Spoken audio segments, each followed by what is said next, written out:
Hello and welcome to another video, people.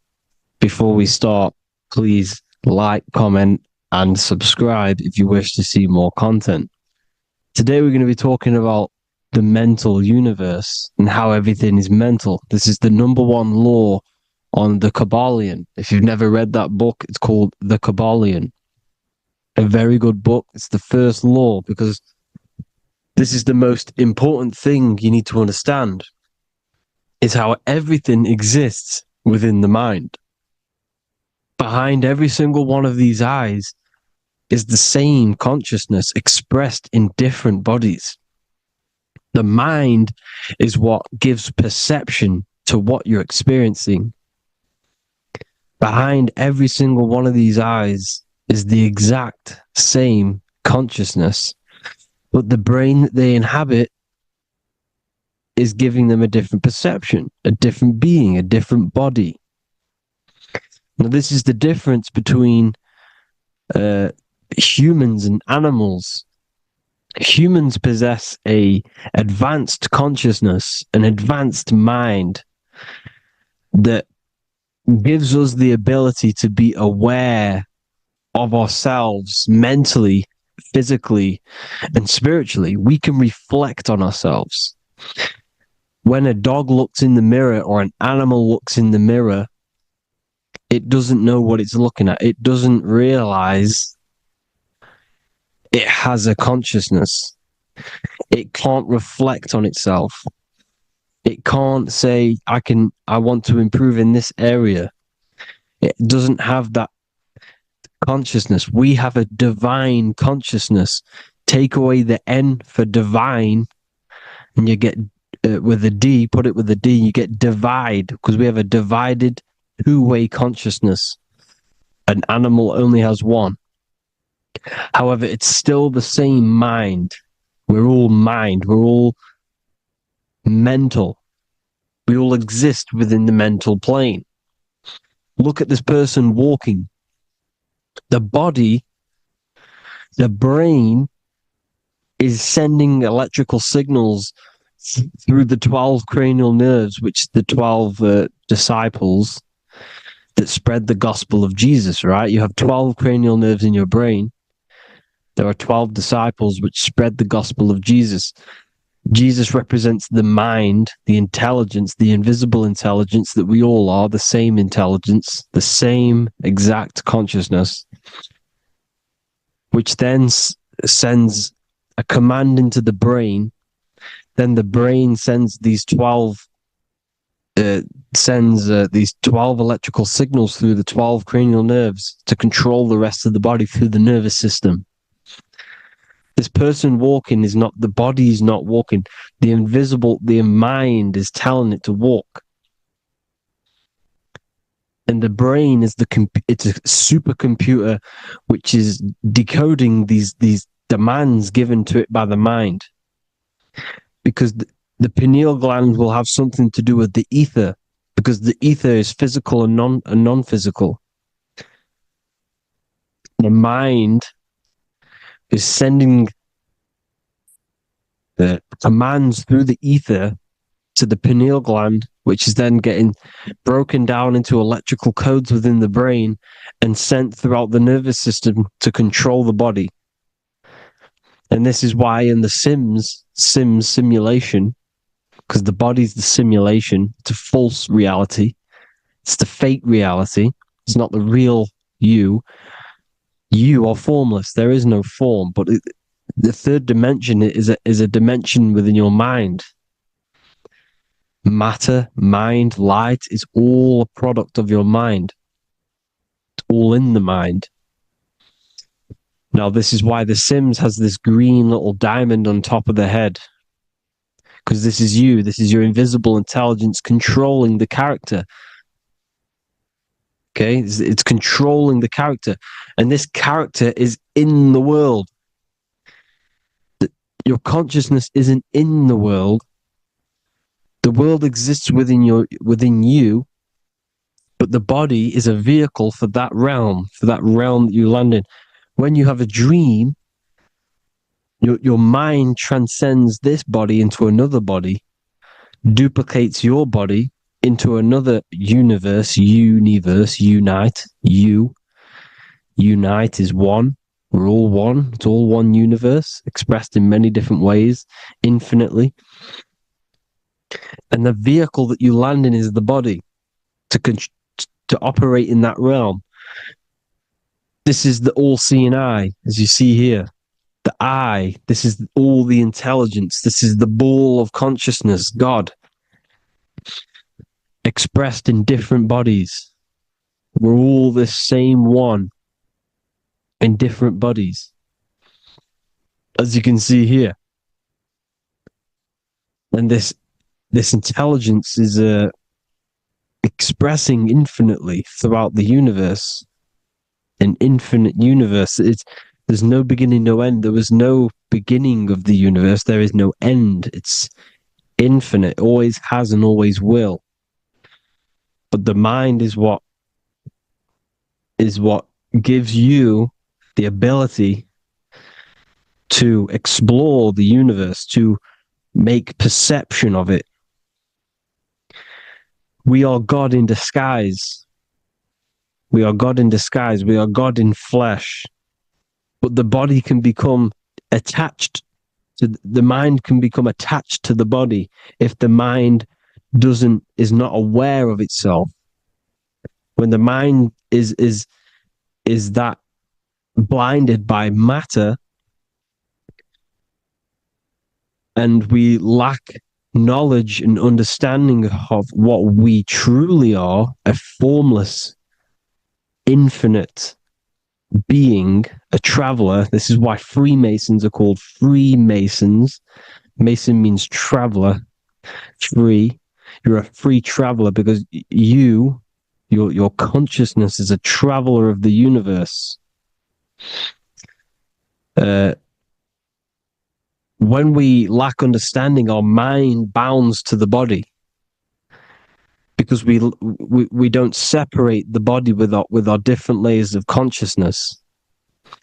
When we separate them and identify that we are mind, body, emotion, you then can apply this knowledge to when you want to astral travel and explore the different realms of your mind, because the mind is the universe. People, this is what we need to understand. The mind is the universe. I am you and you are me. This is the Egyptians showing you this. The Ankh is the symbol of life. This is the one ball of consciousness, mind, giving it the Ankh life to all the different life forms. The cows, the birds, the snakes, and the big Ankh given to the humans, because the humans are the most intelligent. We have the most advanced consciousness. We have the most advanced consciousness. This is why the one is giving a big Ankh to the humans here. Here you see again, this is not the sun. This is also showing Ankh giving out its life to all things infinitely. And this is the Most High. We are the Most High in disguise. When we strip off the body, we strip off the desires for the physical world, we strip off all of these fake identities that the mind gets attached to. That is God. The universe. You are the universe experiencing itself. I and I. The letter I and the number 1 is just one line. The letter I is the number 1. Because your I am, when you refer to yourself as I, every single one of you who's watching this video refers to yourself as I, which is the one. We are all the one. We are all intelligence. We are all invisible. We are all the one. 1 is the only number. 1, 2, 3. Everything goes up in ones because there is only one. Doesn't matter how far you go down the line with numbers, all of their numbers are created by one, because there is only one. It's me and you are the exact same consciousness expressed in different bodies. Mind, cause. There is only one cause. There is only one mind. There is only one being. But because we lack understanding of this, we think we are the bodies. And this causes division, because the physical world is the most illusionary world. It's an illusion. It's all an illusion. Now, you see with the two, you look with the two eyes, but you see with the inner eye, the mind. Okay? The mind is the mental plane is a shared plane. And it gives perception to what you're looking at, the mind. I'm affecting you when I speak, because the mental plane is shared. We all share mind. We all express mind. When I'm speaking to you, I'm affecting you because we are mind. So the words that I'm saying, which are being manifested from my mind, are being manifested through my body into vibration,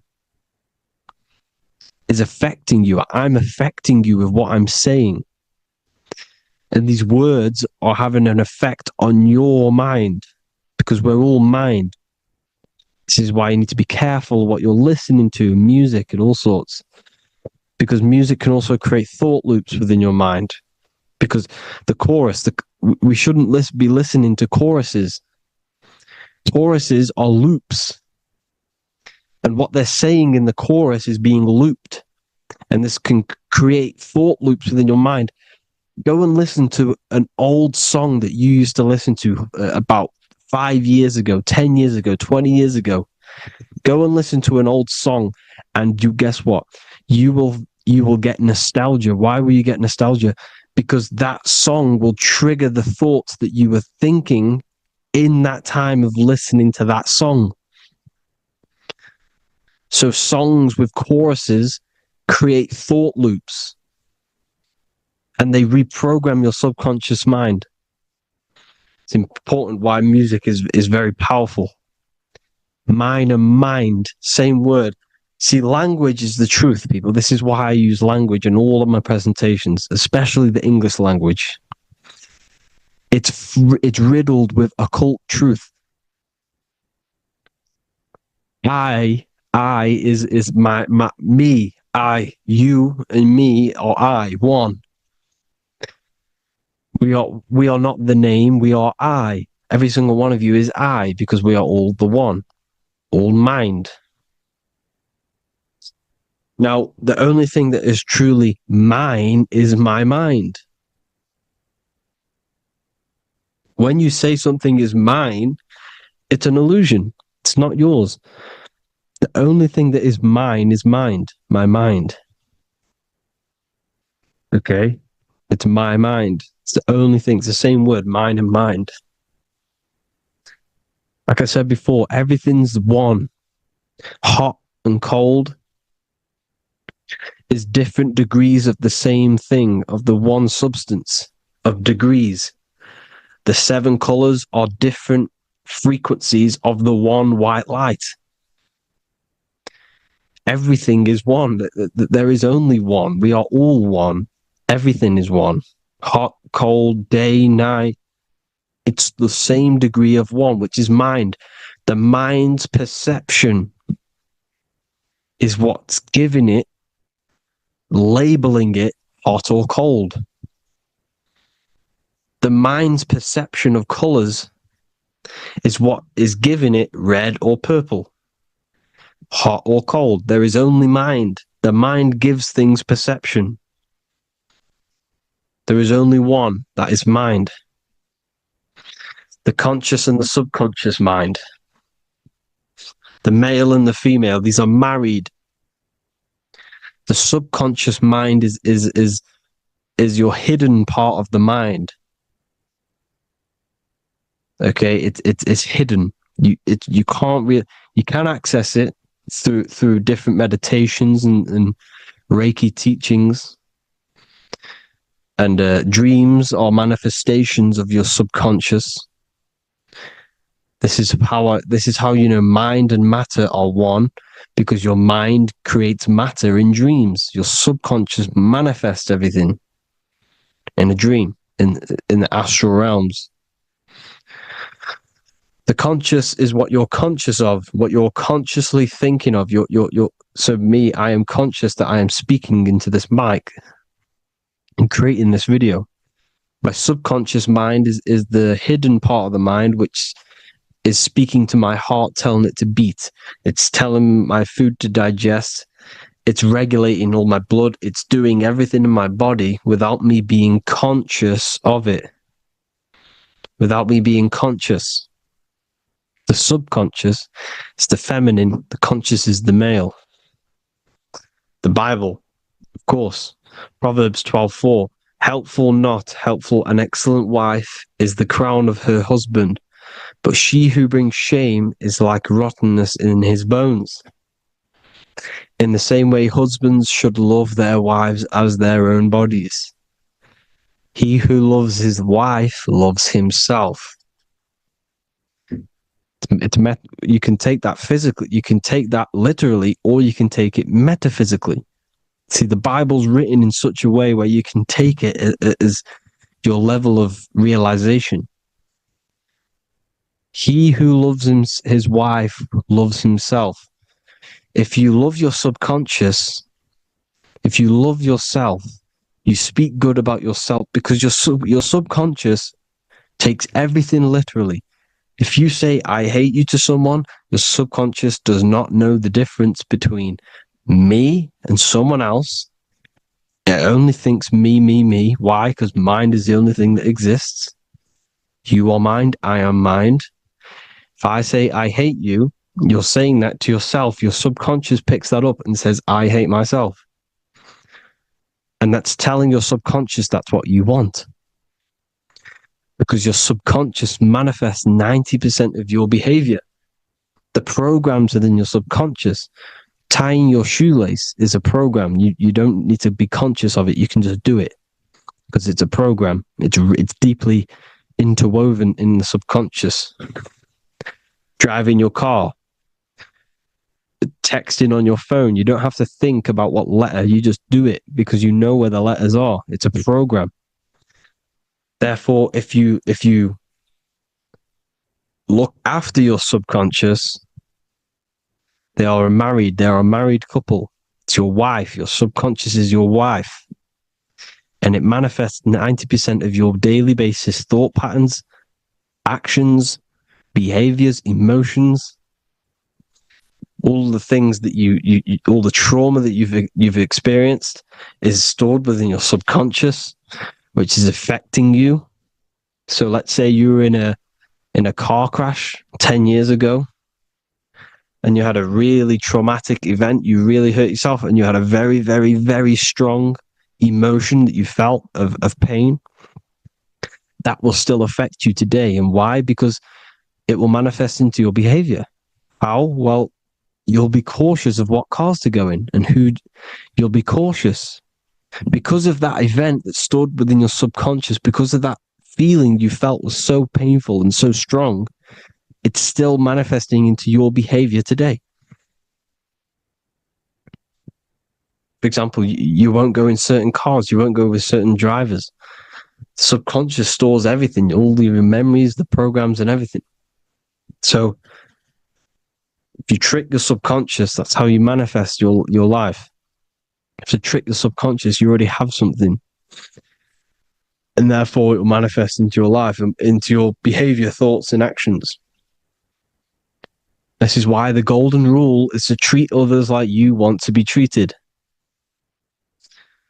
Because I am you and you are me. We are all subconscious. We all have subconscious. Whatever I do to you, I do to me. Because my subconscious picks that up and thinks I'm speaking to me. Mind is very powerful. Whatever I do to you, I do to me. Treat others like you want to be treated. The golden rule. That is the only rule we need in this realm, in the universe. If everyone understood this rule and how the subconscious works and how karma works, we'd live in heaven on earth, the Garden of Eden, the golden age. As a man thinketh in his heart, so is he. Proverbs 23:7. Where your heart is, there will be your treasure. Your heart's the emotions. This is the storehouse of emotions. It is where you feel emotions. You have to let your emotions move through you, not become you. You can't let your emotions become you. Or except be like the sky and let them pass through you. Be like the clouds and the stars passing over. Let them pass through you. Do not let them become you. And this is how emotions can take over your mind. We are driven by, when a man is driven by emotions, he has no self to control. You must control the mind, because the mind can be corrupted. Because your thoughts are electrical in the brain. Your thoughts come from the mental plane.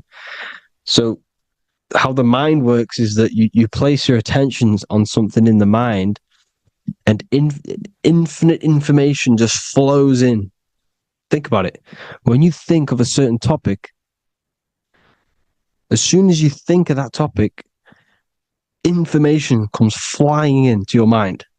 Different ideas, ping, ping, ping. It's all connected. It's why we call it a mindset, because your mind sets itself to frequencies. And when we think of something, we tap into that frequency, and just the universe, the mind, the mental plane just flows in information based on that frequency and that thought. The universe is just information. All of the information out there, nothing is new. It's all there. You just have to tap into it. You can tap into these different thoughts, and it's all there. Everything already exists within the mental plane. You don't think anything. You receive thoughts. We all share the mental plane. We affect each other. I'm affecting you. Listening to me is affecting your mental plane, your mind. The physical plane is the lowest plane. It's the world of effect. Everything you see in the physical plane is the effect of mind. Like I said, the person walking is the effect of their mind telling the body to walk. The physical plane is the lowest dimension of your mind. Mother Earth, we are in a mother. We're in the womb still. The Earth is feminine. It looks after you. It provides you with food for free. It grows on trees with water. It's Mother Earth. It's the womb. The dome above your head is your mother's belly. Okay? Is your mother's belly. You're in the womb still. You're forever in the womb because your mind's constantly expanding. Because when the baby's mind figures out that there is a reality outside of its mother, starts to hear the people on outside of its mother, what does it do? It figures a way out of the mother, and it becomes born again in the water, in a hospital, into the other world. It's the same with our minds. When our minds figure out there is other worlds beyond this physical, we explore them. The astral plane, for example. You figure a way out of the body. Because when you're the firmament, look at the word firmament, meant at the end. Firm is firm, something strong, something like a rock is firm. If your mind is firm like a rock, you will be stuck under the firmament.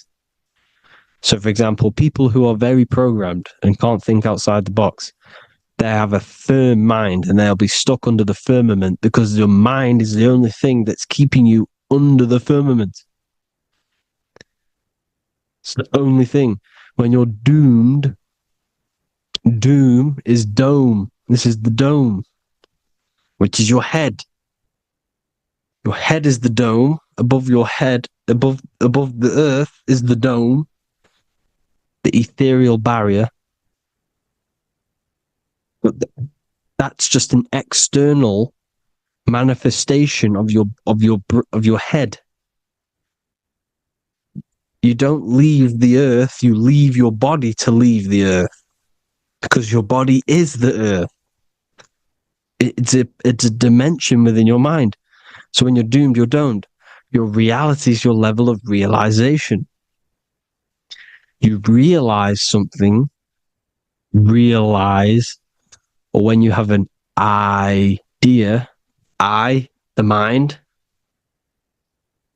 and the EYE or I, same thing, mind, it's all mind.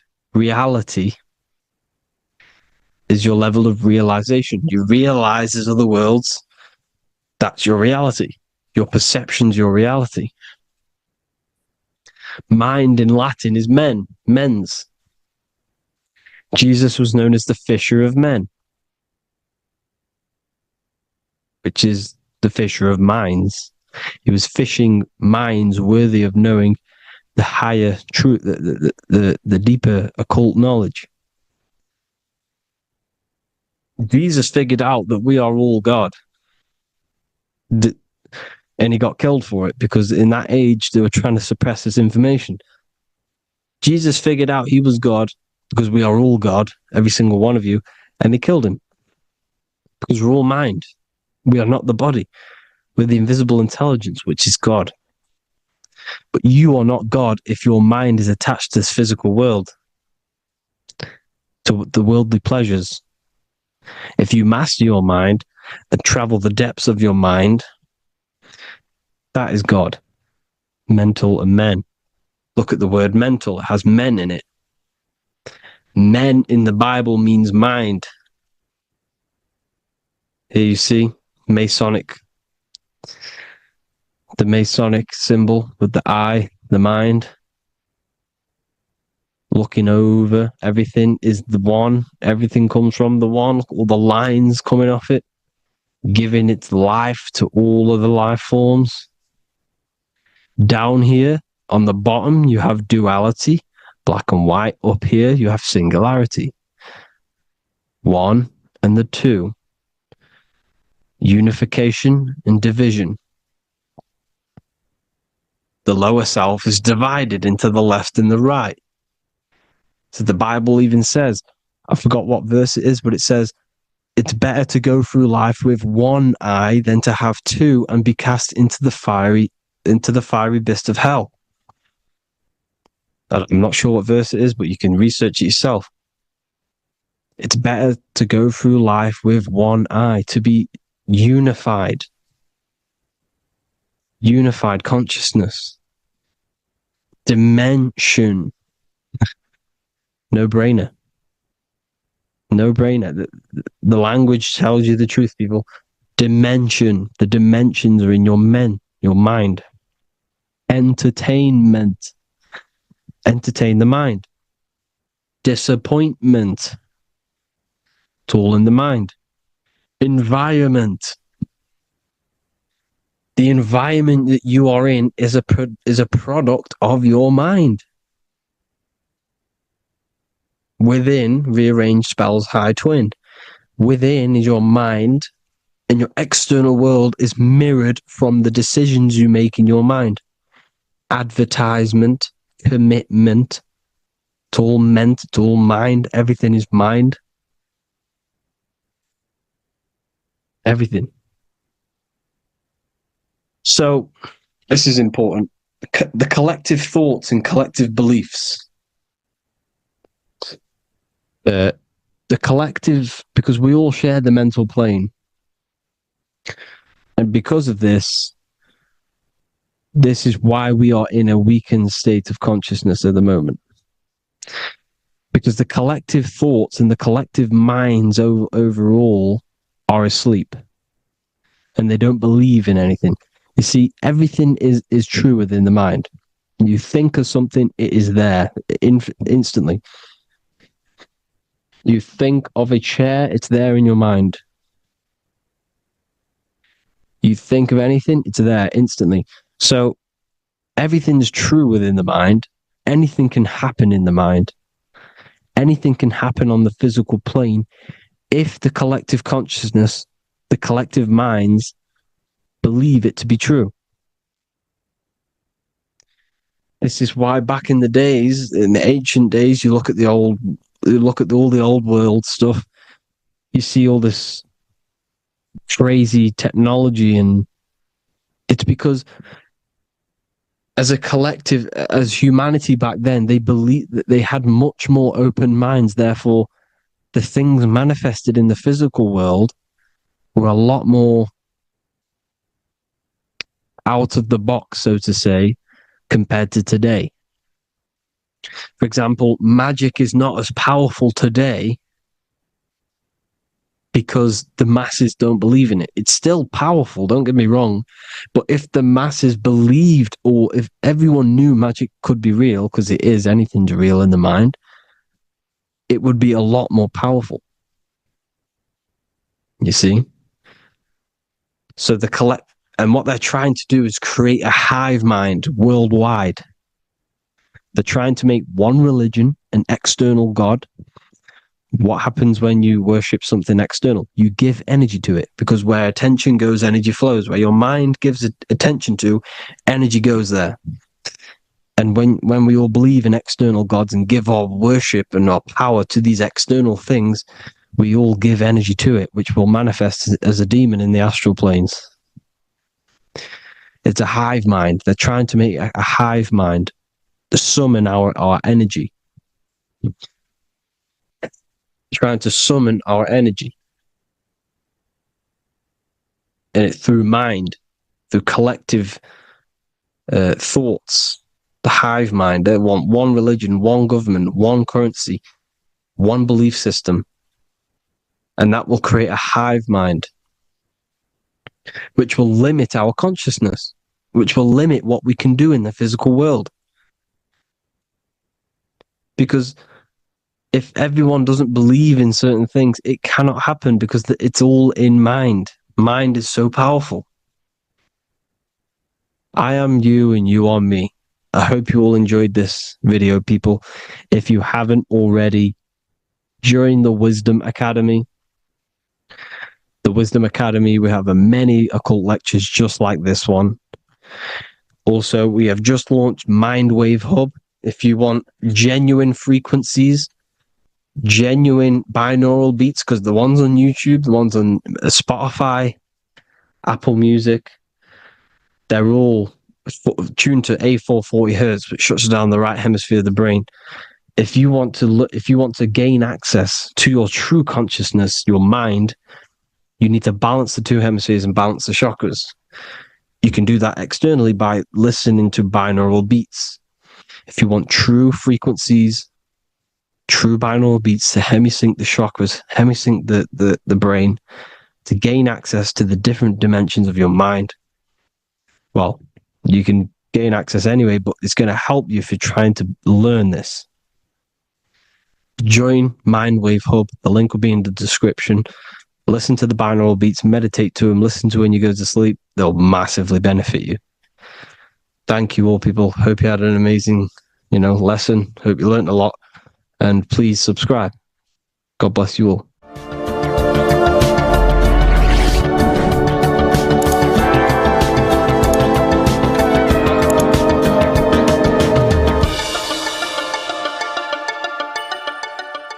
Welcome to Revival of Wisdom.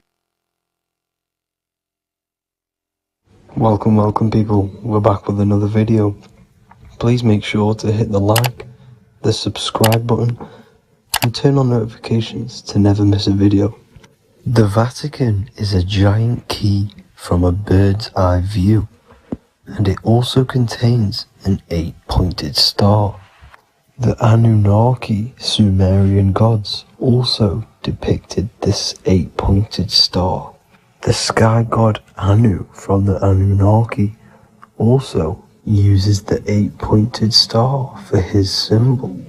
And even Freemasons depict an 8-pointed luminary with a ladder and a key. This is symbolizing the key to ascension up to the 8-pointed star, which is Polaris. Polaris is always depicted as an 8-pointed star. Polaris is the standstill star at the very center of our realm, which is perfectly aligned with the North Pole. The Earth is a giant torus field, and at the center is where the most electromagnetic energy is stored. This is why all compasses point to the north. Hence why a compass is an 8-pointed star, because it points you to Polaris, which is the North Pole, the center of this realm. The 8 points of the 8-pointed star symbolize the 8 points in space and time. So yes, Polaris is the portal which you ascend through if you outgrow this consciousness by aligning your chakras. Our earthly realm is a macrocosmic reflection of us, and we as humans are the micro reflection, with the earth containing its 7 chakras as well as us. The North Pole is the 7th chakra, which is the crown chakra. So the key to ascension is held by the Vatican, hence why it's a giant key, because they mislead the masses through their religions, which teaches the masses to look outside of themselves. As stated in the 20,000-year-old emerald tablets, written by the Egyptian god Thoth. On Earth, man is in bondage, bound by space and time to the Earth plane. Encircling each planet, a wave of vibration binds him to his plane of unfoldment. Yet within man is the key to releasement. Within man may freedom be found. So the 7 planets are associated with each 7 chakras. The lowest chakra being the root chakra, which is associated with Saturn. This is why the elites love Saturn and reflect it in all of their symbols, because the chakras are an ascension of spiritual principles, starting from the material and ascending up to the spiritual, the crown chakra. However, evil love bondage, and they are trapping souls in the physical realm by stopping and provoking the ascension process. They do this by abusing the energy of Saturn, and Saturn is associated with the lowest chakra. The lower 3 chakras are associated with survival mode, which keeps the consciousness in a constant state of fear and only aware of its surroundings. Once you start to ascend up your chakras, you become more consciously aware of spiritual deeds. And this is the process of returning back to your true spiritual form. Going back to Polaris and its connection to ascension, Kanye West symbolizes this on his music video 24.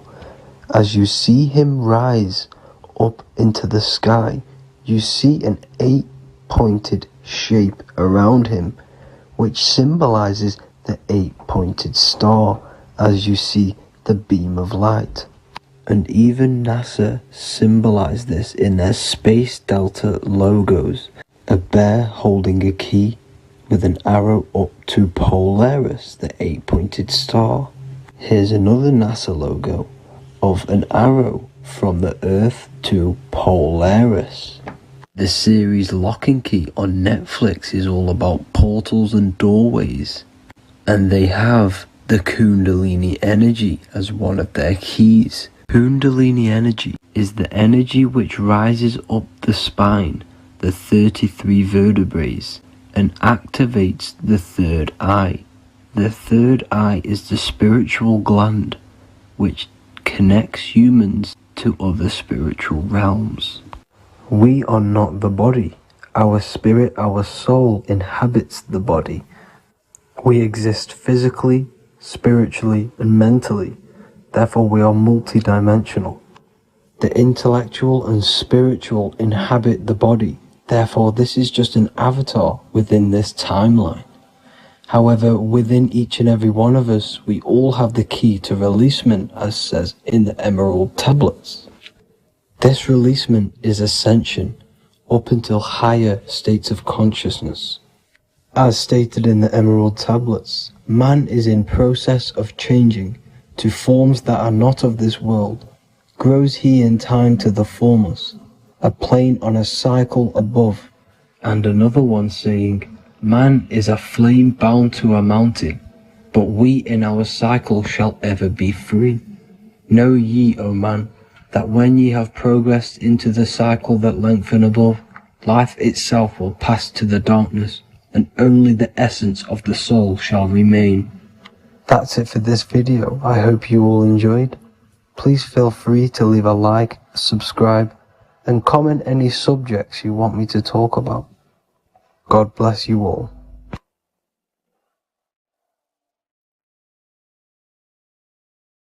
Welcome to Revival of Wisdom. Today, we're going to be talking about portals, portal symbolism, what portals are, okay, and how they show them to us, because they have to tell you the truth, guys. This is the thing with the universal law. They have to tell you the truth, and they tell you through symbols, they tell you through movies, and different things like that. But let's jump straight into this. So first, I want to talk about the Freemasonry symbols. Okay, so first we got, obviously this is some Freemasonry art, but notice how you've got the ladder with a key. Okay, so this is ladder symbolism with a key. So maybe this is talking about ascending. Okay, because look, because this is ascending into the heavens, because it's a ladder with humans going up it with a key. In order to ascend, you must have the key. Okay, so what else do we have with a key? Well, the Netflix show Lock and Key, which is all about portals and keys. Because what the keys do, they open doors, gateways. Okay, so what's interesting about this is that they've got this key here, which represents the Kundalini energy rising up the spine. Okay, but we'll come back to this. But it's that same portal key symbolism. We've also got the Vatican. The Vatican is in the shape of a key. Okay, so you can see the start of it here and the end. So this is key symbolisms. Keys open doors. And notice how it's got the 8-pointed star. Okay, what is the 8-pointed star? Okay, we'll come back to this. This all ties in, guys. I'll break it all down for you. But then you've also got the god Janus. Janus, okay, is known as the god of the doorways. He's an ancient god of Rome, and they worshipped him. However, he's not a god, he's more like a high-level ranked demon. Because he is the god of the doorways. And notice how he's got two faces. Because doorways always have two sides. You're going into somewhere, there's always two sides of a door. And he's always depicted with two sides of a face and a key. Because he holds the key to the doorways, to the portals, to other worlds and realms. Okay, as you can see, he's always got two faces and a key. Okay, so how So now we have the Sumerians, the Anunnaki, and they are always depicted with the two faces. Why do they have the two faces? Because they're symbolizing doorways, and the Anunnaki come to Earth through doorways and portals. So these are what these gods are symbolizing in their artwork. But they always have the 8-pointed star. Okay, what is the 8-pointed star? You see how they always have. Look, let me try to find another one. It's the 8-pointed star. This 8-pointed star is Polaris. Okay, Polaris, just like the Vatican has the 8-pointed star with a key. Polaris is the center star. Polaris is a fixed star. It doesn't move. Okay. So the Anunnaki's symbol is also the 8-pointed star. So this is symbolizing the portals and doorways that they come through in order to get to the Earth. But Polaris is that center star which does not move. It's always symbolized with the 8-pointed star, just like a compass. Why is a compass the 8-pointed star? Because at the center of our realm is where the most electromagnetic energy is stored. As you can see, we have an aura field, an electromagnetic aura field. So does the Earth. And in the center, so like our heart, for example, is where the most energy is stored. And like the center of the Earth, this is why all compasses point to the center, because this is where the most electromagnetic energy is stored. Because it's at the center of our realm. Okay. So like I was saying with the lock and key series, see this here? The Kundalini energy rising up the spine, just like your Kundalini energy rising up the spine. Let me try. I can't zoom in. But you know what I'm trying to say here. Let's go back to Polaris. Because at the center is where pole. Can you see the pole of electromagnetic energy? Polaris, the North Pole. It's symbolized. The truth is in the words. It's like a pole of electromagnetic energy. And this is where the aurora borealis comes from. Notice how it's got the word aura in it, because it's the Earth's aura, electromagnetic field. Just like you have an aura, also known as the northern lights, because it's coming out of this center hole in the center of our realm, where the black sun is. And this is where the electromagnetic energy is coming up from. And this is what the aurora borealis is, or the northern lights. It's just electromagnetic energy. And it's symbolized through our symbols, the original O. Okay, because it's like a pole through the middle. Polaris. So this Polaris is the sky vault. It's the portal into this realm. Because this is what the Anunnaki are always talking about. Always symbolize it with the 8-pointed star. And just like a compass is the 8-pointed star pointed to the center, to Polaris. Okay. See here on the Sumerian tablets with the 8-pointed star again. And how we know it's talking about portals with this 8-pointed star is because CERN 666 are opening up portals to the underworld, letting in demonic entities into this realm. How do we know it's a portal? Because their Hydro Collider has 8 points, just like the 8-pointed star. So they are creating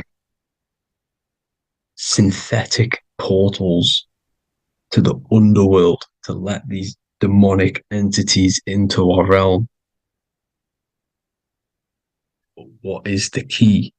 Because if we're talking about ascending through Polaris, notice how here on the masonry art, this luminary here, so this is the sun, that's the moon. This is Polaris because it's a luminary with what? 1, 2, 3, 4, 5, 6, 7, 8 beams coming off the luminary, just like the 8-pointed star. So you see the ladder with the key going up to Polaris. It's symbolizing ascending out of Earth. So what is this key that they're keeping from us? Because it's a human holding a key going up the ladder to Polaris. Well, chakras. We have 7 chakras. Okay, so this is what they are telling us in the lock and key symbolism. The Kundalini energy rising up the spine. Okay, just like they have 33 vertebrae on the back of your spine. Okay, this represents the Kundalini energy going up your 33 vertebrae, just like in masonry has 33rd degrees. Okay, so what is the key? Your chakras. Your chakras have to be unlocked. Okay, you have to unlock your chakras, and you can't unlock this one without going through this one. You have to go through them all. It's like a ladder, just like Jacob's ladder. You can't go from the bottom to the top. You have to unlock each one. Okay, just like you have 7 chakras, you have 7 layers of your aura.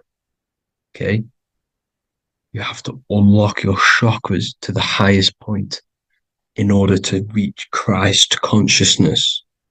And this is the key that they're talking about. They're symbolizing the organic portal within each and every one of us to ascend out of this realm. Okay, so this is the key that they're talking about, and they're holding back this knowledge to keep us trapped in this 3D realm. Okay, so like I was saying with the 33 vertebrae and the Kundalini energy coming up the spine, 33 vertebrae, you can see this sort of symbolism going up to the light, because it's the light.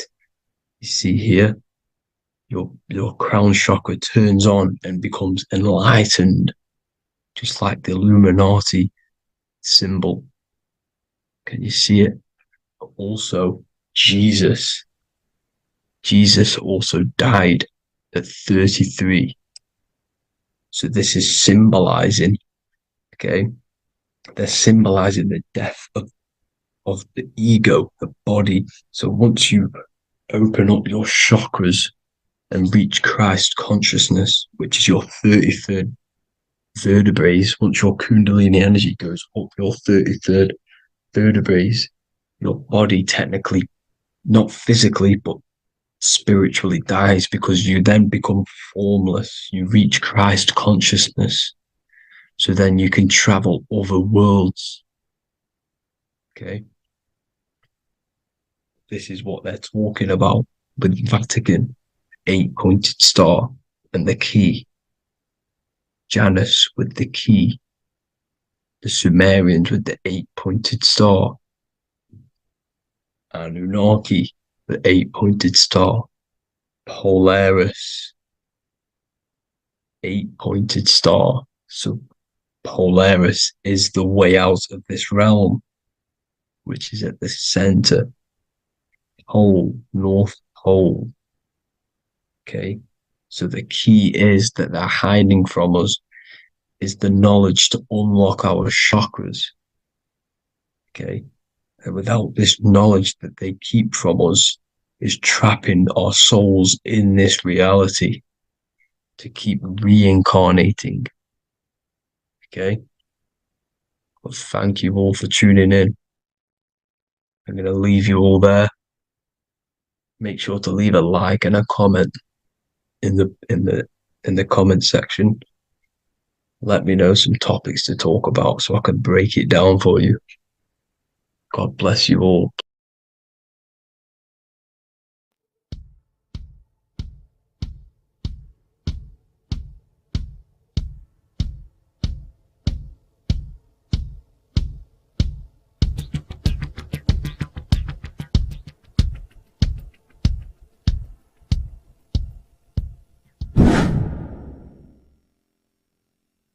What is good, people? How are we all doing? Today we're going to be talking about the different planes of existence, the occult side of the world, the things they don't teach you in school. And of course, you can only find that on this channel, so welcome. So you need to understand is that your consciousness moves through these different planes of existence, these different states of consciousness, which make up all of you. Okay? They are all interlocked planes. They are all interpenetrated into each other. They are all one. They melt into the plane above and below. You see, each plane is a product of each plane. As above, so below. Now, the higher you go, the more fluid, the more dreamy, the less dense it becomes. The lower you go, the more denser it becomes, the more solid it becomes. The lowest plane is the physical plane, which you are obviously aware of. You are inside of the physical plane now. But while you are in this inside of this physical plane, you are indeed inside of all these other bodies which you have not awakened yet. You have to awaken these different bodies. You have these bodies. Okay? It's like a ripple effect. And the center is the most dense, the most solid. This is Earth, heart, the heart of the ripple. And the lower you, the further you go out from the center, the more dreamy, the less fluid, the more fluid, the more less dense it gets until you're one with the all. You see? And this is what it's like. This is what this system is. It's like a ripple effect. Now, let's jump straight into the planes. First, you have the physical plane, made out of 4 elements. 5 elements. The ether is the mother of the elements. It's the womb of the elements. It's the 5th element. And it gives birth to the 4 other elements. 4 is stability. Tables have 4 legs, and this is why the ether gives birth to 4, because it's the foundation of the physical world. Fire, earth, water, air. They are not pure. Each one of the elements melts into the other one. For example, earth and water both share cold. Water and air both share wet. You see? They compose of each other. They melt, they mold into each other based off the vibrational state of the ether. That's what it is. The 4 elements are the vibrational states of the ether. Okay? So you have the 4 physical elements making this, physical world. It's the lowest world. It's the world of effect. This world, whatever you see, whatever you experience, it's the effect. You can't change anything by manipulating this world. You got to manipulate the higher worlds to affect this world, you see? As above, so below. This is the lowest plane. It has 3-dimensional. It's the 3rd dimension. Space, height, and thickness. That's all it is. Front, backwards, upwards. You see, it's 3-dimensional. We cannot perceive the hidden side, which is the interior of this existence. We cannot perceive the interior from our exterior view. We are looking into this world. Okay? This is the exterior view. We can't see what's inside of that. That's the 4th dimension, which is the next one. It's the most gross and dense plane. 4 states of matter, the most slowest vibrational molecules exist in this plane. Above this plane, you have the ether. Okay? The word ether and either are the same thing, because either connects 2 scenarios in languages. I either support Manchester United or Liverpool. Either is connecting them 2 scenarios. The ether is doing the exact same, as you can see here on the planes of existence. It connects the astral world, which is very important, to the physical world. It's connecting these 2 worlds. So it's the ether. It's the ether. The ether is pure potential. Energy flows through the ether. It is pure energy, pure potential. Okay?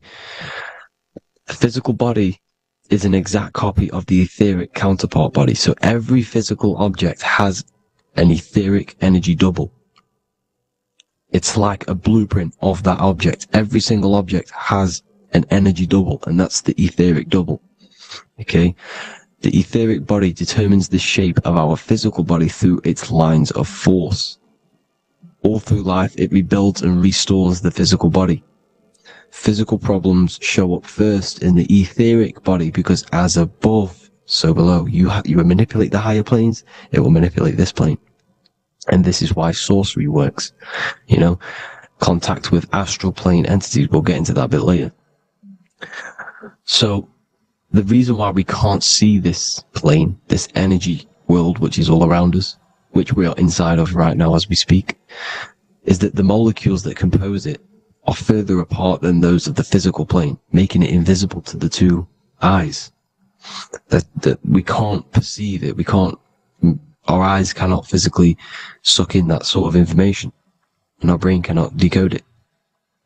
This is why, you know, they brainwash us with all these programs to keep us asleep, to keep these other bodies we have asleep, so we don't find out about these other bodies, and is to make you believe that everything's just a material. Only the material world exists.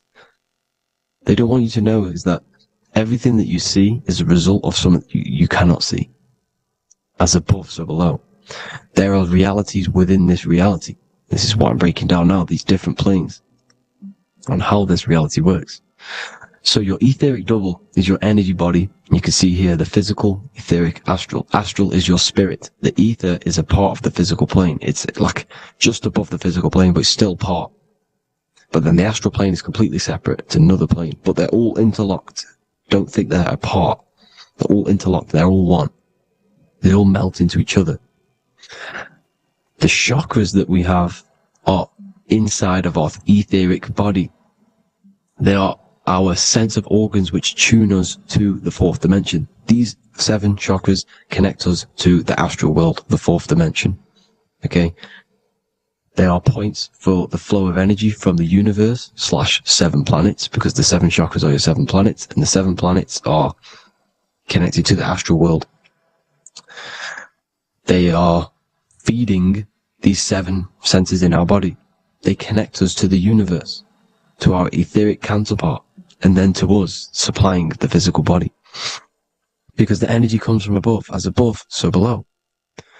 These 7 senses, these 7 etheric chakras, are being supplied with energy from the universe, the 7 planets, the solar system. Then it supplies the physical body. You see? So, the ether is very important. And this is, you know, that the ancients understood the science of the ether, and they could, you know, harness free electricity from it, because it's all around us. The ether is all around us. And this is what they were doing. They were harnessing free energy using the ether. The astral plane, the fourth dimension, very important plane. Very, very important. We've all been there. Every single one of you has been there. Okay? The fourth dimension is unseen of what we see.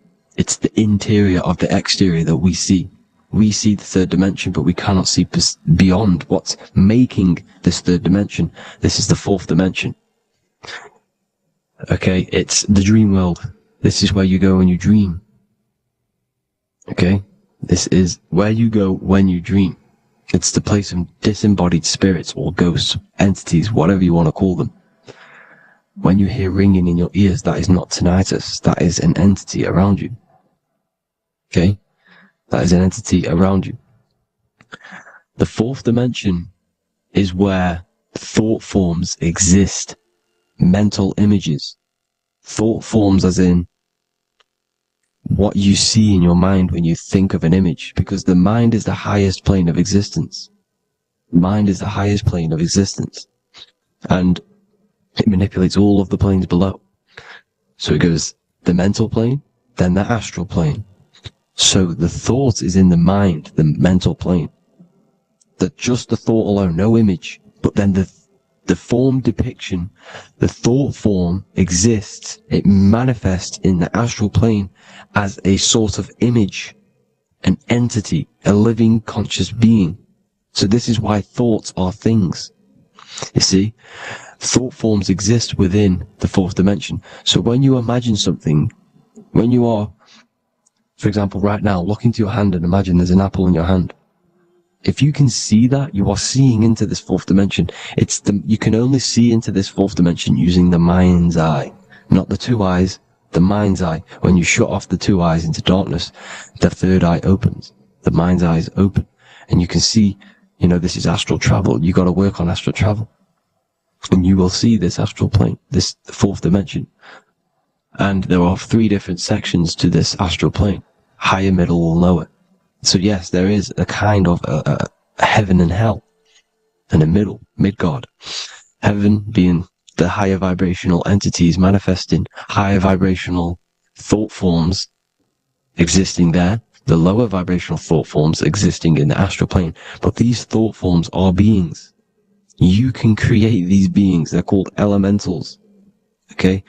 If you entertain specific thoughts for long enough, this will plant a seed and it will grow. So for example, you have a bad feeling or whatever, what's a good example? Unforgiving someone. You keep that energy inside of you for long enough, it will manifest in the fourth dimension. You entertain that thought long enough, it will manifest. And it will create an etheric body, and it will be an entity which will harm you. It will feed off you. This low vibrational energy. Your mind is so powerful. It creates thought forms, and these thought forms can take consciousness, can take bodies, etheric bodies. Now, that's why it's very important that you master your mind, master your thought patterns. So this fourth dimension is the astral world. So when you have a nightmare, this is the lower astral plane. You're in the lower astral plane. Whilst this physical body rests at night, your consciousness, you awaken this other body, your consciousness goes inside of this other body, whilst the physical body lays asleep. You see? So it's all inside of you. This is what you need to understand. You just haven't awakened these bodies yet. You can awaken them. You just got to awaken them. Okay? The next is the mental plane. This is the mind, the source, pure cause, pure motion, the most less dense, the most fluid. No form. There's no form to the mind. Astral plane is the first plane where a form takes existence, pretty much. The mental world has no form. It's pure mind, pure intelligence. Thoughts alone exist here without any images or manifestation. The most fluid, the most dreamy, the most causal plane. All of the rest take the effects of this plane. That's why it's mind over matter. Your thoughts they create vibrations. Each vibration is vibrating on a specific frequency, which creates mental images, creates effects down here on this physical plane. This is why it's so important to master your mind. Master what you think. Master your mind. It's the hardest thing to master. You could conquer the world, but it's probably harder to conquer your own mind than to conquer the whole world. I can promise you that, because the mind can play tricks on you. You got to listen to that inner guide within you that will constantly manifest the good things. So anyways, people, hope you learned a lot from this. Please work on trying to activate these other bodies. I will maybe do another video on trying to activate these bodies if you wish. Please comment down below if you would like to see that. And have an amazing day. Please like, subscribe, comment down below any video ideas you want me to do, any information you want me to spit. Thank you all. Have an amazing day.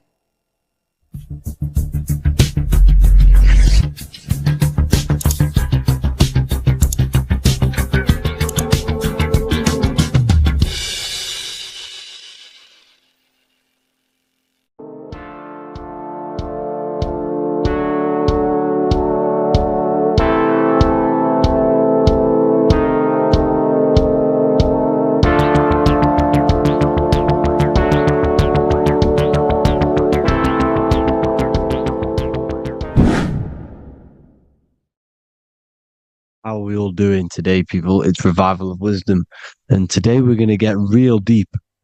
This video is going to get real deep. A lot of people are not going to be ready for this sort of knowledge. Okay, you really have to do is to really deprogram the mind, because everything we've been taught is a complete lie, is to keep us trapped. Okay, this is really advanced knowledge. Now, let's get straight into this.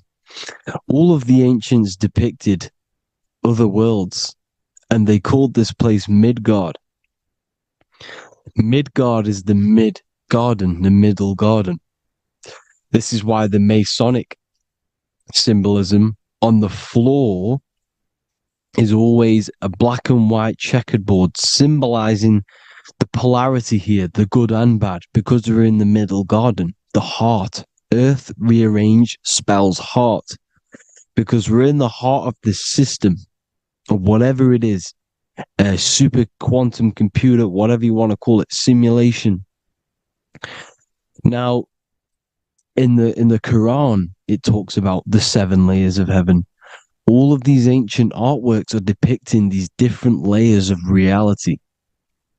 Okay, and look at the Egyptians here with the boat outside of the firmament. Boats travel on water, and this is exactly what the Masons are doing. So they're still using the same symbols. Why? Because it's the same knowledge, just hidden. The Egyptians have the same knowledge as the Freemasons. It's just hidden. Now, this cosmology that they're showing here, which is probably made maybe 100 years ago, this painting or artwork, is the exact same as the one we see here, with the arch, the boat. You know, it's similar, because the boat is symbolizing traveling these other worlds, because the ether is also symbolized as water, because if you look up at the stars through a telescope, it looks like it's water. It's shining through water, because this ether, whatever this substance is outside of this world, was symbolized as water. Okay, and look at all these ancient depictions showing these different layers of reality. Now, we are being trapped within this 3D dimensional world, which is the cube, the Saturn cube, because there are 6 sides to everything in this world: front, back, left, right, up and down. 6, which is the cube, because we're in the Saturn's world. Okay, now, always been depicted as a tree of life, the tree of the universe has always been depicted as this tree. Because let's get a bit deeper. Now, the cosmology of this reality is the sun, the moon, and Polaris, always in the Masonic art. The sun, the moon, and Polaris, the all-seeing eye. If you go inside of the temples, of the Masonic temples, they always have this star in the middle, shining light beams. Okay? Look here. The light beams coming from the big star in the middle, which is Polaris. This eye is God. It's God's light shining down from his abundance. Now, when you astral travel, you will see this big ball of light above you, and this big ball of light is God. But you cannot travel towards it until you are pure. It doesn't work like that. You have to become formless. You have to become pure before you can become one with the light. In all these Masonic artworks, it's all depicting the star in the center.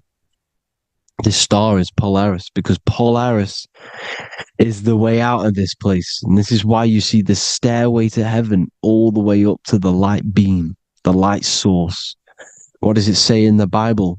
God is light, because everything is made out of one substance, and that substance is light.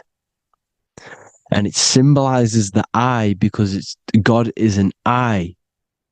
All things that are alive have an eye. And we all say, I am. We all see these realities through eyes. God is an eye. He's the all-seeing eye. He sees all things at all times. And he is projecting this light. And this light comes down to create all the different levels of the worlds. And this is what the two pillars symbolize the number 11. 11, the number 1, is just a vertical line. It's the one. It's a 1 point. 11 symbolizes the mirror nature of reality. Everything's mirrored. As above, so below. Now, the 11 also symbolizes openings, doorways. And as you can see here, an opening to the all-seeing eye. And you see here again, an opening to the stairway all the way up to the light. This light is the light of God in the astral worlds, beyond this world. Now, Polaris has also been symbolized as the UFO. They put the truth in plain sight. So, you know, in the films, how the UFOs suck people up. That's what Polaris is doing. If you ascend beyond this world, if you do not ascend beyond this world, you will be reincarnated in this world. The whole thing is to outgrow this consciousness to the plane above. And I'm not just making this up. I'm going to be bringing in scriptures after this. But you can see with the Christmas tree, we always put a high, big star at the center, at the top, which is the star of Polaris, which is exactly what the Masons are doing here. The star at the top. And it's on top of our Christmas trees. And all of these symbolize the other stars, because Polaris is the most high star. And all the other stars are wrapped around the firmament lower than Polaris. And that's exactly what the Christmas tree is. And it's a triangle. It's a triangle, just like light beams travel from one point in the triangle, just like the all-seeing eye. It's a triangle. The light is coming from one point and sending its rays downward. You see, it's kind of like you see here with the water. And the lower you go, the darker it gets, the more evil it becomes. And this is what the ancients would call hell. Now, this all-seeing eye is Polaris. And below Polaris is Mount Meru, the North Pole, the magnetic North Pole. The Tower of Babel, which is in the Bible. The etymology of the word Babel, Ba meaning spirit, which gives the ability to move the soul through the worlds, which is that's the ancient Egyptian description of the word Ba, meaning of the word Ba. You have the Ka, the Ba, the Ak, but the Ba is the one that gives the ability for the soul to move through the worlds. Your soul can't speak into a world without incarnating into it. Now, the Tower of Babel symbolizes Mount Meru because it's the word Ba is the spirit which gives the ability for the soul to move through the worlds. The Tower of Babel is the magnetic North Pole, Mount Meru, which gives the ability to move through these different worlds. And you can see the ancient Tibetans always showing this depiction of these different worlds coming from the center. Because we have to ascend our consciousness. It's not about how good you are to reach heaven. It's about how you expand your consciousness, you expand your mind. So they teach now that you have to be good in order to reach to heaven. It's about expanding the mind, expanding your consciousness to these different planes, these different realms. So that's what it's about. And Jesus was known as the fisher of man. Now, Jesus is a massive part of this. He was known as the fisher of man because he was fishing. He could have been fishing. He could have been one of these deities that had come down from these different higher realities and pull people up. So they would so they called Jesus the fisher of man. And he says unto them, follow me and I will make you fishers of men. So these deities that we see in the past, like Buddha, Krishna, Hermes, Thoth, Jesus, could all be these entities who were coming down to pick up the minds that were worthy enough to see the higher planes of reality. And this is why they called him the fisher of man. Now, when Jesus walks on water, there is a parable with Paul. And he says, but Jesus immediately said unto them, take courage, it is I, don't be afraid. He's talking about astral travel here. He's talking about leaving the body. Because when you leave the body in astral travel to see these alternative realities, you can't be afraid because fear is a bondage, which is what the Emerald Tablets talks about. Lord, if it's you, Peter replied, tell me to come to you on the water. The water. Come, he said. And Peter got down from the boat, walked on the water, and came towards Jesus. But when he saw the wind, he was afraid and began to sink. When you become afraid in astral travel, you sink back into your body. Lord, save me. So this is talking about Jesus pulling people up into different realities. And you can see the fish is the symbol of Jesus, is another symbol of Jesus, a fish. Because fish symbolize deep occult knowledge, because fish travel the depths of the ocean. And they symbolize us because we are fish underneath the ethers. And Jesus was pulling people up. You see, so the Bible is a people today believe the Bible is a book telling you how to reach to heaven, how to become godly and reach heaven. But you've got to become the Jesus Christ to see these alternative realities.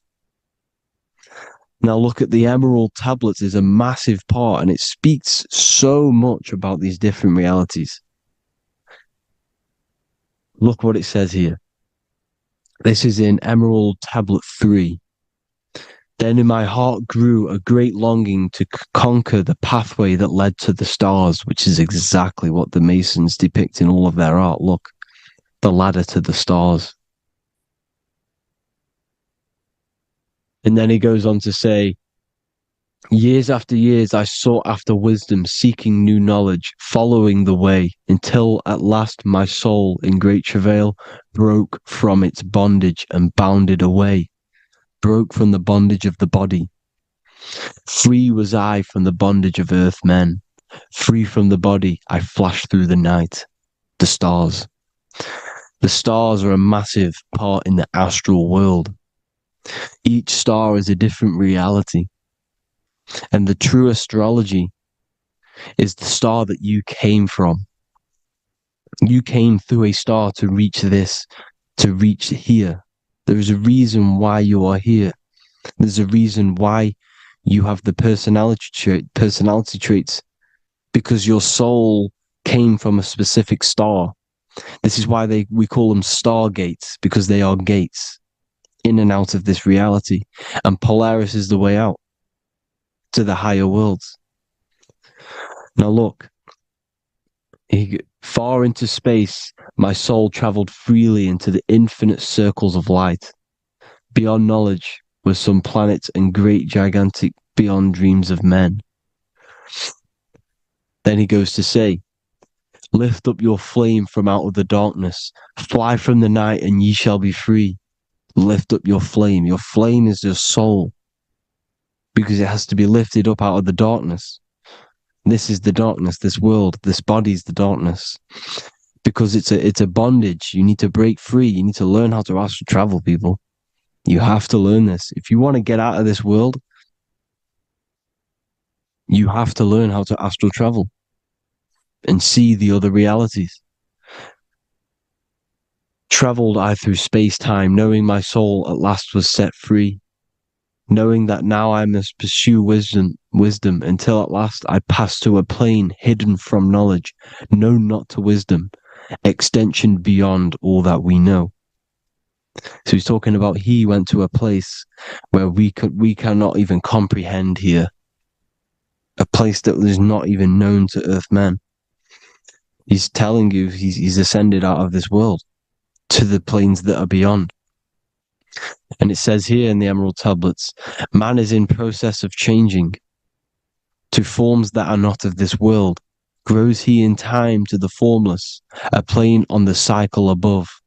Know ye must be one, ye must become formless before ye are one with the light.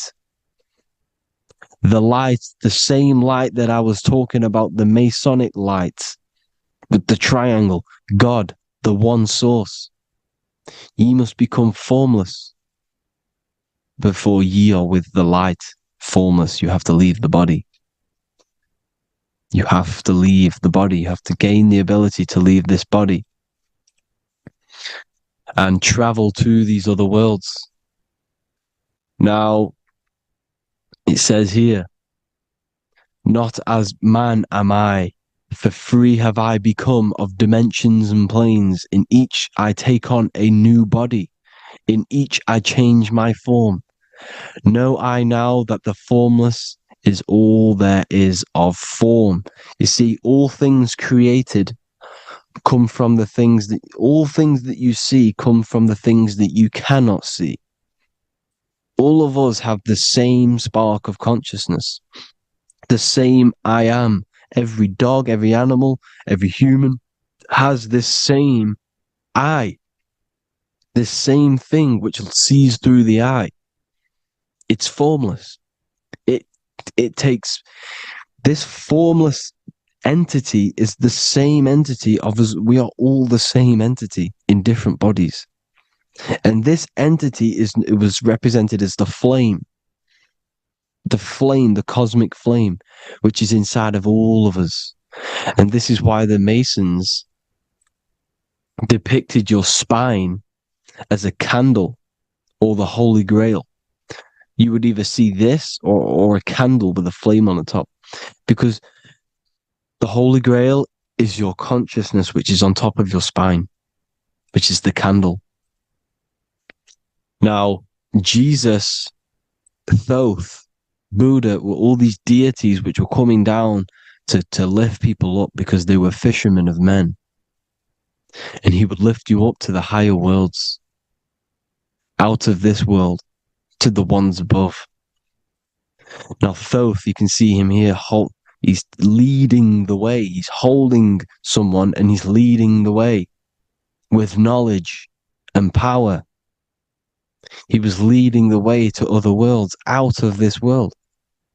There's no point trying to change this world.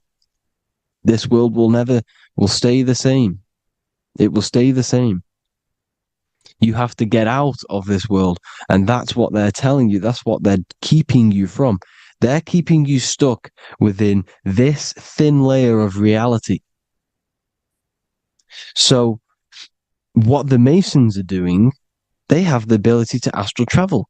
They're living not stuck and bound to one reality, but living within the different layers of reality. And this is what Morpheus was doing in the Matrix.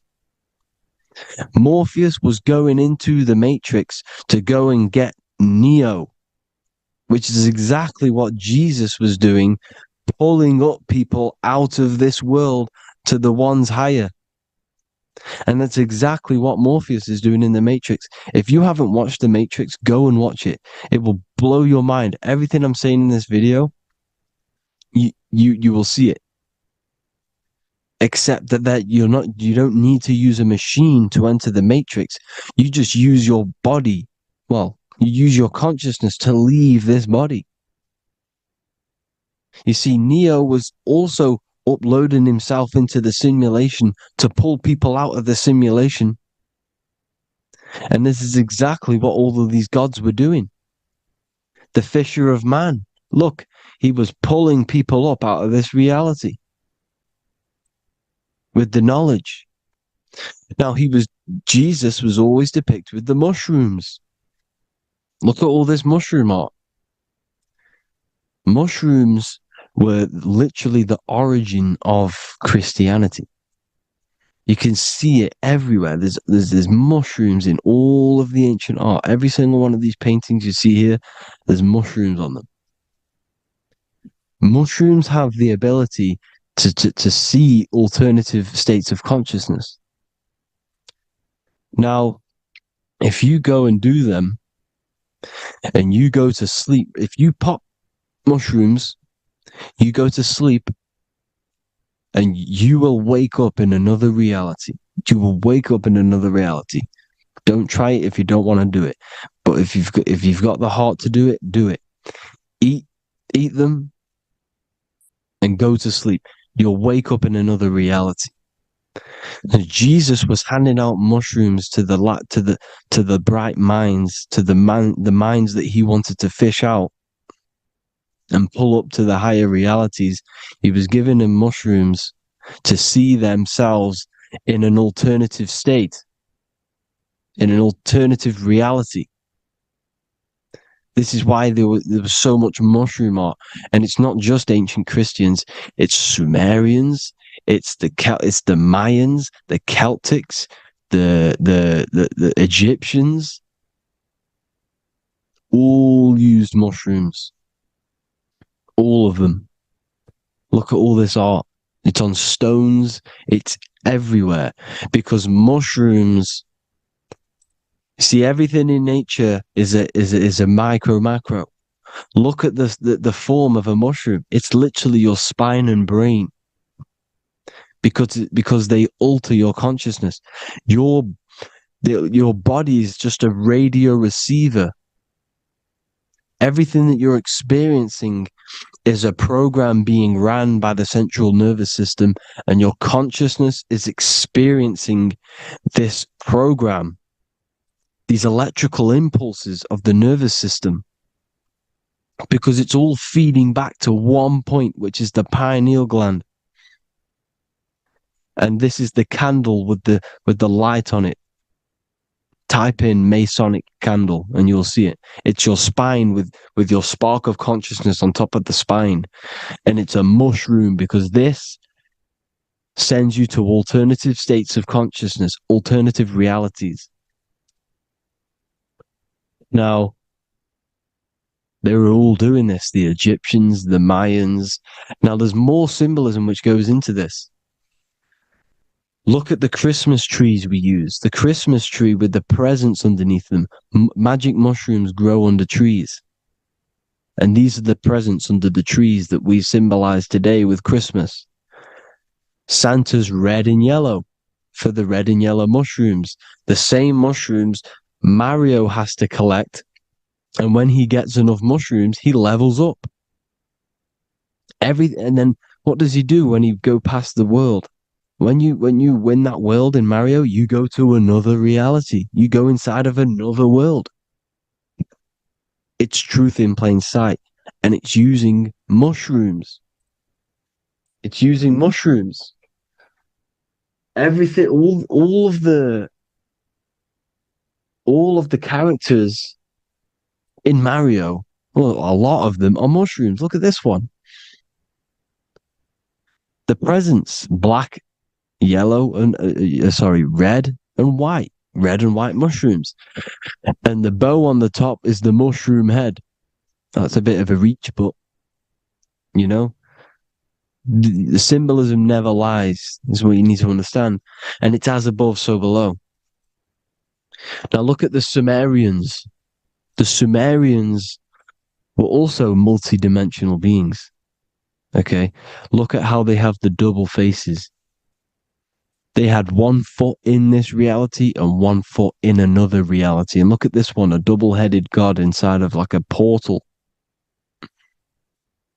You see? Because and look at these with the wings, the astral travel.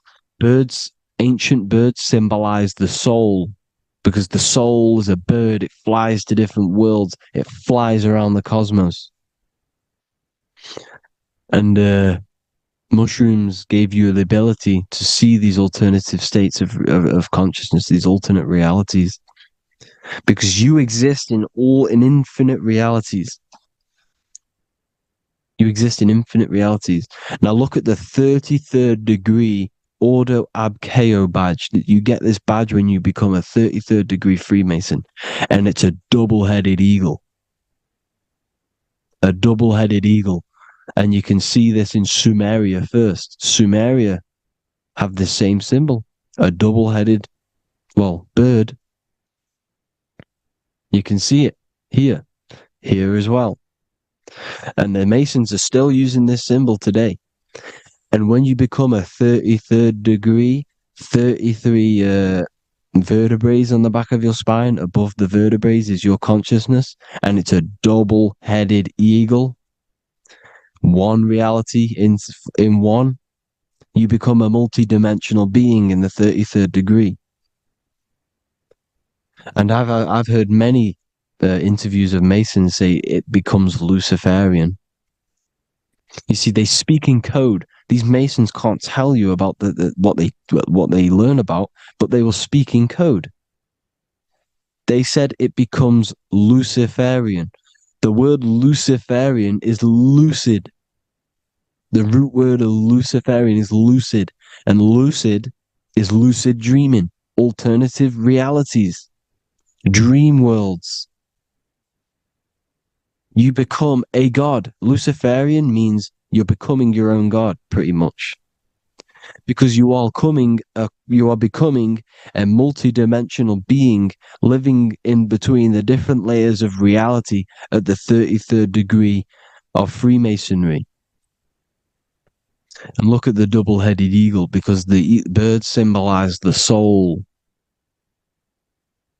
And they reach high, they fly high, just like the soul wants to fly high to the light, to become one with the light, like the Emerald Tablet says. Now look at Janus. Janus was another god, and he's known as the god of doorways. Janus always depicted with a double head. Janus is why we say janitor or January. And January is entering a new year. Janus is known as the god of doorways with keys, always got a key, because keys open doors. That's why the janitor holds all the keys.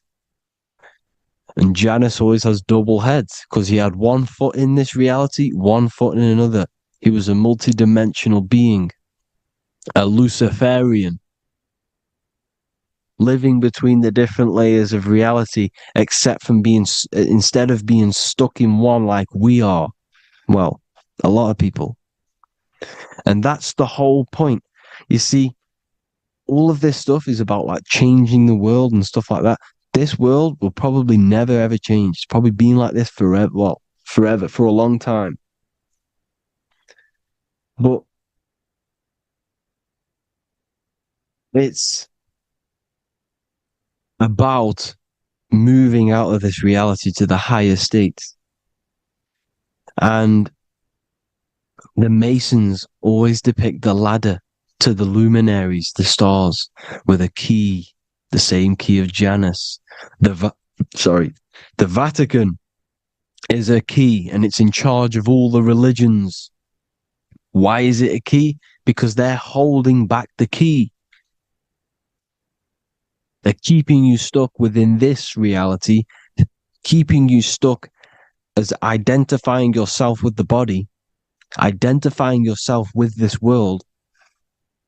You are not in the world is within you. This is a program being ran by your central nervous system, and your consciousness is experiencing this reality. Now, this is going to be a mind-blowing video for some people. You have to have an open mind. You have to let go of all the programs. I'm repeating what the ancients are talking about and the ancient symbolism. Look at Janus with the double-headed god. He was just another god coming down, giving keys to people who had the worthy mind to be pulled up out of this reality,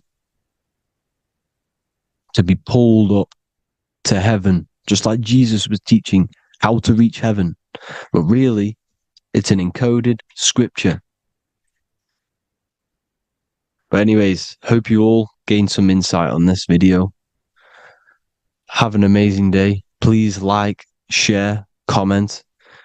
All the links are in the bio for the PDF, for the Manifestation Mastery course, and all the other amazing stuff. And if you want to support the channel, I'd greatly appreciate it if you became a Patreon member. Hope you'll have an amazing day, people. God bless.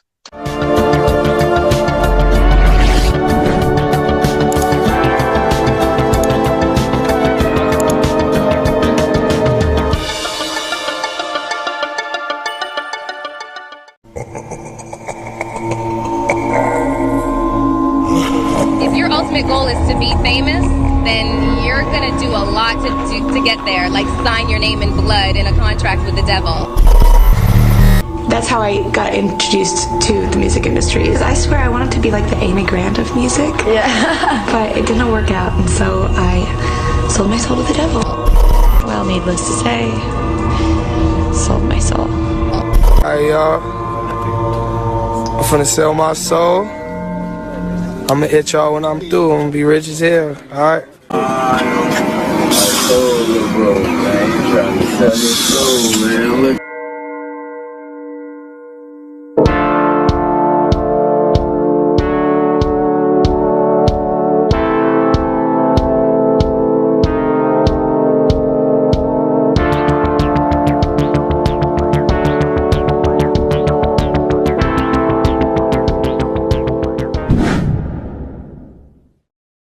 So what exactly is selling your soul? In order to understand this to its full potential, you have to understand the spirit world and the occult world which our eyes cannot visibly see. The physical world we see is nothing but an illusion and a product of the higher planes of existence.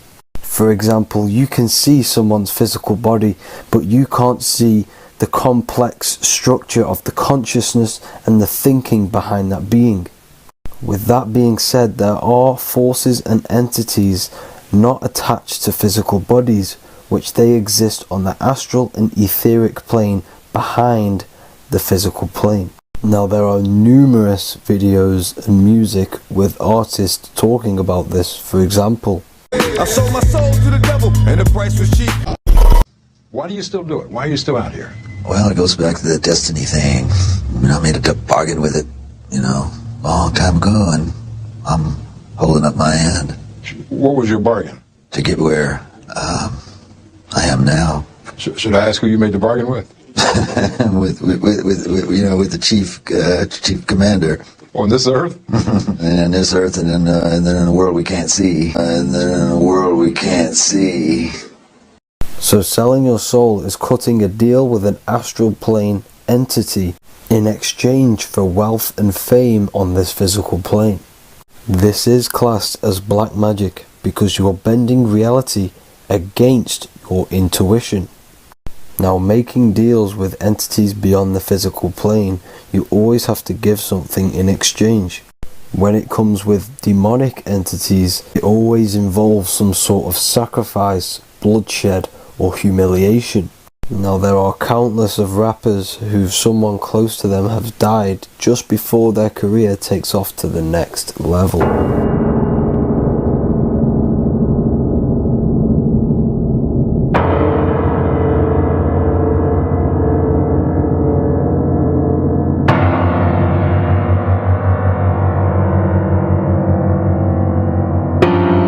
My mama was sacrificed. Me too. You understand? Yeah, appreciate Michael Jordan, what about him? His daddy, right? Bill Cosby, his son, right? Dr. Dre, his son. You know, out in Hollywood, a lot of people come up missing.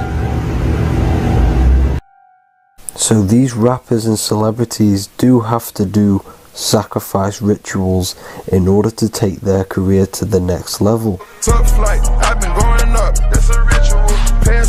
So the occult side of this reality is heavily connected with the music industry and the elites. This is why they are all connected to Freemasonry.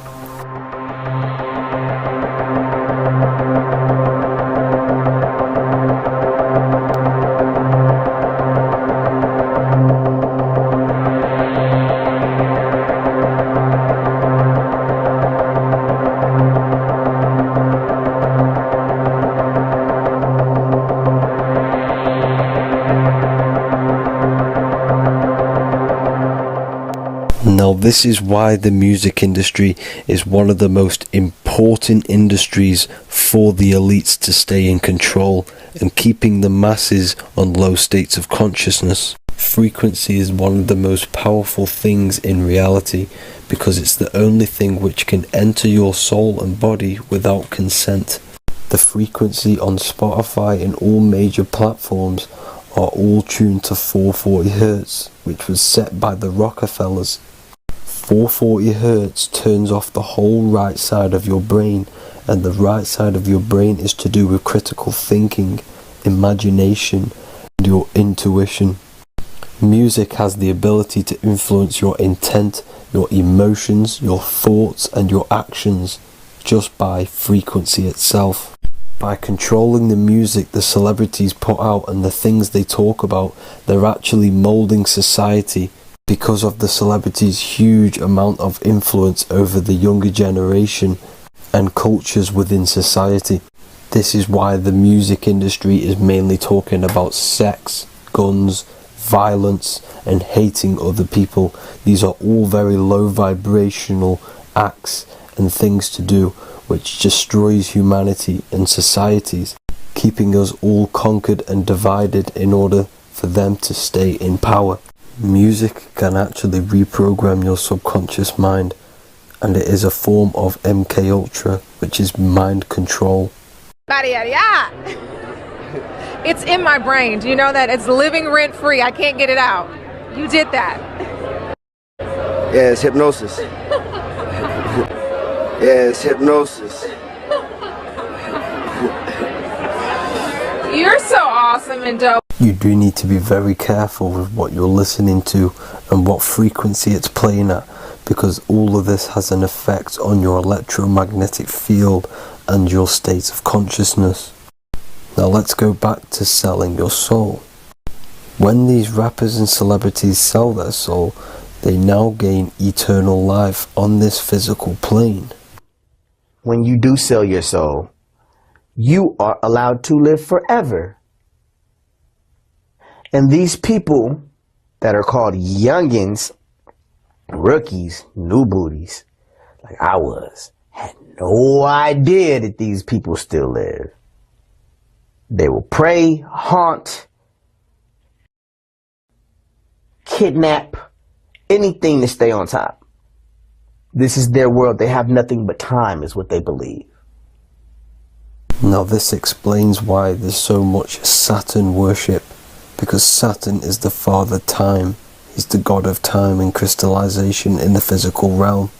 If you want more information on that, go to my previous video. Now here is A$AP Rocky standing inside of a pentagram, but notice the way he's standing, it's an inverted pentagram. The pentagram is associated with magic, however, the upright pentagram is the 5 elements with spirit on the top. It's either called spirit or ether. It's at the top because it rules the other 4 elements, because it's the baseline of reality, which is spirit and matter. Spirit is behind the physical reality. However, when it comes to black magic, they invert the pentagram, so spirit is at the bottom because they worship the physical world. This is why the Baphomet is the inverted pentagram.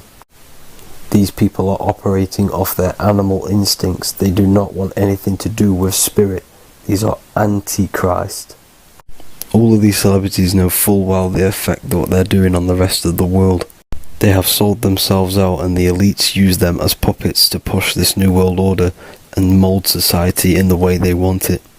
This is why all the celebrities are linked to Freemasonry, because in Freemasonry you have to take the oath of silence, where you can't speak on anything that they learn inside of Freemasonry. This is the symbol of silence.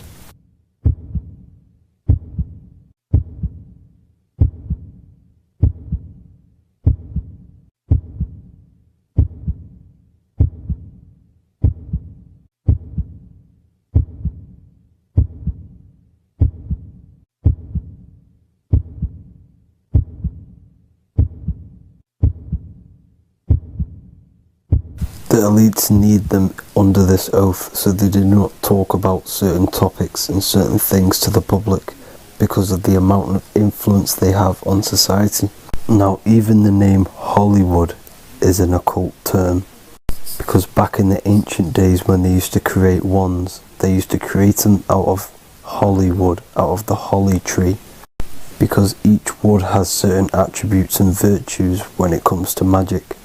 And the holly tree was known as the holy wood, and they used to create the wands out of it to cast spells.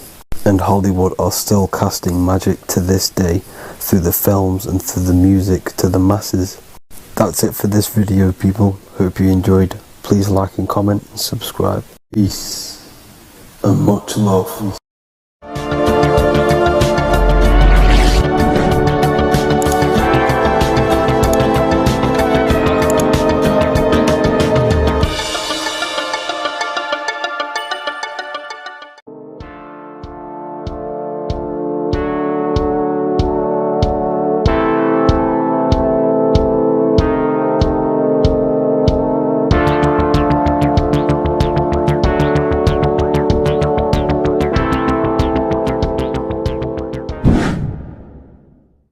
Earth has become a realm in order to trap souls within so that they can harness our electricity, our energy. Even the Bible is talking about how this realm is controlled by the wicked one in John 5:19.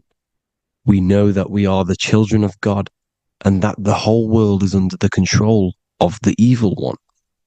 Ephesians 6:12, for our struggle is not against flesh and blood, but against the rulers, against the authorities, against the powers of this dark world, and against the spiritual forces of evil in the heavenly realms.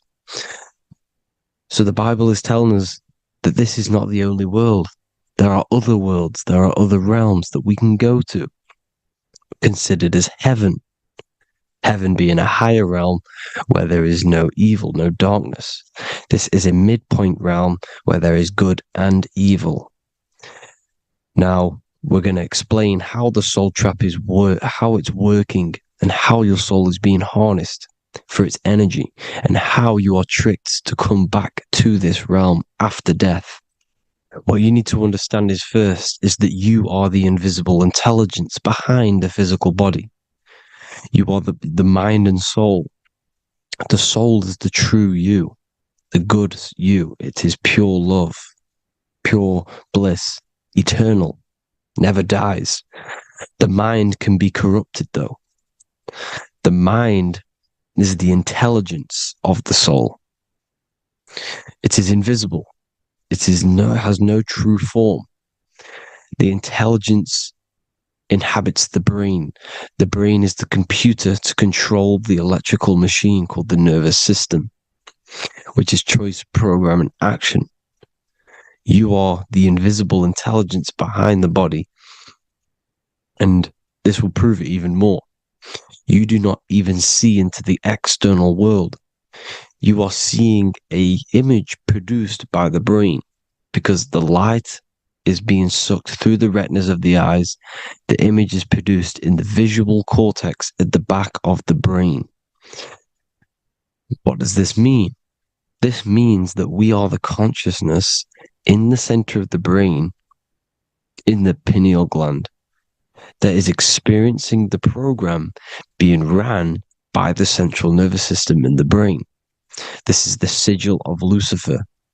Lucifer in Latin is Lucy, Lucy is light in Latin. Lucifer is known as the light bearer. This is how the eyes work, people. It's not a demon or a devil. The sigil for Lucifer is how the eyes work, and how the left eye is controlled by the right brain. The right eye is controlled by the left brain. There is a crossover. It's the same with the body. The left side of the body is controlled by the right brain.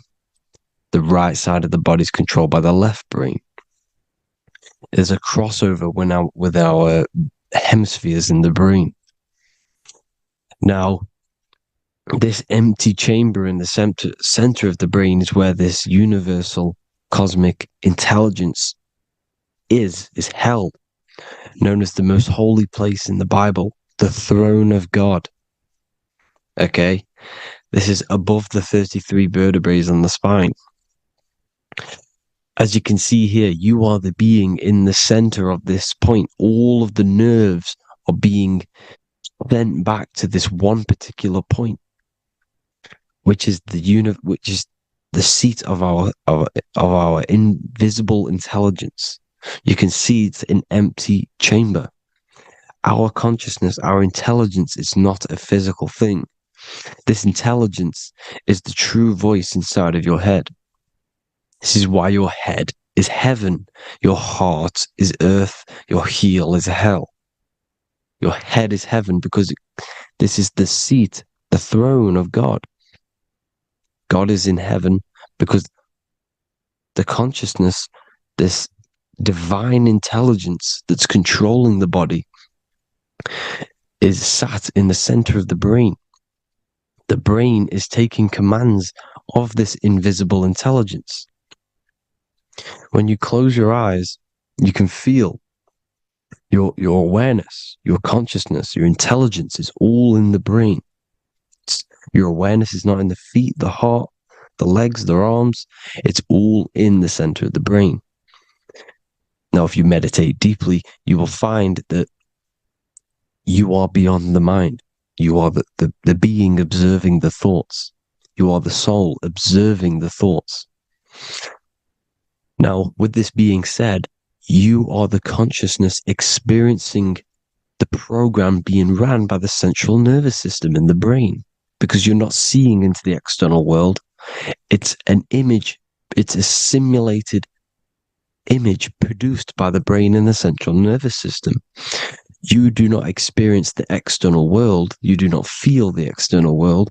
You feel electrical impulses on your nervous system. Your nervous system is decoding what you are feeling. So the only thing that you truly feel is the electrical impulses on your nervous system.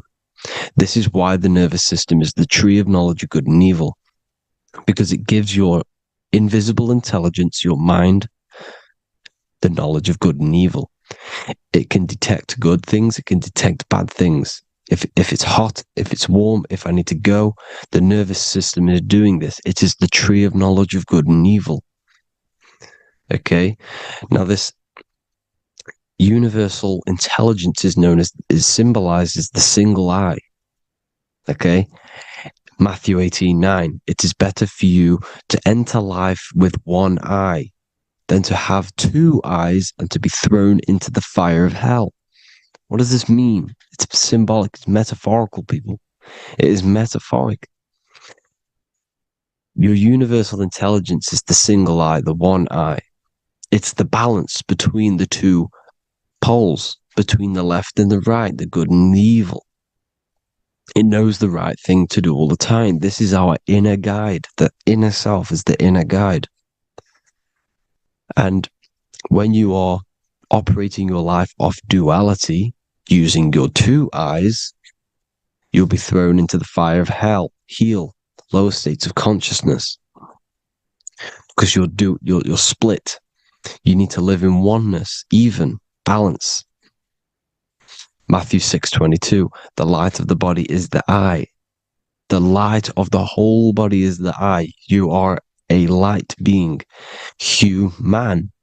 Hue means an attribute of a color. Man is the word manifested. We are light manifested into physical form. Depending on your vibration is depending on what color that you are vibrating on, which is a hue, a human. If therefore thine eye be single, thy whole body should be full of light. Again, it's talking about the single eye, oneness, completeness. When you balance the hemispheres of the brain, we'll go over that later. But anyways, the body is the earth. This is what we need to understand, people.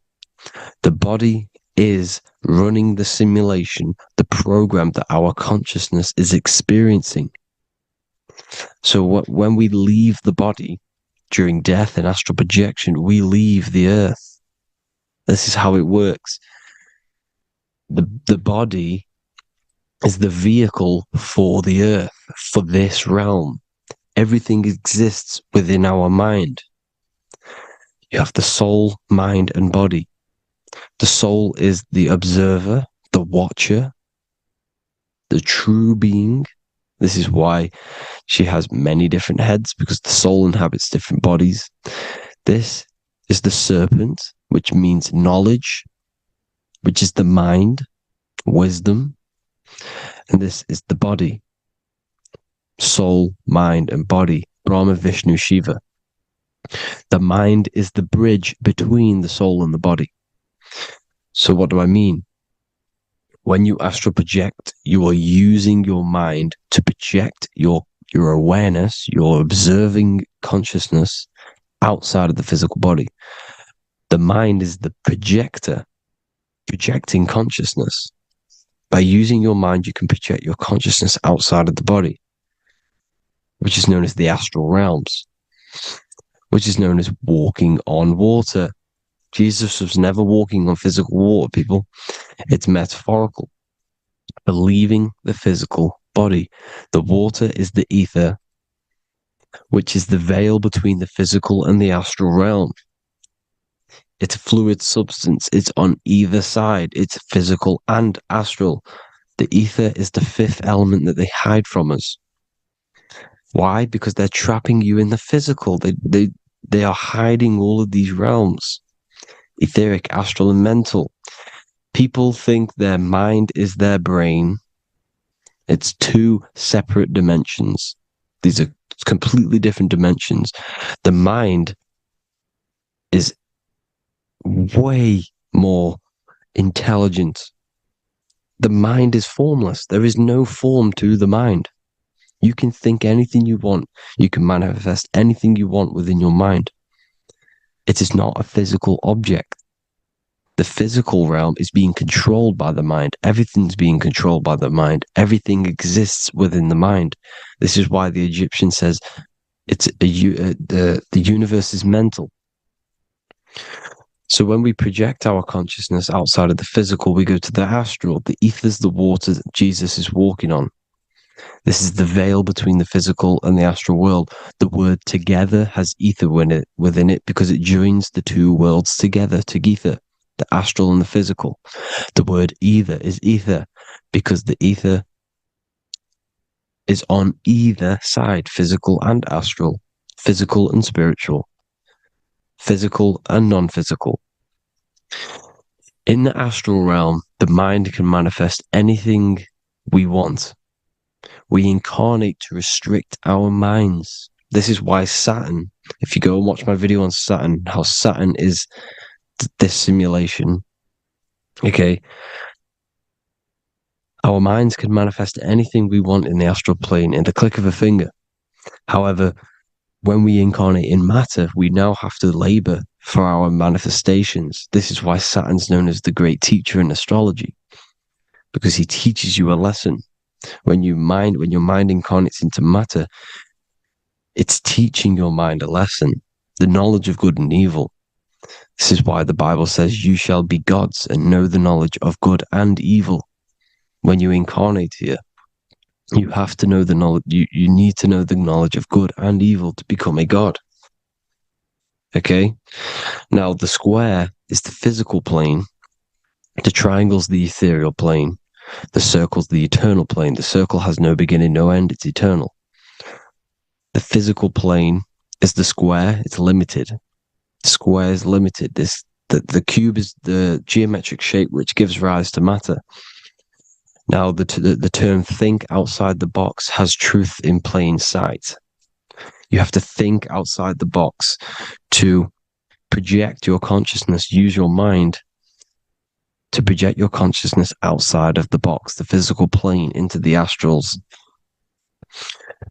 The astral realm is the realm of the stars. Above us is the stars. Through the stars is the astral plane. This is why astral has the word star within it. The devil is the de-veil. When you sell your soul to the devil, quote unquote, it's metaphorical. The devil exists in the physical plane.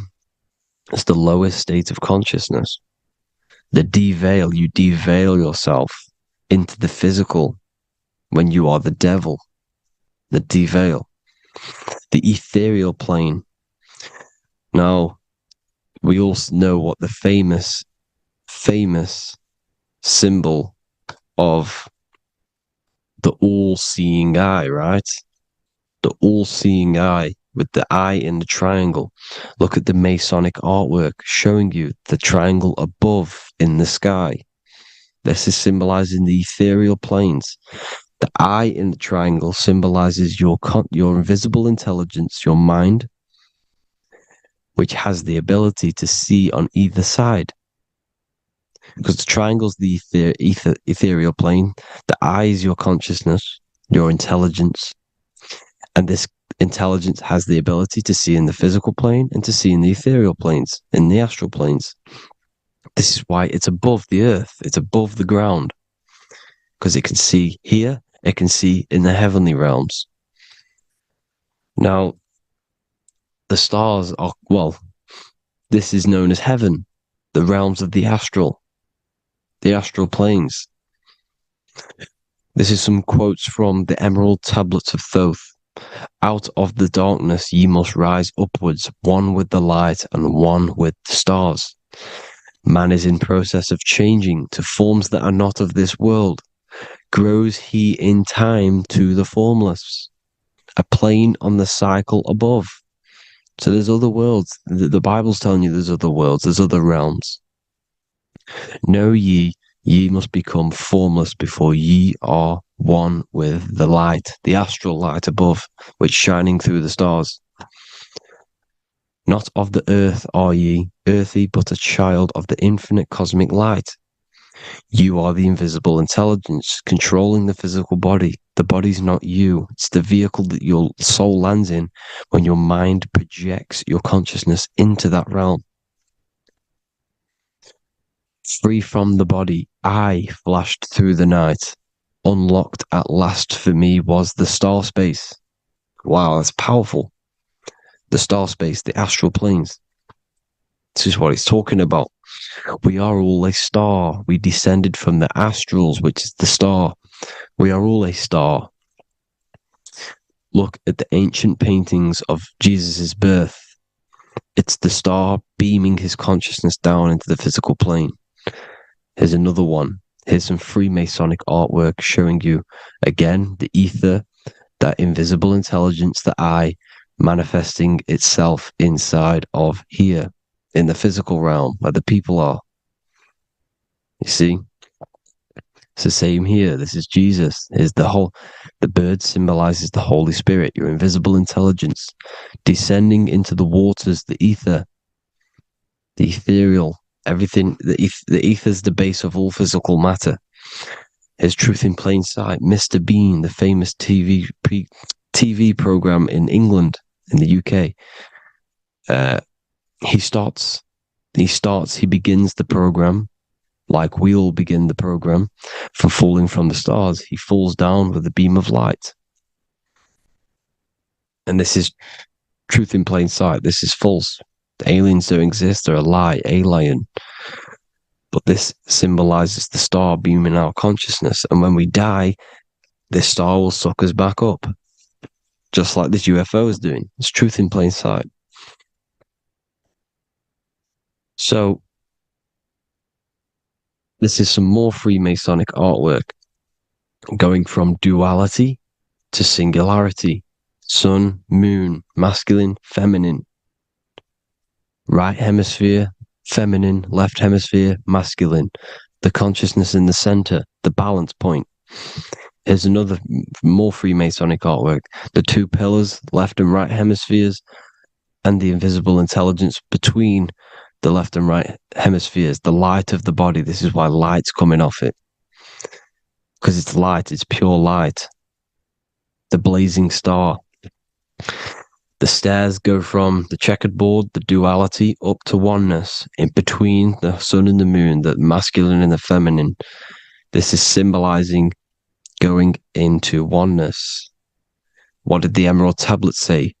You've got to become one with the stars, one with the one with the self.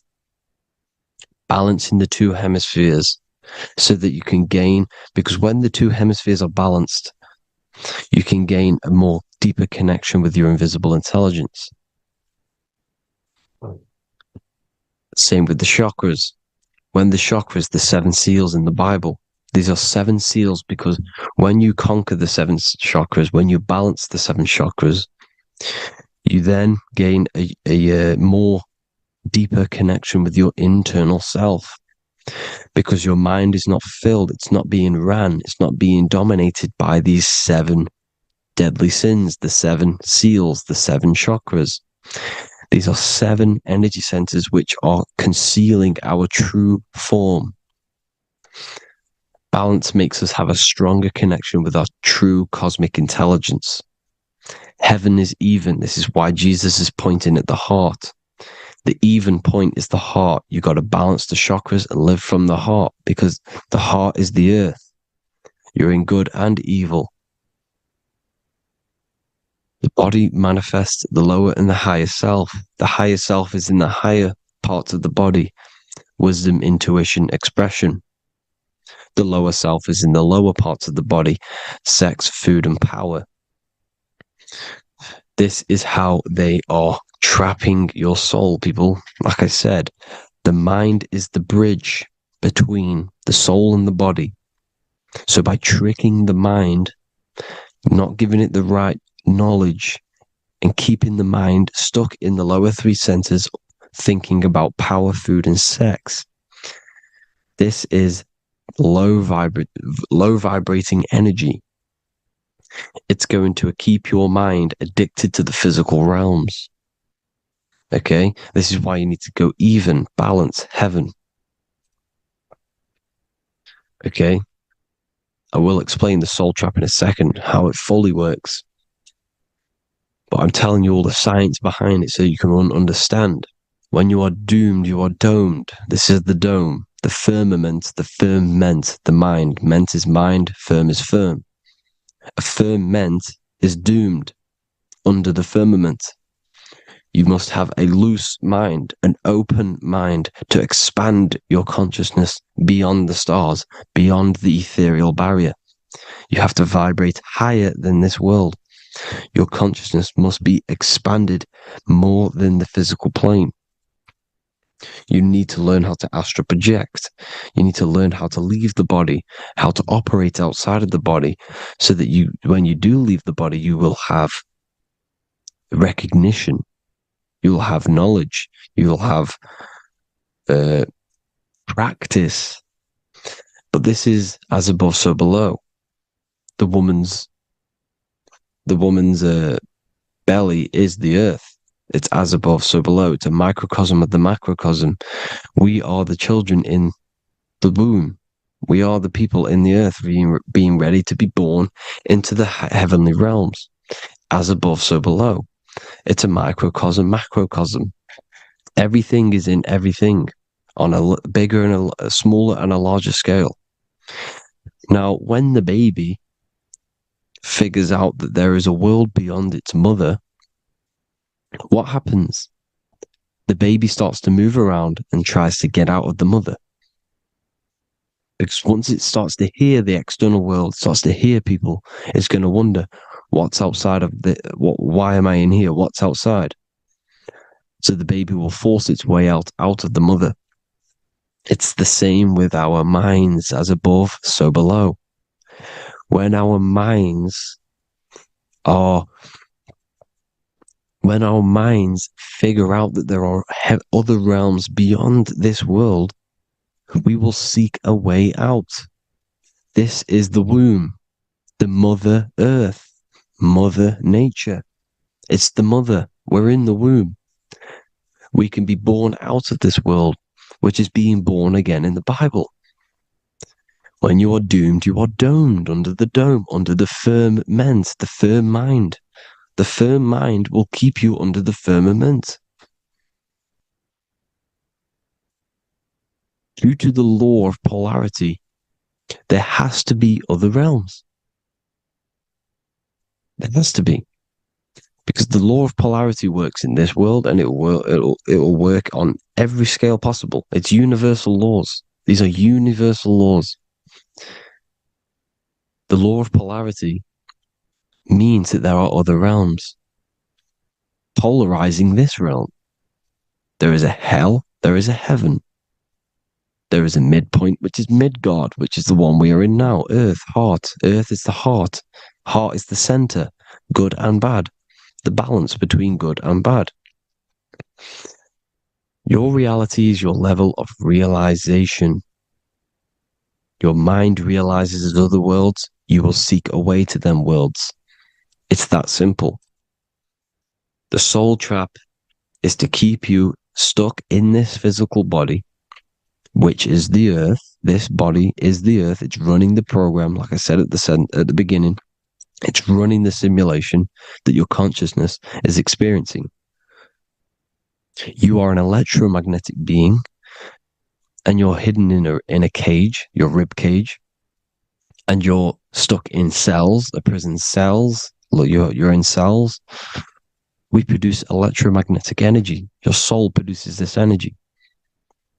And by trapping your consciousness inside of this physical realm, they harness this energy within the astral realms.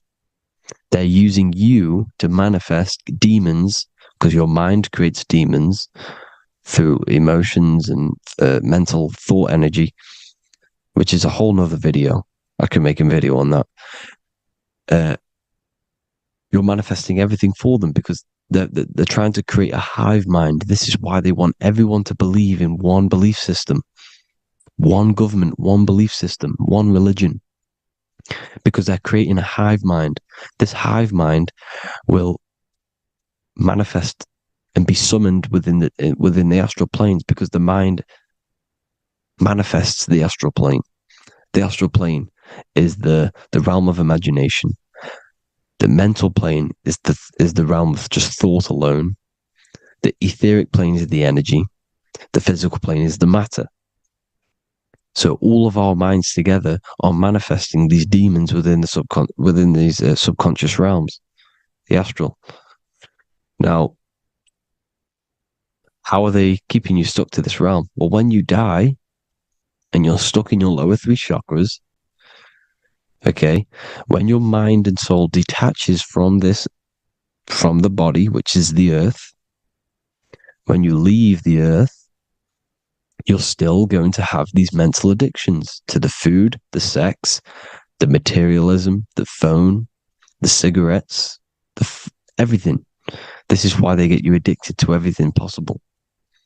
The TikTok, the YouTube, they get you addicted to as many things possible.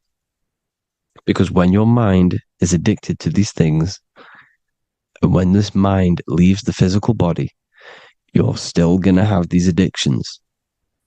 Okay? You're still going to have these thoughts. And you will be manifested into the lower astral realms because you're thinking materialistic, you're thinking negative, because your level of realization was your reality. You were manifesting hell on the earth. When you leave the body, you're going to manifest hell in the astral planes, which means you'll be vibrating on the very low, which will put you in the lower astral realms.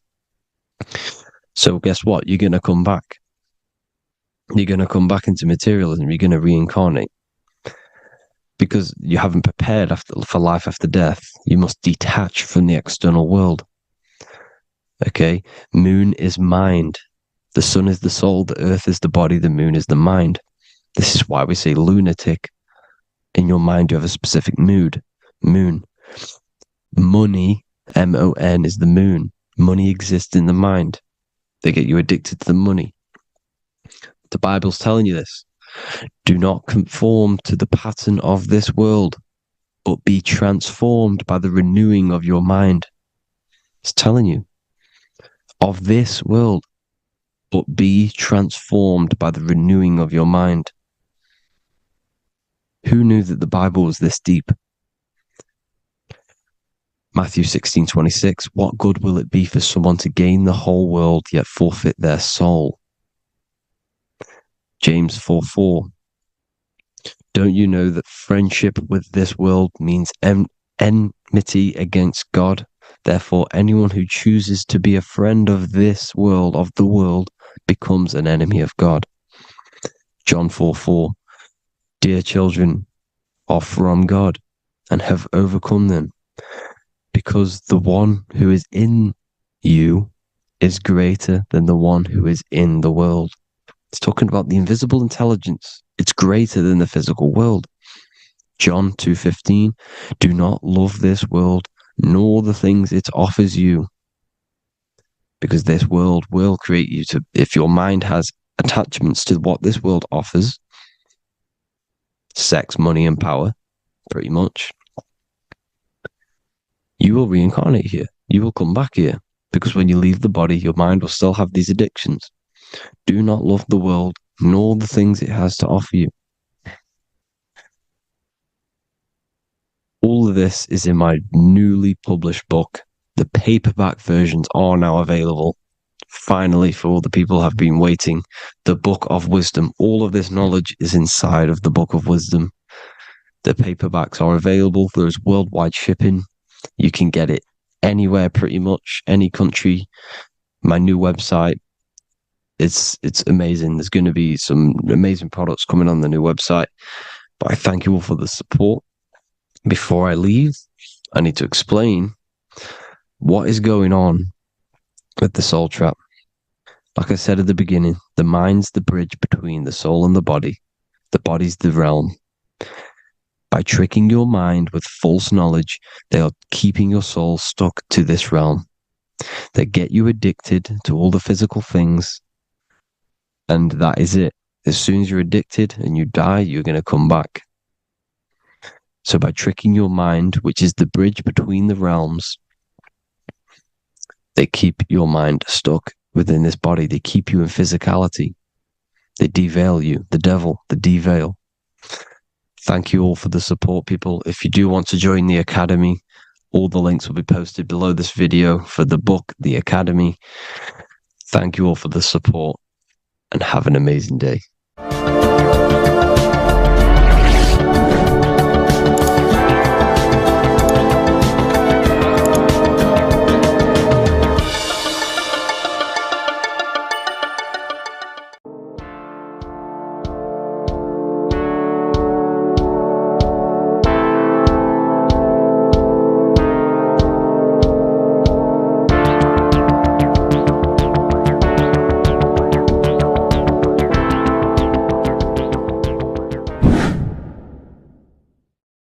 People, how are you all doing? It's Revival of Wisdom, and today we're going to be talking about your birth certificates and how we are slaves to a system and how they have trapped us into this system. Okay, so the first thing you need to understand about this system is there are two types of laws. You have the law of water, which is admiralty law, and the law of the land. So the admiralty law is the law of water, and this is what money is. Money is water. This is why we say liquidity, currency, the current. A current is water, something moving through something. Cash flow. And this is why banks are called banks, because a river bank is on either side of the water, and it directs the currency. You see? So money is water. And as you can see here, Ripple, the cryptocurrency, Ripple, water Ripple, and they're building a bridge over water, overseas, international banking with cryptocurrency. So money is water, and this has specific laws about water, but water is the same everywhere, you see. what the difference is with the law of the land is that you can have different laws in different lands. I can't do certain things in the UK that people can do in America, for example. You see, that's the law of the land. But the law of water is the same, because water is everywhere. Now, this is very important to understand when it comes to, you know, these birth certificates. So, Pope Gregory, this is where we're going to start off. Pope Gregory in 1582 took the Orthodox Eastern sunrise calendar and changed it to his own Gregorian timeline, not a calendar, a timeline. This timeline was copyrighted by Pope Gregory under the name of the Vatican. So the Vatican owns the timeline that we are using today, 2023. They own it. They own the title of this Gregorian calendar. Okay? Therefore, anyone who is born under this copyrighted timeline, not calendar, they are subjected to Rome because Rome owns the timeline. They have a patent, a copyright for that timeline. What is on our birth certificates? That timeline. We are born underneath, we are subjected to the Vatican. This is why all birth certificates go to the Vatican. They own every single birth certificate. Okay? So when we use this timeline, we are subjecting ourselves to this timeline.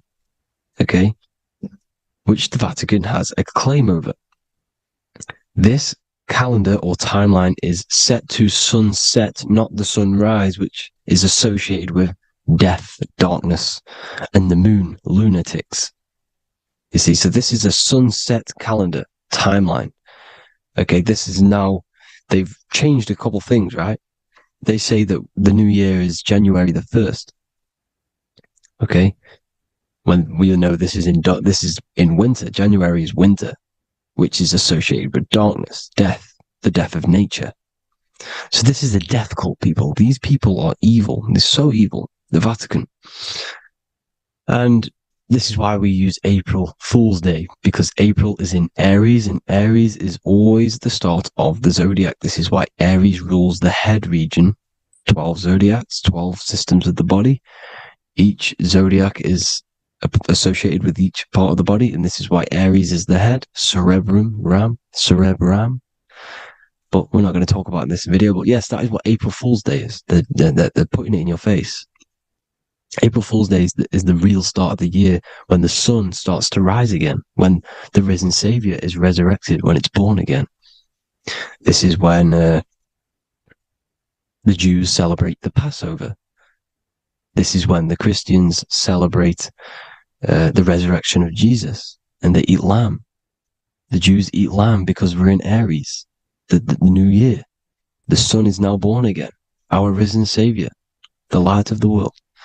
So yes, this is what April Fool's Day is. It's the first day of the year, which they changed. Pope Gregory changed. So you need to understand is that you are in the womb. You are inside of a ship, because every ship, literally a ship, every ship is female. This is why they say she delivers the product, because she does deliver the product, you, the baby. Same thing with a ship, they deliver products. They are a she.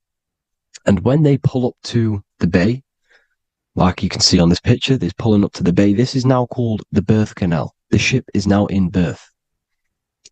On paper. Okay, this is law. And when they pull up, they tie up to the bay, and now they get a certificate of manifest certifying all of the products which are on the ship and what they are bringing into that nation. Okay, so you're bringing in this many of that, everything's on the certificate of manifest. And this certificate of manifest is also your birth certificate, because you are traveling through water when you are in the birth canal of your mother, because you are in water when you are in the womb, and you travel through the birth canal. And when you arrive, you get a certificate of manifest with the name, How many, the quantity, you know what? That's your birth certificate. Okay. And this is what it is. We are a well, we're not a corporation, but we represent a corporation, which is your name in full capital letters. That is your corporation. You cannot physically tax a body, but you can tax a corporation. This is why we get charged. This is why we get taxed, because it all goes down to the corporation, which our name represents, which we are subjecting ourselves to. We are my name.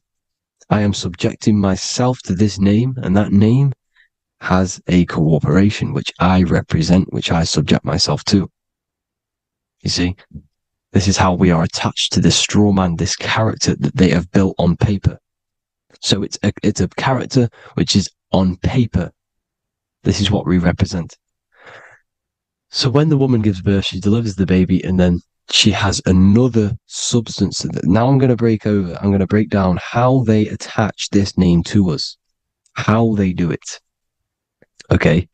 Our mother is carrying us the product in the womb, the water. And it goes, for example, it goes from the United Kingdom into a state-owned, corporate, federal-owned hospital, which is government-owned. She does not declare the package when she enters the building. Aha, so keep that in mind. When she delivers the package in the federal territory, she does not declare the package either when she leaves. Therefore, there is no evidence that we exist when we arrive. On paper. On paper, there is no evidence that we came into the building or left the building. We have not been declared. So we do not exist on paper at this point. When the woman gives birth, she delivers the baby, and then she has another substance, which is called the afterbirth material. Okay? This afterbirth material has the same DNA as our physical body, with the body, mind, and spirit. Okay? This is how they get this corporation. Hold on. The afterbirth material does not get claimed by the mother nor anyone. Therefore, they salvage that substance, because we are under the Vatican. Every state is all Catholic. Your birth certificate is Catholic. No matter what religion you think you are, every single birth certificate is Catholic, because we are subjected to Rome. All roads lead to Rome. Rome runs all of this. Okay? We're still under the Roman Empire. Okay, so Rome are Catholic and they believe in salvation. This is how religion comes into this. This is how they use religion to get this. So they salvage the afterbirth material and they claim it, and they salvage it and give it and charge it to Rome. And they give it a name. Here's the legal term, born alive. Here's what it says. Each product of such birth is considered live, born, and fully recognized as a human person. So each product of such birth, so that could be anything, the afterbirth, the person who actually comes out, the baby.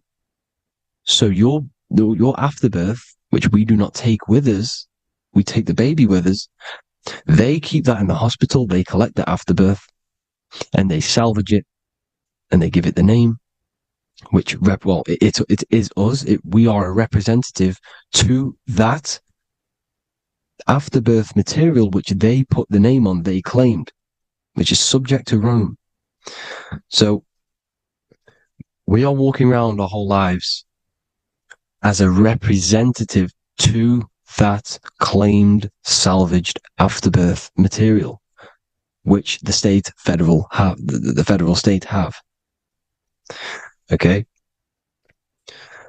We are under the Catholic Church, Vatican. Therefore, the afterbirth material is a child of God.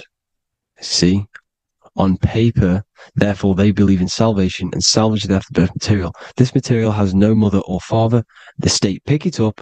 It becomes a war to the courts and gets charged to the state. So we are a representative to that character they salvaged, because it is the exact same DNA as you. Subject is the name or the title, and the matter is the physical aspect left behind in the hospital, which represents us. You see? So now we're moving on to Unum Sanctum. Unum Sanctum was in 1302, a very, very important year. Very important year. Unum Sanctum says this is basically how they claim everyone in the world. So the Vatican had all this power, all this gold, all these people under them. They need to get a claim for them so then they can rule over them and make them slaves. So what they did, they created Unum Sanctum. Pope Boniface VIII did this. And it says, the spiritual man judges of all things, and he himself is judged by no man. The spiritual man, keep that in mind, unless he invent like Manichaeus, two beginnings which is false and judged by heretical, since according to the testimony of Moses, it is not in the beginnings, but in the beginning that God created heaven and earth. Furthermore, we declare, we proclaim, we define that it is absolutely necessary for salvation that every human creature to be subjected to the Roman pontiff. So they are claiming us in Unum Sanctum, and it's in the vaults in the Vatican. They will put a spell on it because they are sorcerers, they are magicians. They put a spell on it, they lock it up, and whatever goes on that piece of paper goes. And this Unum Sanctum is claiming all of us. So what does it say in the beginning? The spiritual man judges of all things, and he himself is judged by no man. The spiritual man, the man with the body, mind, and soul, the first baby that comes out the birth canal. That's you, your body, you, body, mind, and soul. You have the Christ, which is I am, which is grace. Grace means here now, in the present. You have the Christ, which means I am. Therefore, you have a soul. If you can say I am, you have the Christ. You have a soul. But a creature can be anything with no soul. You see, so no man can judge the man with the soul. However, as it says in the second part, we proclaim, we define that it's absolutely necessary for salvation that every human creature to be subject to the Roman pontiff. So they are subjecting the afterbirth, not the man with the body, mind, and soul, but the afterbirth to the Roman pontiff, to the Roman Catholic Church. We are the ones who are claiming to be the afterbirth material, which is our birth certificate, which is our representative. We represent that because it is our DNA. This is how we are stuck.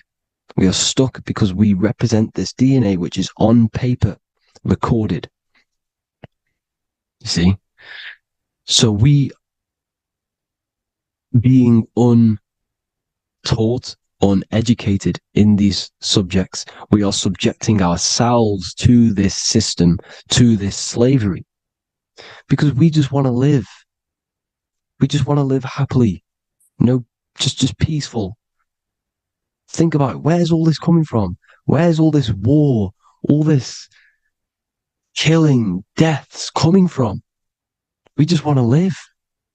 It's coming from the Catholic Church, these evil death cult, which has subjected us, which has used us as slaves, and we are still slaves, and it's just going to get worse and worse and worse. So this is how we have subjected ourselves to be the slaves to this system. It's a lot to take in, and there's a lot more deeper stuff which goes into this. I'm just going over the surface. I'm going quite deep, but there is little details that I still need to learn myself. But this is the general how that we've been stuck to this slave system. So we are batteries, okay? This is why we get charged. When you go in a court, you get charged, okay? Because you're a biological battery. This is why cities look like motherboards, because we are feeding energy to this matrix. Okay, when we look outside of ourselves, when we give power to so-called Jesus Christ, worshipping idols outside of ourselves. We are where attention goes, energy flows. We are feeding the matrix with energy. By looking within, placing your attention within yourself, you are taking back your power. Because the I am is Christ. The you, the soul, is Christ. It's God. The awareness is God. Okay? However, we are subjecting ourselves to this system. We're subjecting ourselves to this system and the feeding of our energy. So what we need to look for the future is that, think about it, with the end goal is to change our DNA, is to literally make us robots, transhumanism, slaves. This is why we have smart cars, smartphones, smart watches, smart meters, smart cities. And all of this is going to be connected by the smart grid, which is 5G. This is why 5G is rolling out. 5G is going to connect all of these technologies to one. It's like a big net system. And you know why they're doing this? It's because all of this is going to be connected through AI, through this 5G, and that 5G is going to be controlled by the elites. So you say anything wrong, you do something wrong, you say the wrong thing online, they'll turn off your car, they'll turn off your phone, they'll turn off your smartwatch, they'll turn off your TV, because it's all going to be connected and controlled by the smart grid. And this is what the Great Reset is, people. But they're going to trap us inside of these 15-minute smart cities so we can't leave the area, because they're going to use climate change as a tool to enslave us to not travel because of so-called climate change and the fumes that we are putting into the air, which is all BS. They're doing this to push these new cities, to push all of it. But listen, they're trying to get inside of your body. The only way they can do that is to get you addicted and using this technology. First, they got on the body with the smartphone. Well, first of all, we use the technology. We get used to it with it in our hand. The next step for them was to get on the body, which is the Apple Watch, as you see down here. They have now successfully got onto the body. The next thing is to get inside of the body. This is the brain chip. You see how they've slowly lured their way in, slowly got you addicted to this technology, got you dependent on this technology. And what they're going to do is that they're going to mold society to be dependent on the brain chip. So in order, for example, if you want to go and pay for food, you're going to have to get a chip to pay for the food, because it's all going to be digital money. And that digital money will be connected to the chip, and you'll need the chip to pay for things. You see? So this is how they're slowly transhumanizing us. These phones, these apps, these things which are all which are all using, was created by Freemasons.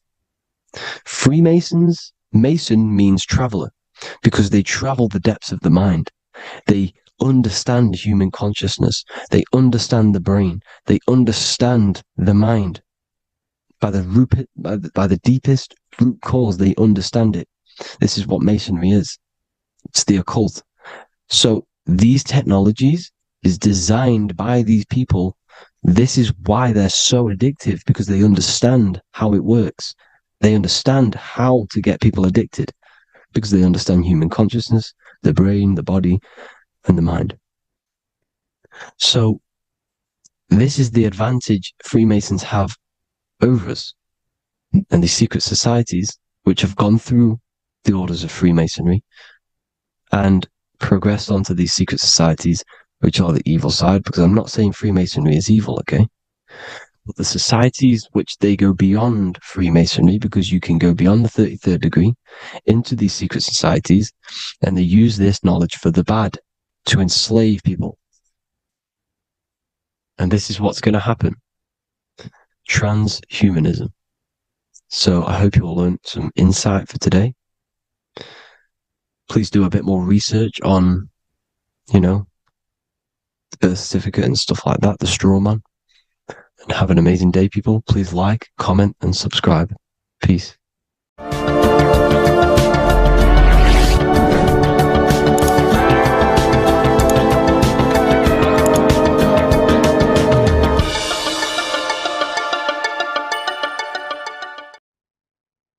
You don't just have a physical body. You have a physical, mental, spiritual, and emotional body. Each one of these aspects are a body of its own. Body does not just refer to a physical substance. You have a mental body for thinking, an emotional body for your emotions, a spiritual body for your energy in your astral form, and a physical body to encapsulate all of these. Each 4 of these aspects are essential for the human experience and essential to balance. Now, today we're going to be syncing the 4 aspects of your consciousness with the 4 seasons and the 4 elements and how this ties into the Bible. So we have 4 physical elements. We have 5 elements in total, spirit being the most important, but spirit is pure invisible. We have 4 physical elements. We have air, fire, earth, water. Earth and water are feminine. Air and fire are masculine. Air and fire are active. Water and earth are passive.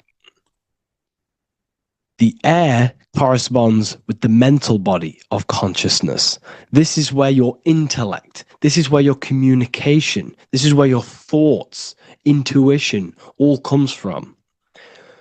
This is the mental body of consciousness that allows you to think, allows you to process, figure things out, and have intellect and gain knowledge.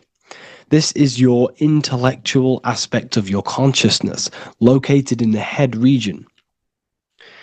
We have a fire nature, a spiritual nature. This is our astral body. Our astral body is all to do with the subconscious realms, the higher realms of consciousness. This is the body that allows us to be free from the physical body. Our spirit is more of our energy. Water is our emotional body. This is what allows us to feel things, that allows us to gain intuitive feelings of conscience. So emotion allows us to understand what is right and what is wrong. When we feel something bad, we know that this is wrong. When we feel something good, we know that we are doing good. Emotions are a creational force that allows us to feel certain things to bring them into existence. Our emotional body is a creational force and should not be reactive, and they should be controlled. Most actions are stemmed from emotions. Actions bring thought into physical existence. Emotions are the driving power. They are what drives your actions. The thought, then the emotion, then the action. Earth is your physical body. This is your physical state that allows you to take mind and emotion into action, into fruition, into physical matter. This is what your physical body allows your consciousness, your soul, to interact with the physical world and bring things into physical existence. The physical body, the physical world, is an outcome and an effect of the thinking mind.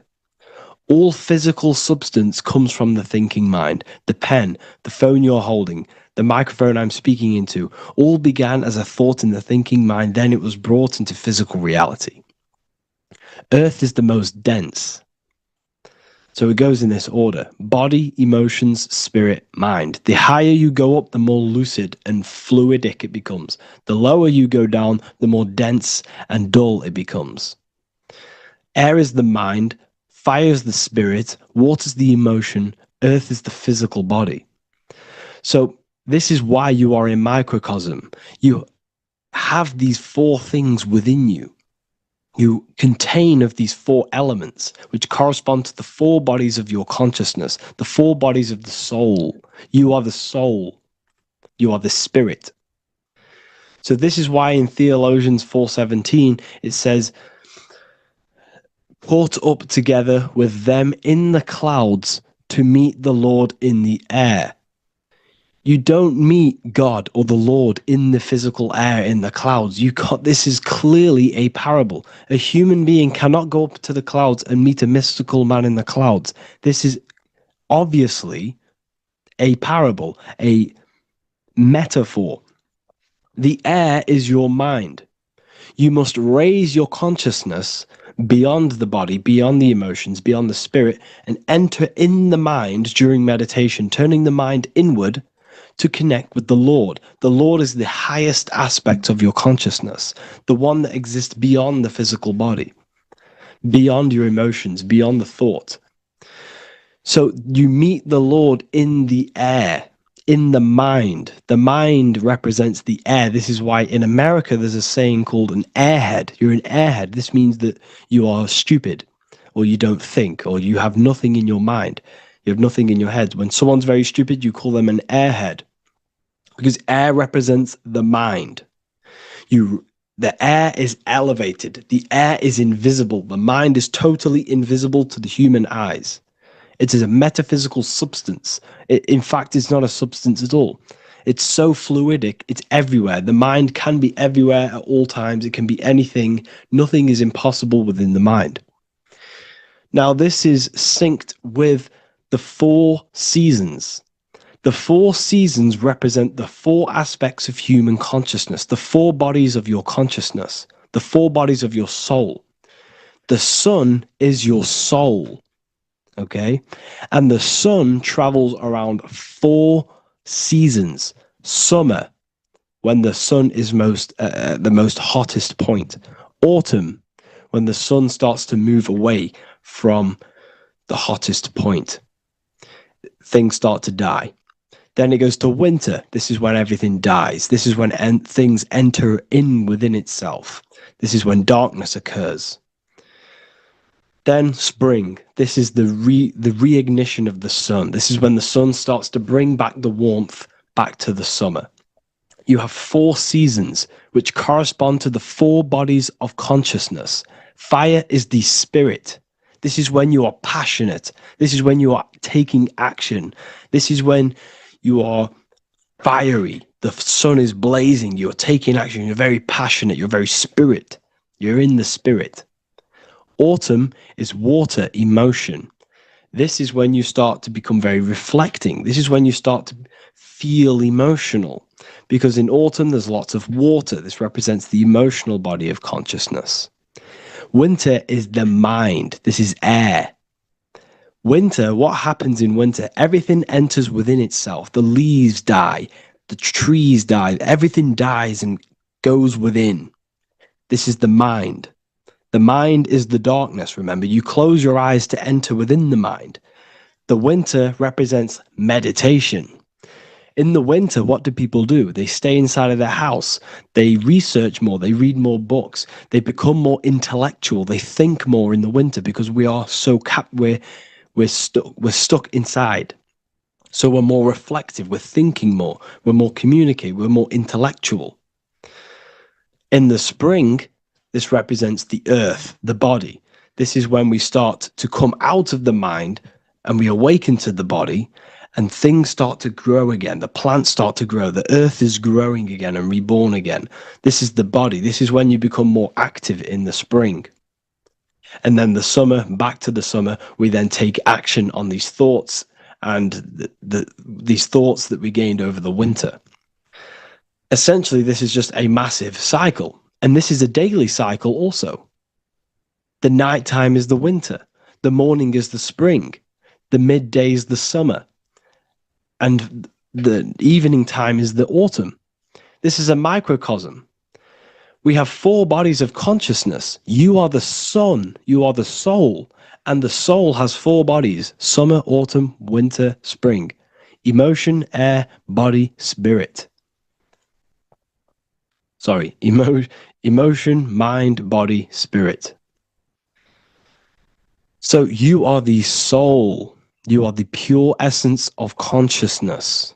The sun is your soul in the heart. And the seasons are inside of you because you are a microcosm. Okay? You are a microcosm. The word sun is son. The Latin word for sun is sol, which is soul or solo, because the sun is solo. It's on its own. You are the soul, and the soul has the four different bodies of consciousness. So, before we move on any further, if I've blown your mind, please, if you can, leave a like, a comment, a share, and a subscribe. Let me know what videos you want me to make in the future. Please drop a like. It definitely will help me. You are a microcosm of the macrocosm. Man is a miniature universe that goes through its own cycles. The seasons of the summer, winter, spring, and autumn do not occur merely outside of him, but within him as well. The summer is within you. You feel different in the summer. You feel different in the winter. You feel, depending on the body of consciousness, it's your soul's interacting with. So the sun in the sky is your soul inside, and the sun goes through these cycles, which is affecting your bodies of consciousness, because the cycles represent your bodies of consciousness. Now, this ties in with the Bible. This is why we have four Gospels. This is why Matthew, Mark, Luke, and John are always seen with the four different zodiac sign animals or symbols. So you always see each one of the Gospels. If you just type in on Google Matthew, Mark, Luke, and John, type in ancient pictures, paintings or pictures of them, and you will find these four zodiac signs are always standing with each one. Taurus, the bull; Leo, the lion; Scorpio, the eagle. An old symbol for Scorpio was the eagle. And a man for Aquarius. Here you see very, very ancient paintings and artwork. Here we see Matthew, the man, Aquarius. Here we see John, the Scorpio. The same here. We also see it on the tarot cards, on the world card. We see the four fixed zodiac signs. Here we see it as well. These are called the four fixed zodiac signs. Now, when we look at the zodiac, we're no longer looking at the sky, because what you must understand is as above, so below. What is above you is inside of you. What is above is what is below. What is outside of you is within you. The zodiac is inside of you. The zodiac revolves around the sun. The sun is your soul. These are different energies of your soul.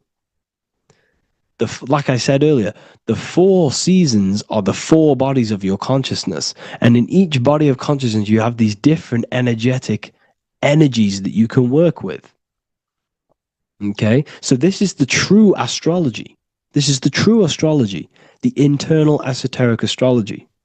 You can't find much information on this at all. Very hard to find. So what we're looking at are the four bodies of consciousness. Obviously, when you look in the middle of each, when we look in the middle of each season, spring, the middle of spring is Taurus. The middle of winter is Aquarius. The middle of autumn is Scorpio. The middle of summer is Leo. These four signs are known as the four fixed signs. Okay? Scorpio is fixed. It's the middle of autumn. Scorpio is a water sign, emotion. Aquarius is the air sign, the mind. Taurus is an earth sign, the body. Leo is a fire sign, the spirit. This is why we see Matthew, Mark, Luke, and John with the four fixed signs of the zodiac, which represent the four bodies of consciousness. Leo, the spirit, fire. Luke, Taurus, earth, body. Matthew, Aquarius, air, mind. John, Scorpio, water, emotion. Each gospel is depicting Jesus and showing Jesus in each gospel. Each one of these gospels is showing and depicting Jesus according to the different body of consciousness. In John, this is when Jesus starts to turn water into wine. Water is emotion. Wine is transmuted emotion. This is when he does miracles with his emotions, water into wine. Aquarius, which is Matthew, air, the mind. Inside of the Gospel of Matthew, this depicts Jesus as an intellectual person, a person is communicating and using his mind, his mental body a lot inside of the Gospel of Matthew. Go and read it, and you will see this. Luke, Taurus, earth, the body. Luke shows and depicts Jesus according to the body of consciousness, the physical body. He shows Jesus as a human, being a human being, helping people physically and helping people's physical needs, like giving away food and doing all sorts of good things for other people. Leo, Mark, inside of the Gospel of Mark, this shows Jesus as a spiritual teacher, a passionate person who is taking action.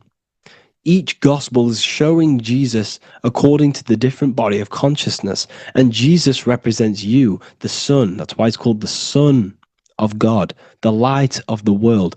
Jesus represents your soul, and your soul has these four gospels, the four bodies of consciousness, the four fixed signs, the four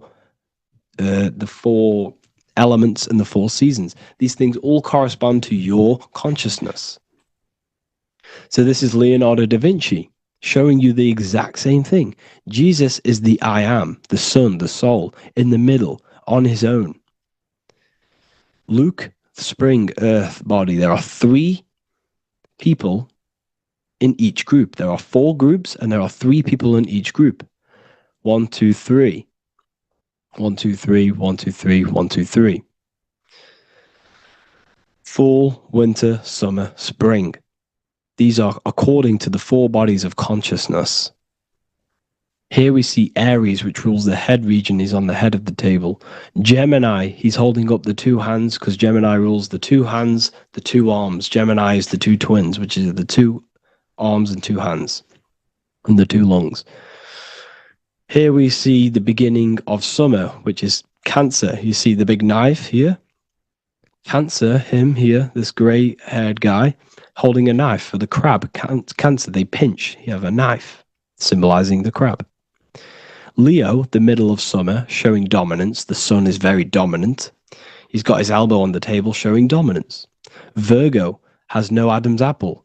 Cancer here is pointing at this woman's neck, saying there's no Adam's apple. This is Virgo, the virgin, the only woman. Jesus, the sun. This is Libra, the balancing. He's holding his arms out, balanced, showing the balancing of the sun. Because when the sun enters Libra, the sun is balanced between winter and summer. So it's balanced. This is all astrology, but this is internal. Okay? This is Ezekiel's vision. Ezekiel had a vision in the Bible, and he saw the face of a man, the face of a lion, the face of an ox, and the face of an eagle. The eagle, Scorpio, the ox is Taurus, the lion is Leo, and the man is Aquarius. He saw the throne of God, and he saw the different bodies of consciousness. This is all symbolic for the different bodies of your soul. So when we look at the zodiac, we are actually looking at a map and the energies of our soul, and the energies of our bodies, and the energies of our consciousness. This is what we are looking at. Each zodiac is an aspect of our consciousness and an energy that we can work with and that we must purify. Balance and purification is essential. Imagine playing a brand new video game. Let's say a brand new video game came out and you had to play it. What happens when you play that game? You don't know the controls. You cause chaos in that game. You can't really run properly. You can't do anything properly. You're getting destroyed by other people who are playing that game. It's the same with your physical body. When you are born, you must learn how to play the game. You must learn how to balance the mind, learn how to balance the spirit, the emotions, and the physical body. We must balance and purify each body of our consciousness. We must look after our physical body with our physical health by eating physical, electrical food like fruits and veg. We must look after our minds by being conscious of what enters our eyes, enters our ears, enters everything. Whatever enters our five senses is affecting our mind, our mental health, our environment, mental. We need to look after our thoughts. Control our thoughts by purifying our thoughts, only positive thoughts. Then we must purify our emotions, feeling only gratitude and love and not feeling these negative, dull emotions. Then we must look after our spiritual body through meditation and looking after our spirit. But remember, when we look after our mind, it all begins in the mind. Each body of consciousness is interlocked with the other. If you have if you have an unhealthy body, you have an unhealthy mind, spirit, and emotions. If you have an unhealthy mind, you have an unhealthy body, spirit, and emotions. If you have an unhealthy emotions, you have an unhealthy spirit, mind, and physical body. They're all interlocked. You must balance each one of them. Look after your physical body. Look after your thoughts. Look after your emotions. Look after your spirit. But remember, the mind is the most powerful one. It's mind over matter. Once we look after the mind, because once we start to control our minds and control every thought we think, this will then turn into discipline in our physical body. Because once we learn how to discipline the mind, we learn how to discipline what we eat, we learn how to discipline what we feel, we learn how to discipline our spirit. This is all interlocked, but work on the mind first. Work on the mind first. All of this knowledge is inside of the brand new Book of Wisdom, Volume 2. This is a revolution of human consciousness. If you've read it, please leave a review down below. If you've read Volume 1, leave a review down below. This is the next revolution. I don't see this information anywhere. This is the next revolution of human consciousness.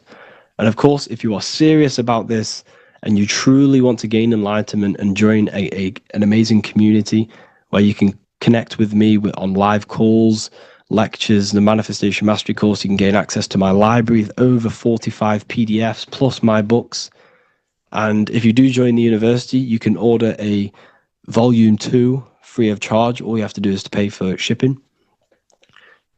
If you truly take your knowledge serious and you want to take advantage of life, join the university. This is where truth seekers belong. Just want to say thank you all. Please leave a comment. Please leave a like. It's going to help me a lot spread this knowledge to the world. And yeah, share this with a friend and subscribe. Thank you all.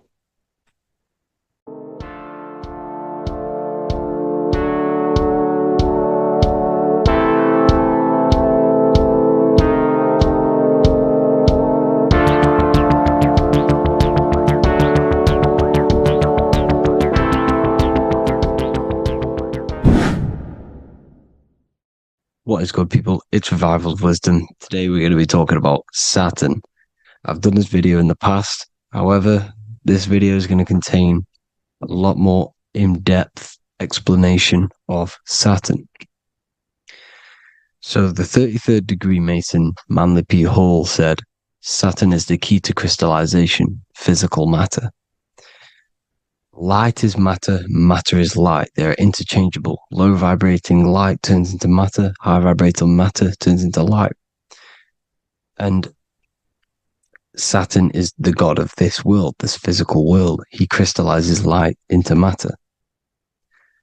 This is symbolized as the Masonic checkered board, matter and spirit, matter and light, light and matter. He's also the god of time, destruction, justice. He creates and destroys, because all things in time die. He creates and destroys you. So, because we live in this physical world, which is the electric world. This is why we say electricity, because it comes from the root word of El, Saturn. They used to call Saturn El, E-L. This is why we used to say Elohim is God. The real God of this world is Saturn, but it's being hid. This is being hid. Jesus is Saturn. All of this is Saturn. It's all Saturn worship. It's the real God of this world,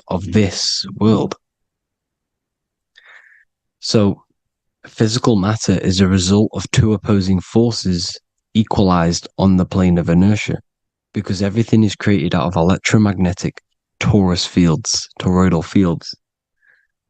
And these two poles equalize on the plane of inertia, which gives you planet Earth, plane of inertia. The plane of inertia is what Saturn is. It's the ring around the center of the plane of inertia.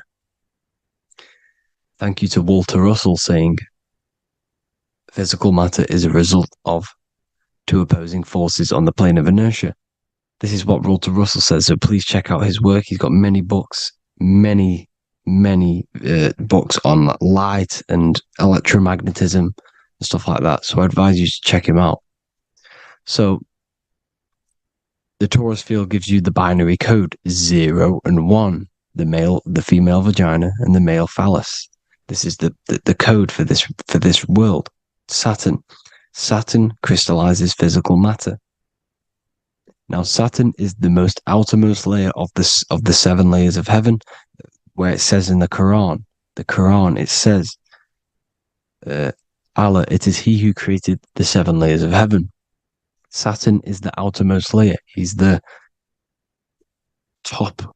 He's the most high. So when we say the most high, we're referring to Saturn. He's the most high before the firmament, before the stars. So Saturn is the god of this world. He's the Lord of the Rings. He wears the crown. The crown is the rings. Crown, Chronos. So the planets are luminaries. They are lights. They are beings. They are energy, conscious energy. And we're in the heart of the solar system. Saturn is the outermost layer. He is the one of this world. He's the god of this world. Now, on the North Pole of Saturn, you have the hexagon. Add up all the sides. It creates the 6-pointed star. Or it can be created as a cube. The cube is very important. The 6-pointed star is very important. 6 points, 6 triangles, 6 side, 6, 6, 6. Black cube adds up to 6 in gematria. Now, what did I say in the beginning? Saturn crystallizes the physical world. He creates physical things out of light.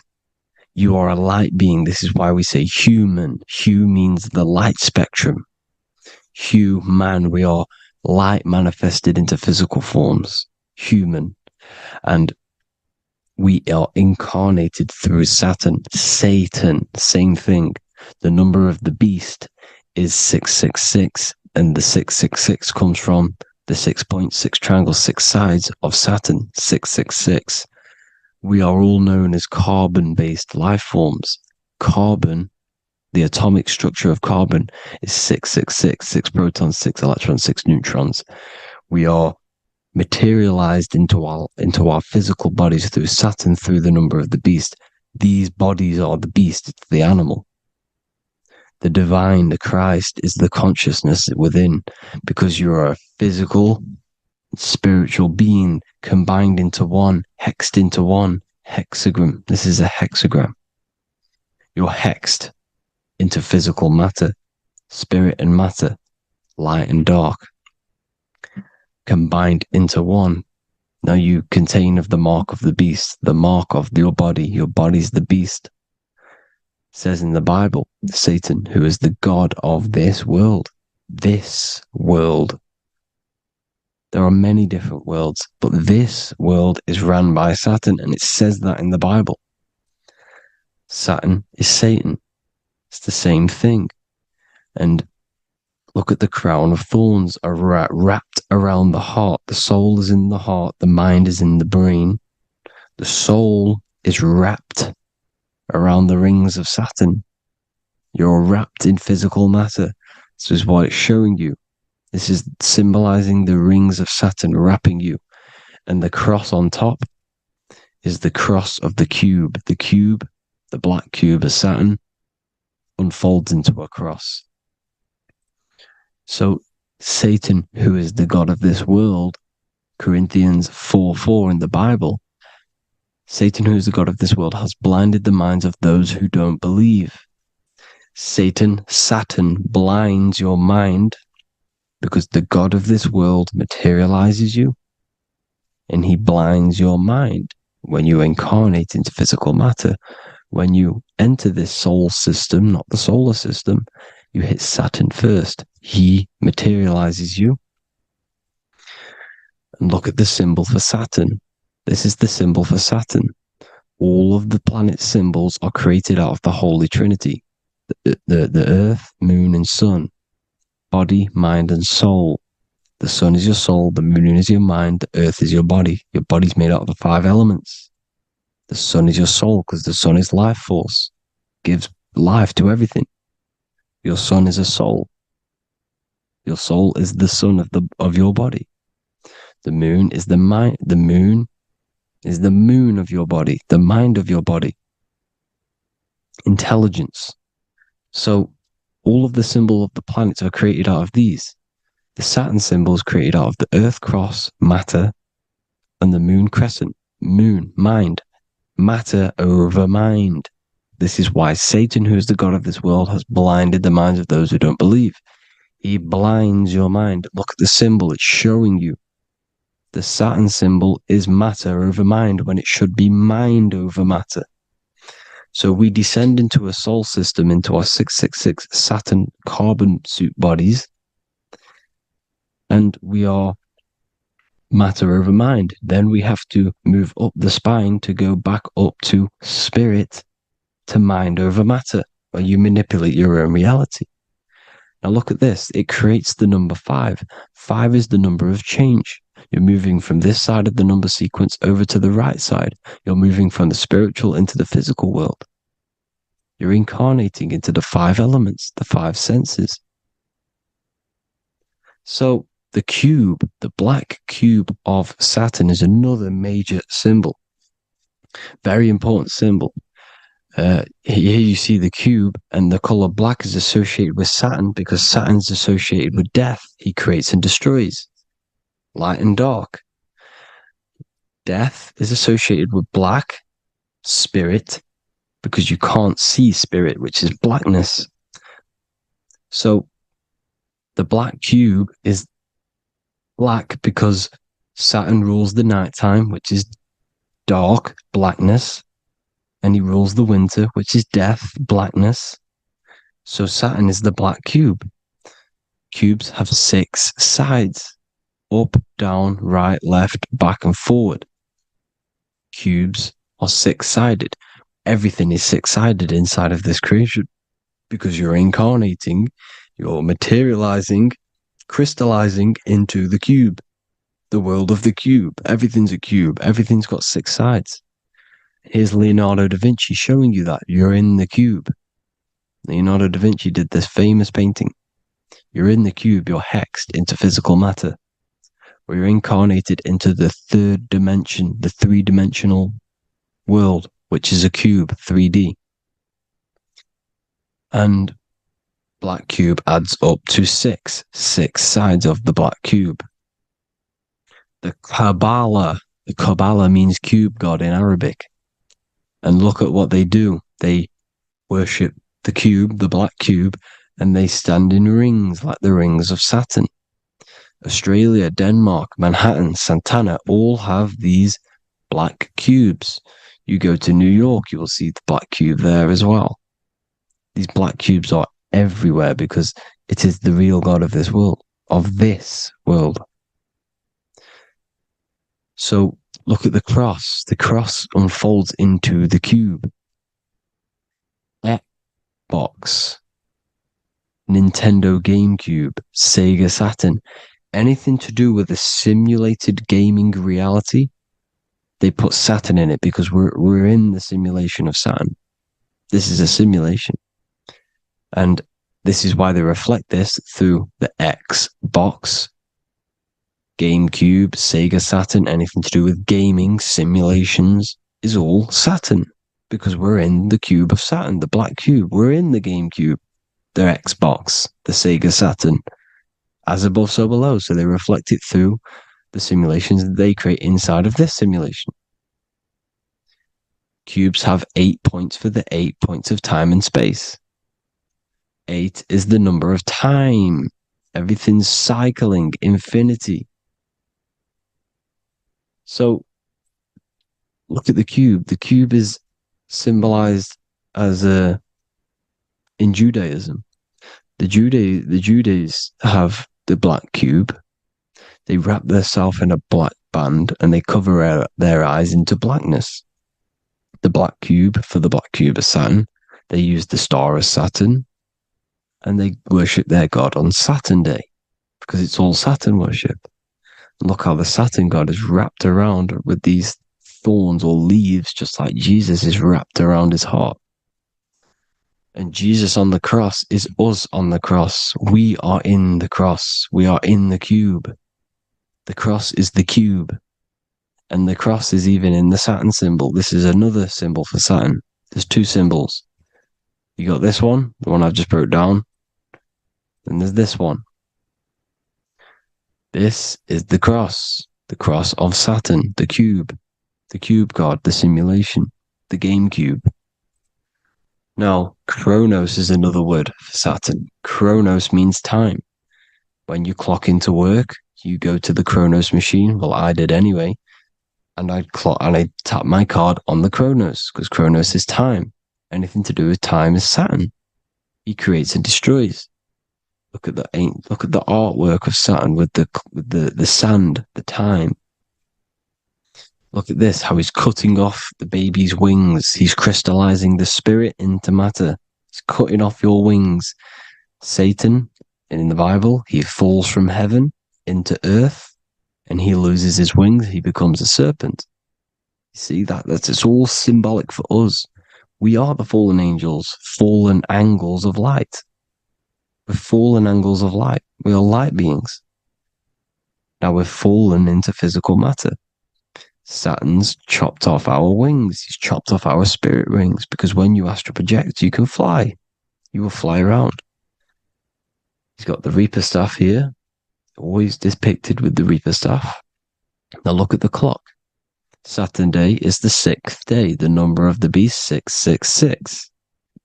Look at the clock. 6 take away 12. 12 take away 6 equals 6. 7 take away 1 equals 6. 8 take away 2 equals 6. 60 seconds in a minute. 60 minutes in an hour. 24 hours in a day. 2 plus 4 equals 6. That's 666. Everything's 666 because it's time. Saturn. All goes to Saturn. He's the god of time. We're in time now. We're in time. We're in the time, which is God. The god of this world. The god of time. Now look at this. The Reaper is also depicted as the Reaper. With the staff. The black cloak. Black symbolizing death. Spirit. Judges wear black because Saturn is the law. He's the god of this world. He's the law. This is why they wear black cloaks.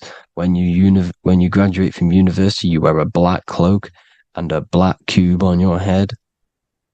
You've been hexed. Funerals, you wear black because it's all to do with Saturn, Father Time, Father Crystallization.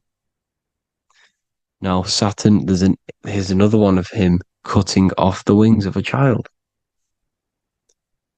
Because he cuts off the wings. He creates and destroys your body. We're in the electrical world. Everything that is electrical vibrates. All vibrations have to come back to a standstill point, which is death. This is why your body dies. Your atoms stop vibrating. Herona. Look at the crown. the crown is the corona. Corona means crown. And look at this is an alcohol brand for beer. You can see the staff of Saturn in the symbol with the moon crescent. Corona, which is the crown, Saturn, the crown on Saturn, the rings. And then you've got the staff. It's all Saturn worship.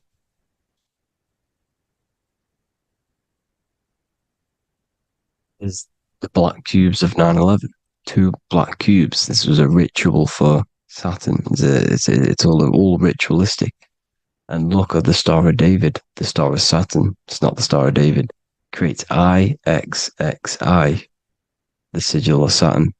IXXI means 9/11 in Roman numerals. 9/11. It's all a ritual for Saturn, and they have the 2 black cubes of Saturn. Now look, XX, there's more symbolism of Saturn now. We're going deeper. XX is more symbolism for Saturn. The sigil of Saturn is XX, as above, so below. Same with the Star of David. You split it in the middle, as above, so below, as above, so below. XX, this is a Knights Templar Cross of Lorraine. XX, Knights Templar, high order of Masonry. They all worship Saturn. Well, Saturn's the real god of this world. X Eon with the XX. XXL magazines, which is all to do with famous rappers and stuff like that. When you die, you put XX on the eyes because it's Saturn. He's the Reaper. Is Jesus with the XX crown with the thorns around his heart, around his soul, with the cube on the top, the cross cube. Lil Uzi Vert with the XX Cross of Lorraine. Jay-Z with his alcohol brand, XX Cross of Lorraine. The X Factor with the rings of Saturn. All Saturn worship. The seal of Melchizedek is also Saturn. This is the cube. This symbolizes the cube with the 8 points for the 8 points of space and time. And this is the cube. It's another ancient symbol for Saturn. Here you see the star of Saturn with the Melchizedek symbol around it, which is all to do with Saturn. Here you see an altar, the Holy Grail, the Melchizedek symbol on it, and they're worshipping it. This is why we wear rings, wedding rings for the rings of Saturn. It all goes back to Saturn. Earrings. The 8-pointed star of the ancient Sumerians is all Saturn. It's all Saturn. So the ancients, the symbols of Saturn goes on forever. It's in all of the major corporations. You can see it everywhere, the rings of Saturn. Toyota is an obvious one. Internet, Nike, Target, Sega, Saturn. It's all Saturn worship. All Saturn worship. Because he is the real god of this world. Here's Kanye West's album with a Saturn here. Here's Michael Jackson's album saying escape. There's the X again. The escape. You have to escape this reality. Maybe that's what he's pointing at. Here you see it on the dollar bill. The star of Saturn. Here you see it again on the dollar bill. So that is it for today's people. I hope you all gain some insight on Saturn. Please like, comment, and share if you can. Subscribe if you like the channel. Please have an amazing day. God bless.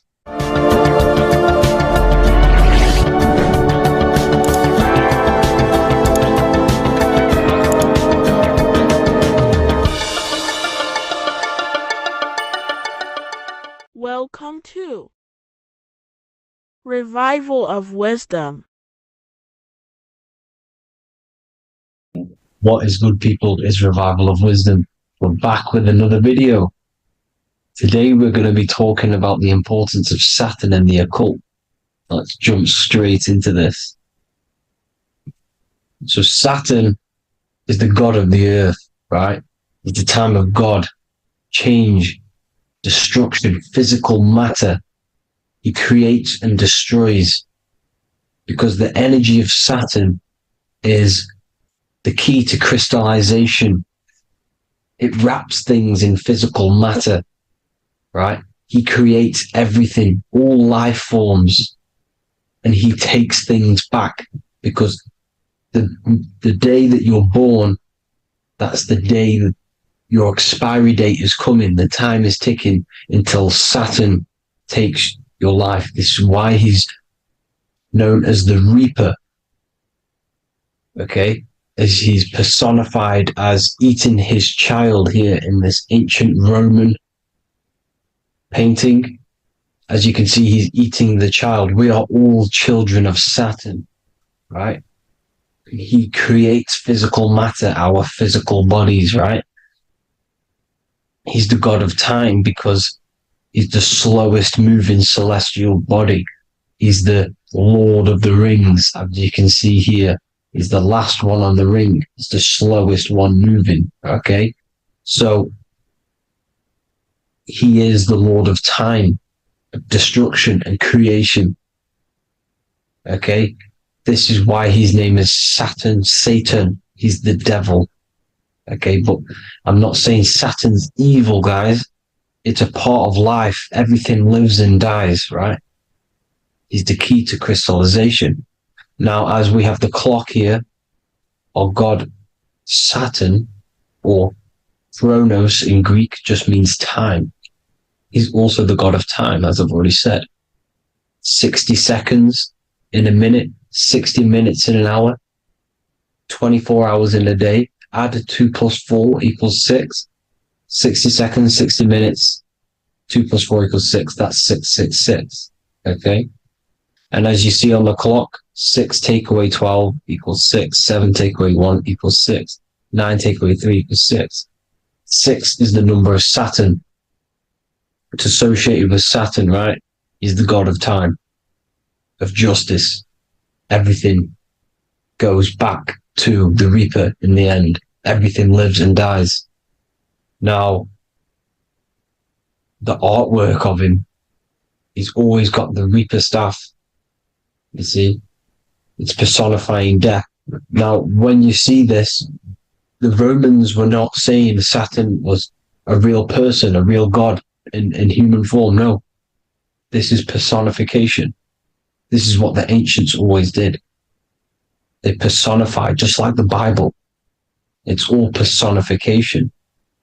So the personifying Saturn eating its children because it eats, it's the Reaper. No one can escape the Reaper. No one can escape death. Now, Saturn is 666, which is in the Bible, the number of the beast, right?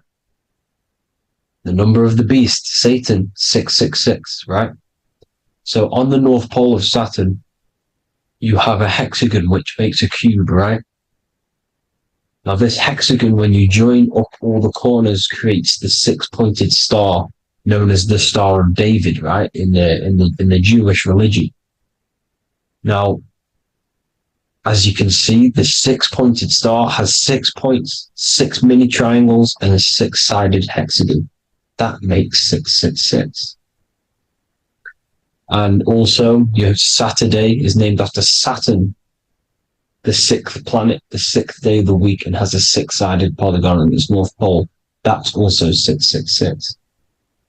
Now, this Star of David, this symbol goes back thousands of years, and it originates from Saturn. It's not the Star of David, right? It originates from Saturn. It symbolizes the physical and spiritual aspect combined into one, which makes us humans, right? Also symbolizes the male and female combined into one. These two sacred energies create the human. We consist of both male and female energy, also known as the Seal of Solomon. And we all know if Solomon was a real person, he talks about communicating with 72 demons. he could apparently in the text, he could communicate with 72 demons, and this is sorcery. This is black magic. Now, this symbol is associated with hexing people. When you place a hex on someone, that is a form of witchcraft, which a hex is just a curse. When you're cursing someone, this is black magic. Now, the black magician would stand in the middle of the symbol and cast his spells onto other people. Now, this symbol is obviously on the $1 bill, twice on the $1 bill. And it's very, very ancient symbol. And it originates from Saturn. And let's keep going. So the cube. So I just said how you see the cube on the North Pole of Saturn, right? The cube is limited. It's a 3D shape. It symbolizes limitations to the physical 3D dimension, the third dimension, the physical realm which we are in. Now, as you can see, the color associated with Saturn is black, right? Black is infinite potential. Black is the creation of all things. Before there was light. Light is born out of blackness, darkness, okay? Now, black is physical matter. And as you can see, the black cube, black symbolizing physical matter, the cube being limited, as the physical realm that we are in is limited. It's not like the fourth dimension where everything can exist in a thought. The third dimension is limited, right? And this is what Saturn is. It limits you to the 3D 666.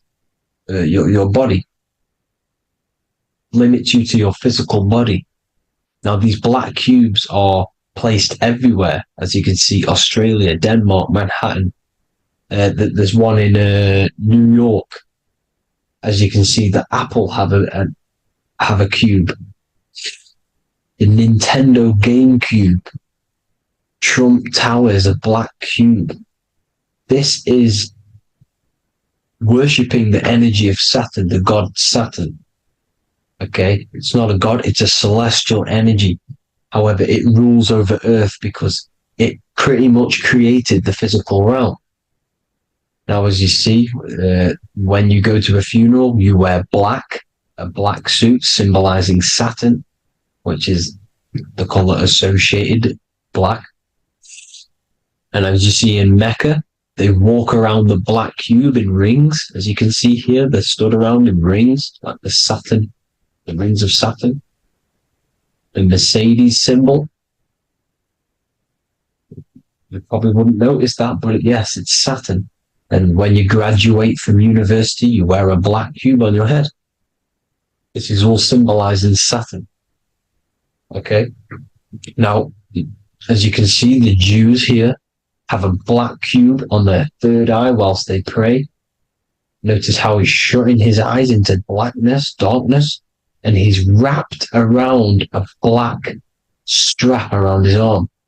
This is symbolizing the wrapping of physical matter, of how physical matter wraps things into existence. And as we all know, the Star of David is a Jewish symbol. So he has the black cube and the Star of David, right? So all of these religions are secretly worshipping Saturn. Okay, this is all Saturn worship, Kronos, the god of time and destruction, the physical reality. Now, as you can see, it's symbolized everywhere in all major corporations. Pepsi, internet, that's obvious. NASA, of course, NASA. NASA means to deceive in Hebrew. Universal, Walkers, that one's so obvious. Nike, Toyota. So many different ways they symbolize it. You either see the rings of Saturn or the black cube. as I just showed you here, the Nintendo and the Mercedes, right? It's absolutely everywhere. Now, they also use 666 to symbolize it, as I've just broken it down to you. 666, the World Economic Forum. We all know how they're trying to enslave us into this new world agenda. Google Chrome, CERN, Disney, Coca-Cola, Cadbury's, all of these have 666. Now, every UPS barcode has 666. And even www. Is Hebrew for 666, as you can see here. Monster. It's the same Hebrew letter. It means 666. Drake, 6 God. That's his God, Saturn. Why? Because they love physical realm. They love the physical dimension, the third dimension. Because they can rule here through riches. They can build an empire here. It's not like the fourth dimension. They don't want to ascend. They want to stay down here in the physical realm. Okay? Now, this is why they're cloning. They can move their consciousness into other clones to live forever. This technology exists. This is why they love the third dimension. As you can see, all of these sellouts here, Drake, Leonardo DiCaprio, you know, all of these people doing 666 because this is their God. This is their God. They love the physical realm. They sold their souls for wealth and fame in this physical realm. So why would they leave? You see? Now, this isn't all just evil, okay? So you have 7 chakras, right? You have 7 days of the week, 7 solfeggio scale notes. These are frequencies, the solfeggio scale.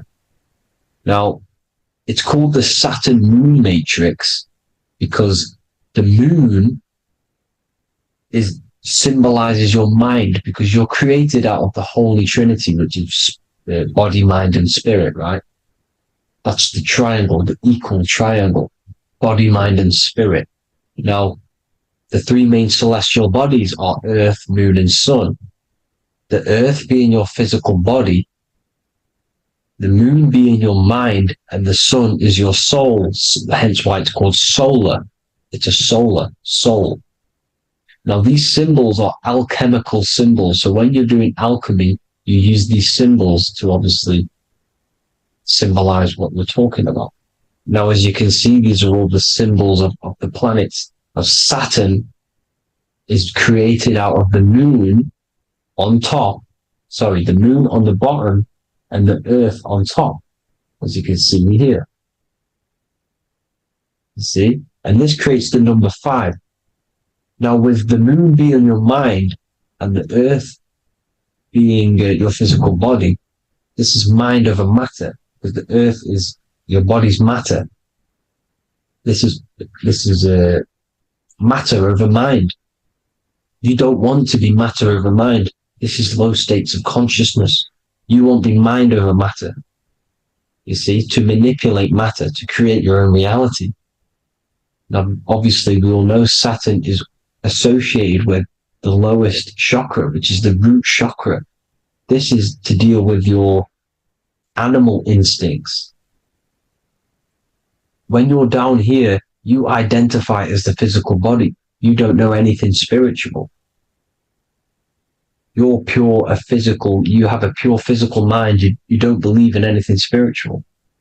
This is survival mode, consumption. They want you trapped down here, which is matter over mind. They don't want you to create your own reality, which is mind over matter. You see? Now, that's what Jupiter is. Saturn is the moon on the bottom and the earth on top. But Jupiter is the moon on top with the earth on the bottom. That's mind over matter, you see? So, these chakras are an ascension process from matter, physical matter to spiritual. This is the ascension. This is the stairway to heaven. This is Jacob's ladder. You see? Now, the number 5, which is obviously associated with Saturn as well, which create the symbol for Saturn, created the number 5. You have 5 senses, 5 elements, 5 physical elements.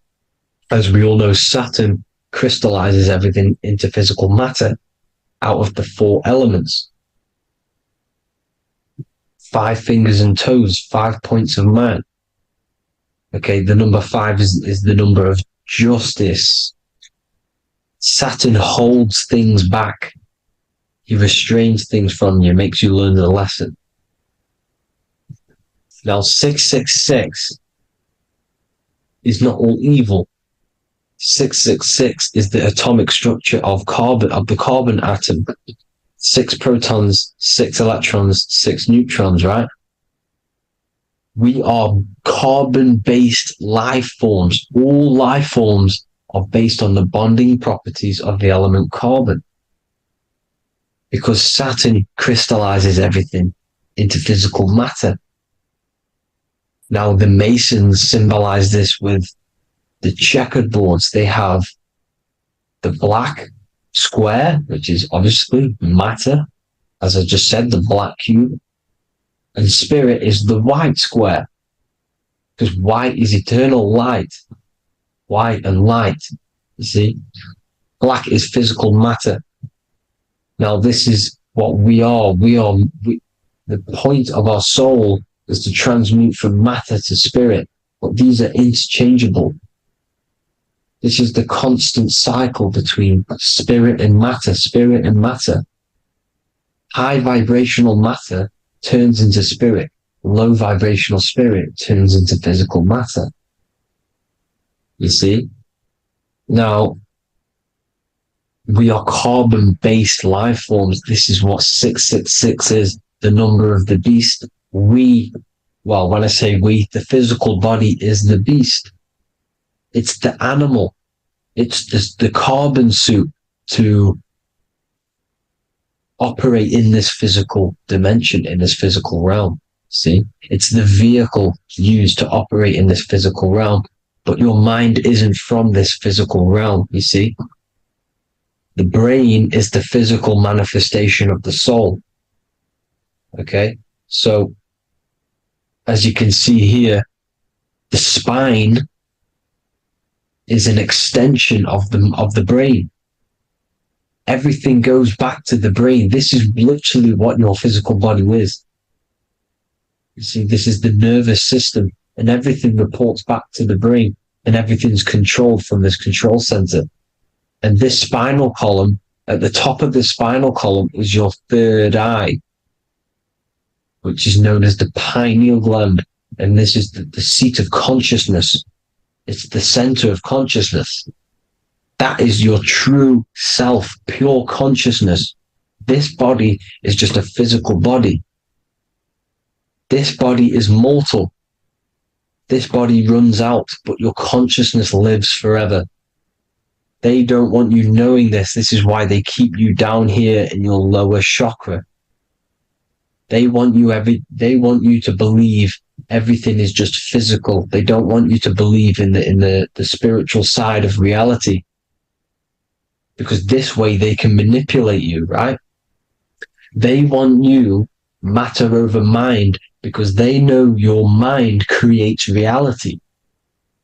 They know your mind is the root cause of reality. You manifest your own reality from the inside out. So this is why they control your perception of reality. They control your information in order to manifest their new world order. You, who are ignorant to knowledge and wisdom, you who are ignorant are manifesting their agenda because you accept their information and their perception of this reality. Now, this is why they tell you the globe model, the heliocentric model, to trap you into physical matter. Now, if you understood about this true form of this realm, you'd understand that there's a spiritual side behind everything. The spiritual side, something has to exist. The root cause of reality is higher planes of existence. It happens in the mind before it happens on the physical plane. You see? They don't want you knowing this. They want you matter over mind, which is the symbol for Saturn. Moon over Earth. The Holy Trinity.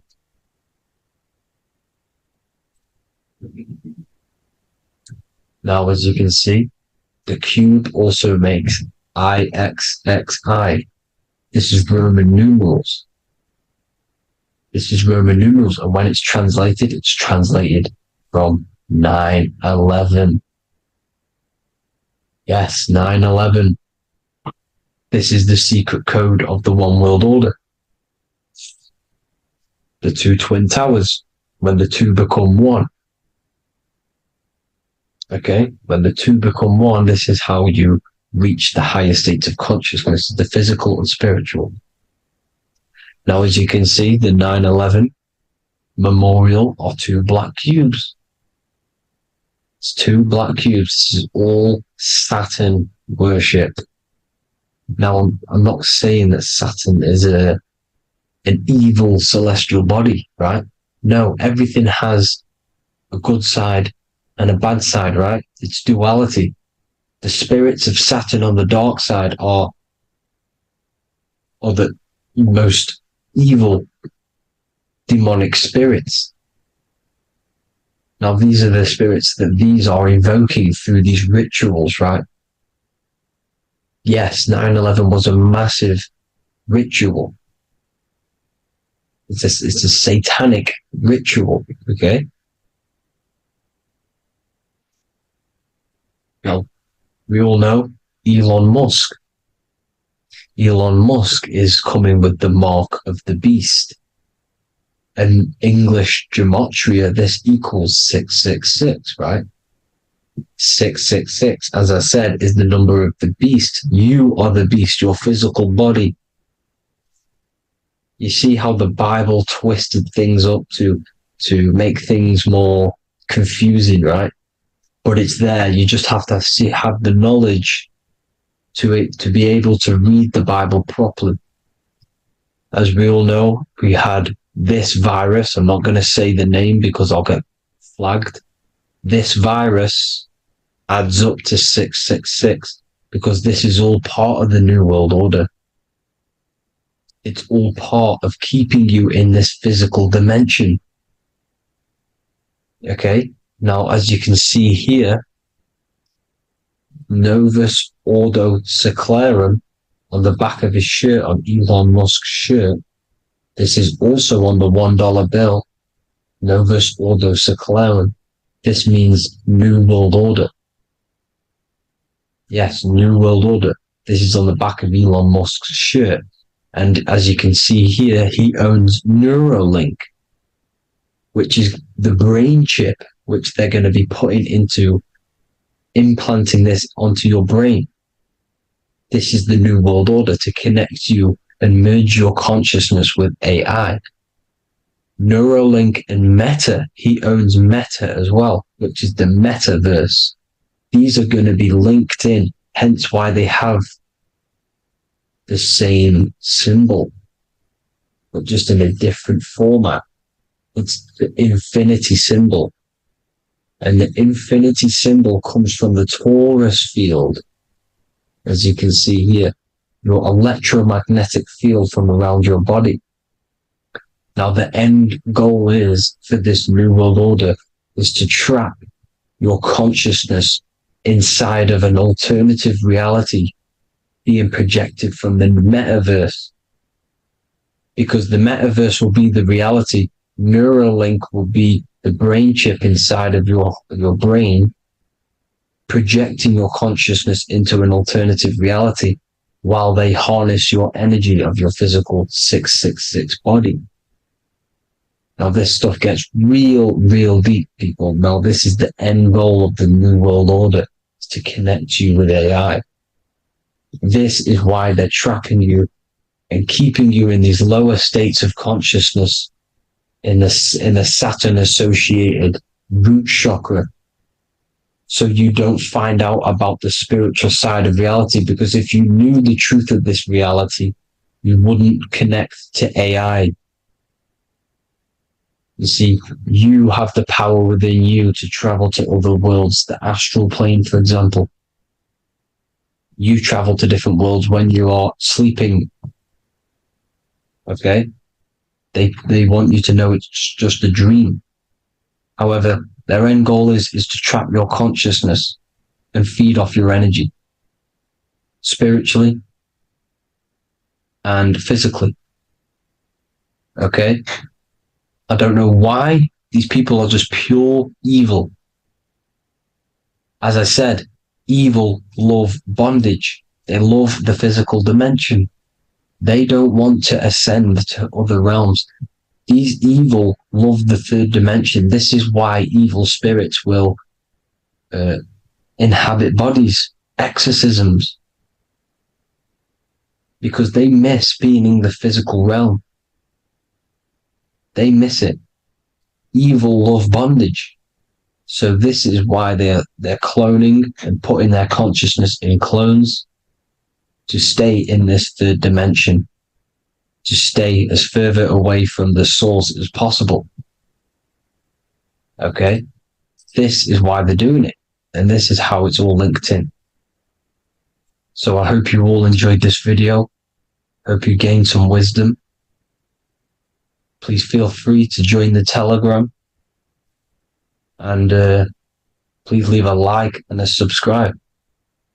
Thank you all, people. God bless.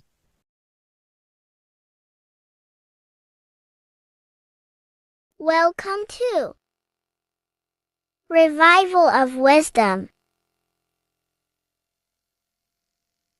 Today we're going to be breaking down Saturn worship and how the occult are linked in with Saturn. Okay, so first of all, let's start with the celebrities. All these celebrities are doing 666. Okay, covering the one eye, which also symbolizes the all-seeing eye, which is another occult symbol. But we're focusing on the 666, the 6 with the 3 fingers. Also, we have CERN with the 666 within their logo. Also Disney, okay, as you can see here, 666 within their logo. Pepsi, Coca-Cola, and even Cadbury's. Monster Energy with the 666 in Hebrew numerals. Unleash the beast.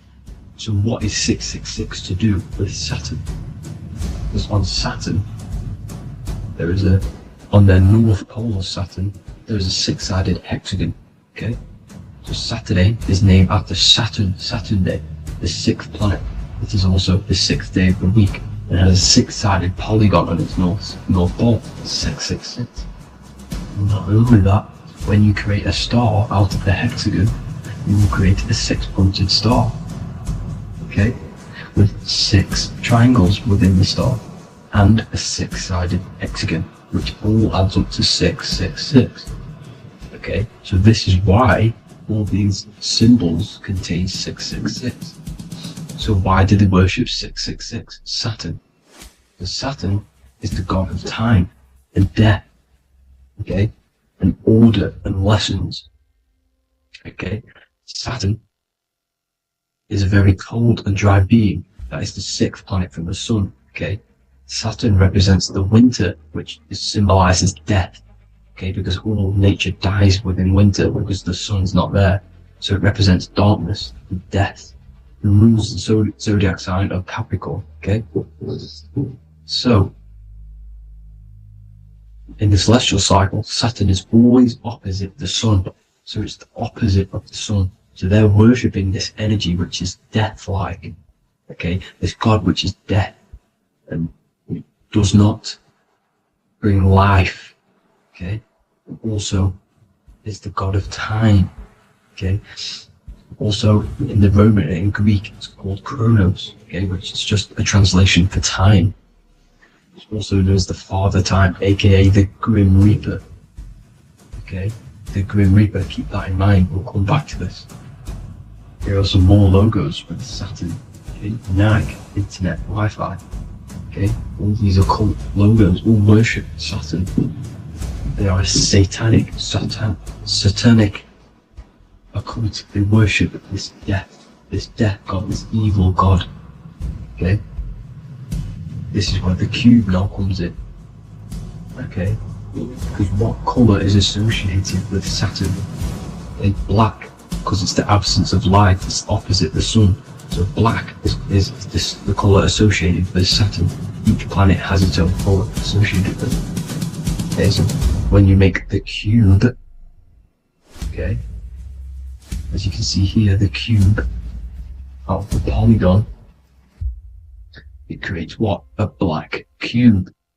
Okay, and the Kabbalah, okay, Kabbalah means cube, Allah means the God, the cube God. These religions are secretly worshipping this cube God, the God of death, Saturn, Satan. It's the same entity behind it all. Okay, so also we have these black cubes in Australia, Denmark, all around the world, these black cubes, because this occult is worldwide. It's Saturn, Satan taking over this realm. Okay, also with this black cube, they walk around it like the rings of Saturn. It's around the black cube of Saturn with the rings. They walk around in circles. What are circles? Cycles. What is a cycle? Time. The time god. This is why it has a ring around it, because it represents time, cycles. Okay? And this is another depiction of Saturn, always depicted with this Reaper staff. Okay? Keep in mind this staff, just like we associated him, aka the Grim Reaper. The Grim Reaper also wears a black robe, representing Saturn with the same staff. Can you see it? This is where it comes in. Okay? The same thing, look, the same staff with the black robe, black representing Saturn, the god of death. Okay, the Grim Reaper, Satan. Okay. Also, when you graduate from university, what do? You wear a cube on your head, a black cube with a black robe. This is Saturn worship. See, this is how Saturn, Satan, has tricked the world into worshipping him, not God, the sun, which represents God. So what is a corona? Because a corona is a crown, a circle, okay? A set of concentric circles of light seen around a luminous body. So Saturn, so this is why they used to worship Saturn by wearing crowns in ancient days, and we still do to this day. The king or queen has a crown, a corona. Also, corona, the drink. Corona adds up to 666, just like Saturn is 666. But like you see in the corona, you see the staff. You see this staff, just like the staff of Saturn, the Saturn god, like the Grim Reaper, with the black robe and the staff, just like the Saturn god. What is the Grim Reaper? It's a killer. It represents death, just like Saturn, the god of death and time. So all these occults and secret societies all worship the 666 god, which is Saturn, Satan. All of our energy is being put into Saturn. Okay, and Saturn, Satan, is harnessing all of this energy. So gradually, this is what the mark of the beast is. Like it says in the Bible, the mark of the beast, or the name of the beast. Here is wisdom, let him know that he hath understand and count the number of the beast, for it is 6. It is the number 6 of a man, and is 600, 666, 666. So this is what the mark of the beast is. They are going to eventually put green chips, just like Neuralink, which is what Elon Musk is pushing. Okay, so this chip is the mark of the beast, and it's going to be implanted to our hands or brains. Okay, and they will manipulate our consciousness. and it will manipulate our DNA, and it will directly connect us to AI. And AI is linked in with Saturn, Satan, as the demons and the people who rule this world are in love with AI. They want to connect humans to AI. And this will control our consciousness completely and give all of our energy back to Saturn, Satan, this deity that they all worship. Just like when you get married, you wear a wedding ring, the rings of Saturn, over the finger, which represents the sun. So you're basically seeing Saturn over the sun. The sun is the son of God. It represents the sun, represents God. So you're putting Saturn over the sun. So thank you guys all for tuning in. I'm going to leave you guys here. Please leave a like, comment some topics that you want me to talk about. And please subscribe for more amazing content. God bless.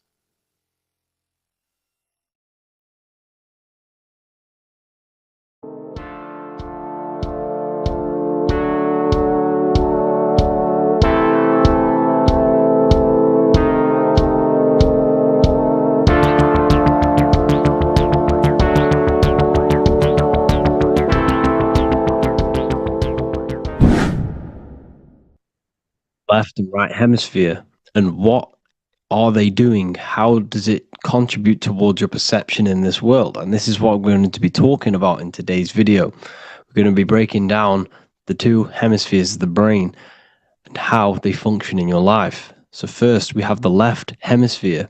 This is the logical hemisphere. This is the analytical, divided, scientific, or verbal hemisphere. The right hemisphere is creative, wholeness, artistic, symbolic, and metaphorical. The right hemisphere does with non-verbal things. It produces a holistic perception. It is more to do with creativity. Because what you must understand is that we are not in the external world. The world is produced by our brain. We see with our brain. Our eyes are a part of the brain. What we touch is the brain's interpretation of electrical signals on the nervous system. What we smell is the brain's interpretation of smell through the nose. What you taste is your brain's interpretation of chemical reactions on your taste buds. So what you are experiencing is the brain. The brain is a computer creating a simulation. And you have two hemispheres which breaks down this reality. So essentially the brain is the perception creator. It creates perception. So if the brain is creating this, who is the one experiencing the brain? Well, that is you, the consciousness, the mind, the all-seeing eye. You are the all-seeing eye experiencing the brain, the observer behind the brain, behind reality, behind the emotions. So if you're walking through a woods, this left brain sees individual trees. The right brain sees the whole woods. It sees the biome. It sees the bigger picture. So when you are walking through this woods, the right brain picks up a holistic perception of reality. It creates the woods as one unified woods. The left brain's job is to break this down and analyze it so that we can see individual things. And this is also necessary for humans to have the ability to break things down and manipulate things in this world. So without this left hemisphere, we could not manipulate things and break things down. So this right hemisphere is important because it sees the whole woods. It sees humanity as one unified consciousness. However, the left hemisphere sees individual egos. So the left hemisphere is the place of the ego because it only understands, it sees the world very divided. Okay, so for example, here's another example of the left and right hemisphere. If someone pulls out in front of you in traffic, your left brain is going to start going crazy and analyzing them, calling them names. The right hemisphere, however, sees the bigger picture. Maybe he didn't see you. Maybe it's just a mistake. Maybe he's in a rush. You see how the two brains are very different. They do the same thing, but they function in different ways. The right hemisphere is feminine, the left hemisphere is masculine. So, like I said, this person pulls out in front of you, you start to think with the left. If you start to perceive that in the left brain, you're going to start analyzing them, you're going to start going crazy and calling them names because you're analyzing it. You're not seeing the bigger picture behind it. You're not seeing it from his perspective. So there is a crossover. So the left hemisphere of the brain controls the right side of the body, the right ear, the right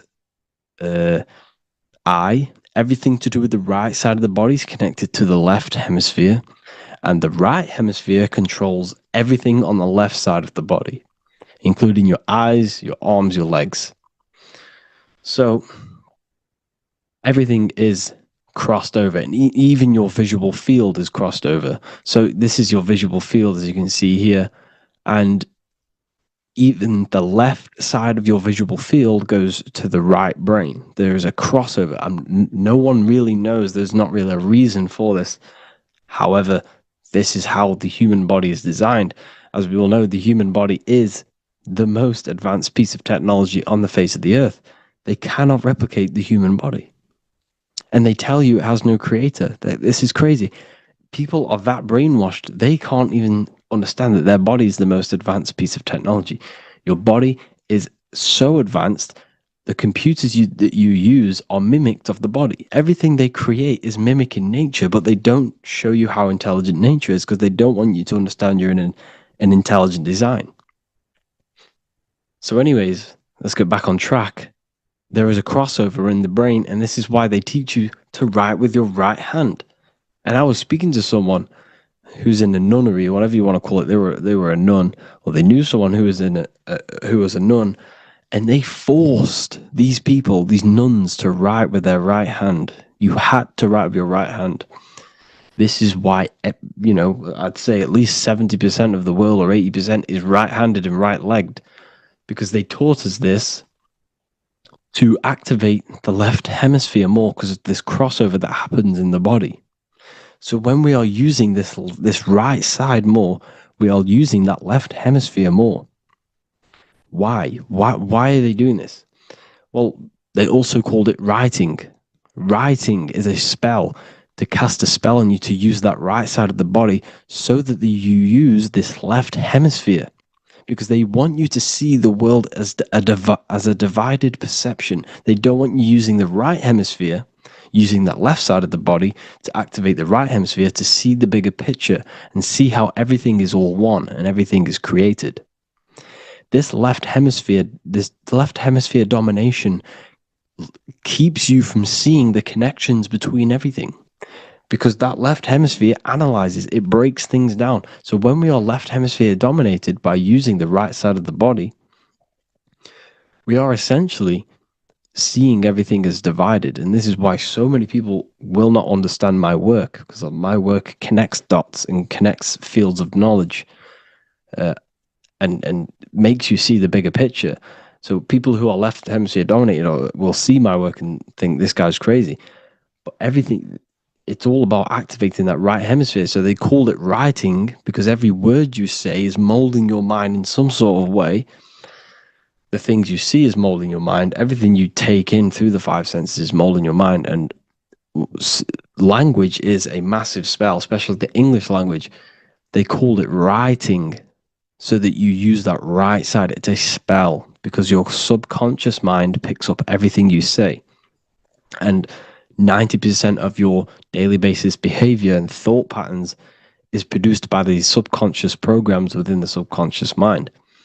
Essentially, your conscious mind is only the 10% of you. The conscious mind is just what you're aware of, what you're wearing, how you're feeling, what you're thinking. That's your conscious mind. The subconscious mind is controlling every system in your body. It's telling your heart to beat without you being conscious of it. So essentially, this is what they're programming. They're programming this system in the back of the mind, which is controlling everything through the words. And this is what spells are, because it's all about creating perception in the subconscious. So they want you to use that right side more. I truly believe the ancients, they were balanced. They used the left and the right side of the body. They didn't have a stronger side because they understood this science of the body and how the body works. So this is actually called phonetics. It's not etymology. Etymology is the study of root words. Phonetics is the study of how words sound similar. The way words are spoken. So phonetics, phone, is why we call them a phone. Because you speak into a phone. So this is write and writing, to use that right side to activate the left hemisphere more. So your hands are a manifestation of your brain. The left hand is the right brain, the right hand is the left brain.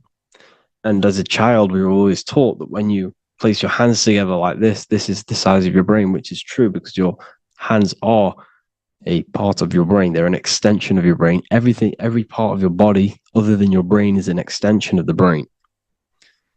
Everything's working and feeding back information to the brain because you're experiencing the brain. So another trick that you can do, or another exercise, is looking in the mirror and closing one eye at a time. If you close your right eye, if you take your top off, for example, you'll analyze your body if you close your right eye because you're using that left hemisphere. Sorry, other way around.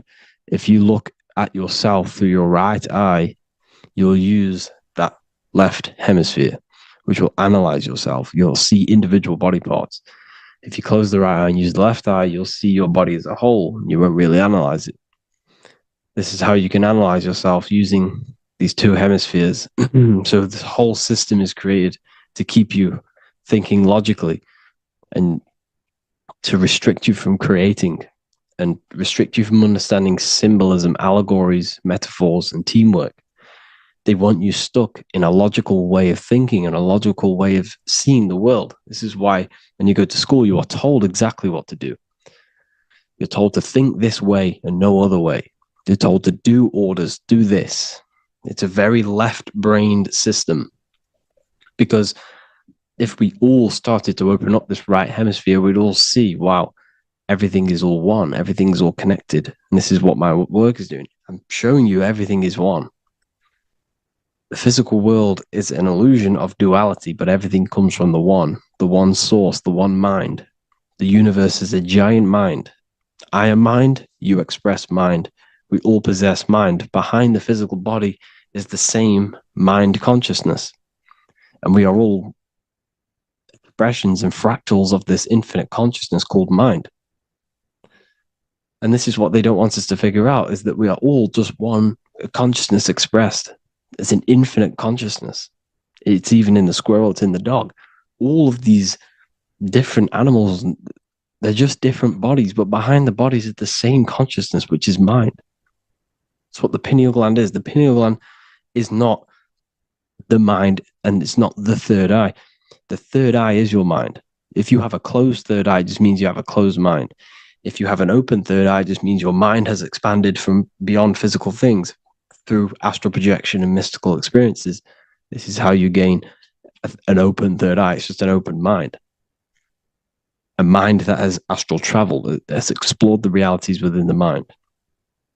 So everything they do is to keep us in a divided state. Divide and conquer, right? That's their motto. All to keep you thinking how everything is divided. Everything they've done is division. Postcodes, countries, everything is divided. Like football teams and all this stuff.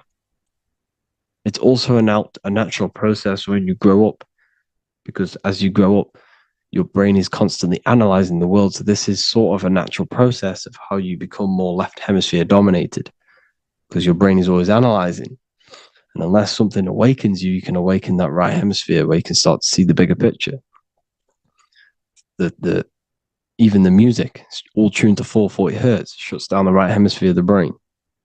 440 hertz, Spotify, Apple Music, the radio. Every time you turn on the radio, it's tuned to 440 hertz. This was specifically tuned. It never used to be tuned to this. It was in the 1950s. It was changed. The standard music tuning was changed to 440 hertz because it shuts down that right hemisphere of the brain. They don't want you thinking seeing the world in this way and perceiving things as one. And I'm going to show you.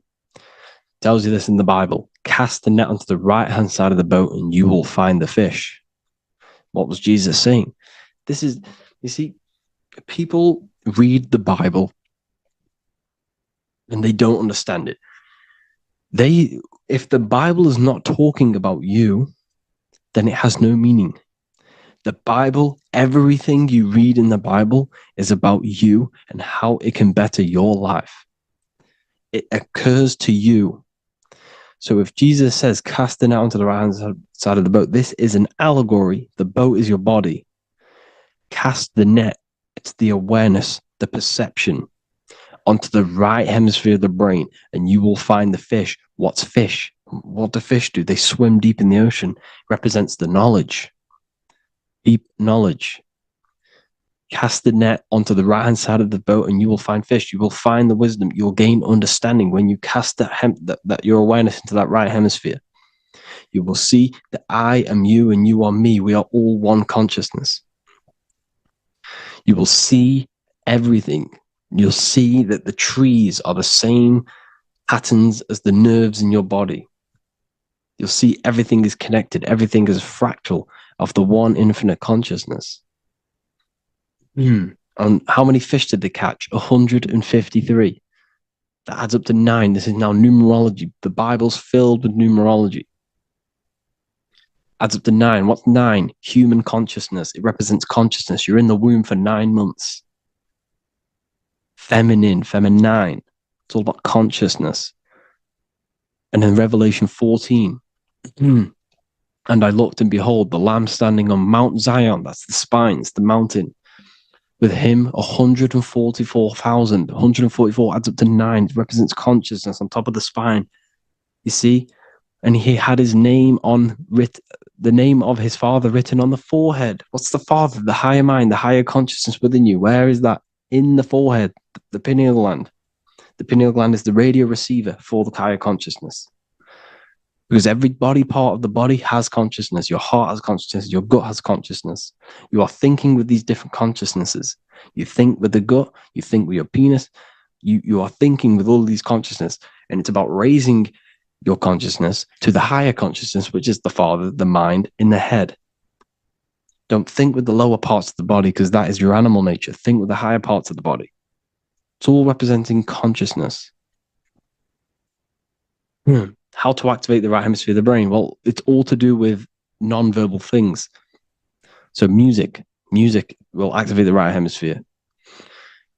Make sure it's tuned to the right frequency though. 432 hertz, 528 hertz. Any frequency that adds up to 3, 6, or 9 is good for you.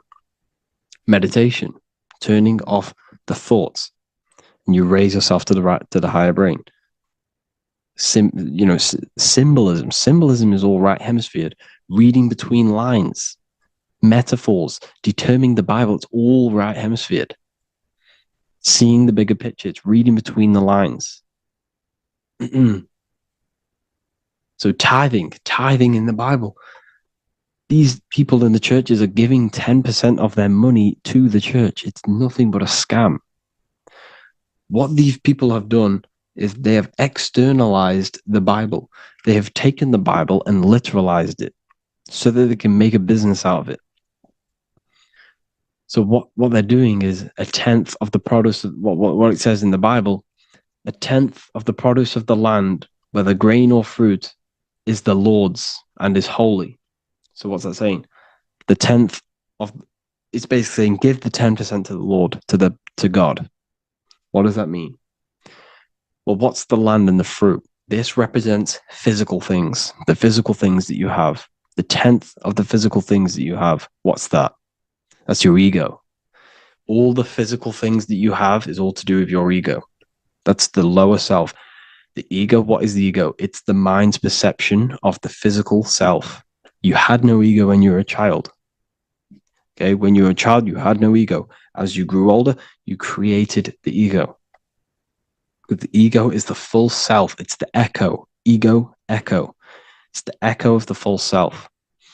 So it's saying, give the ego over.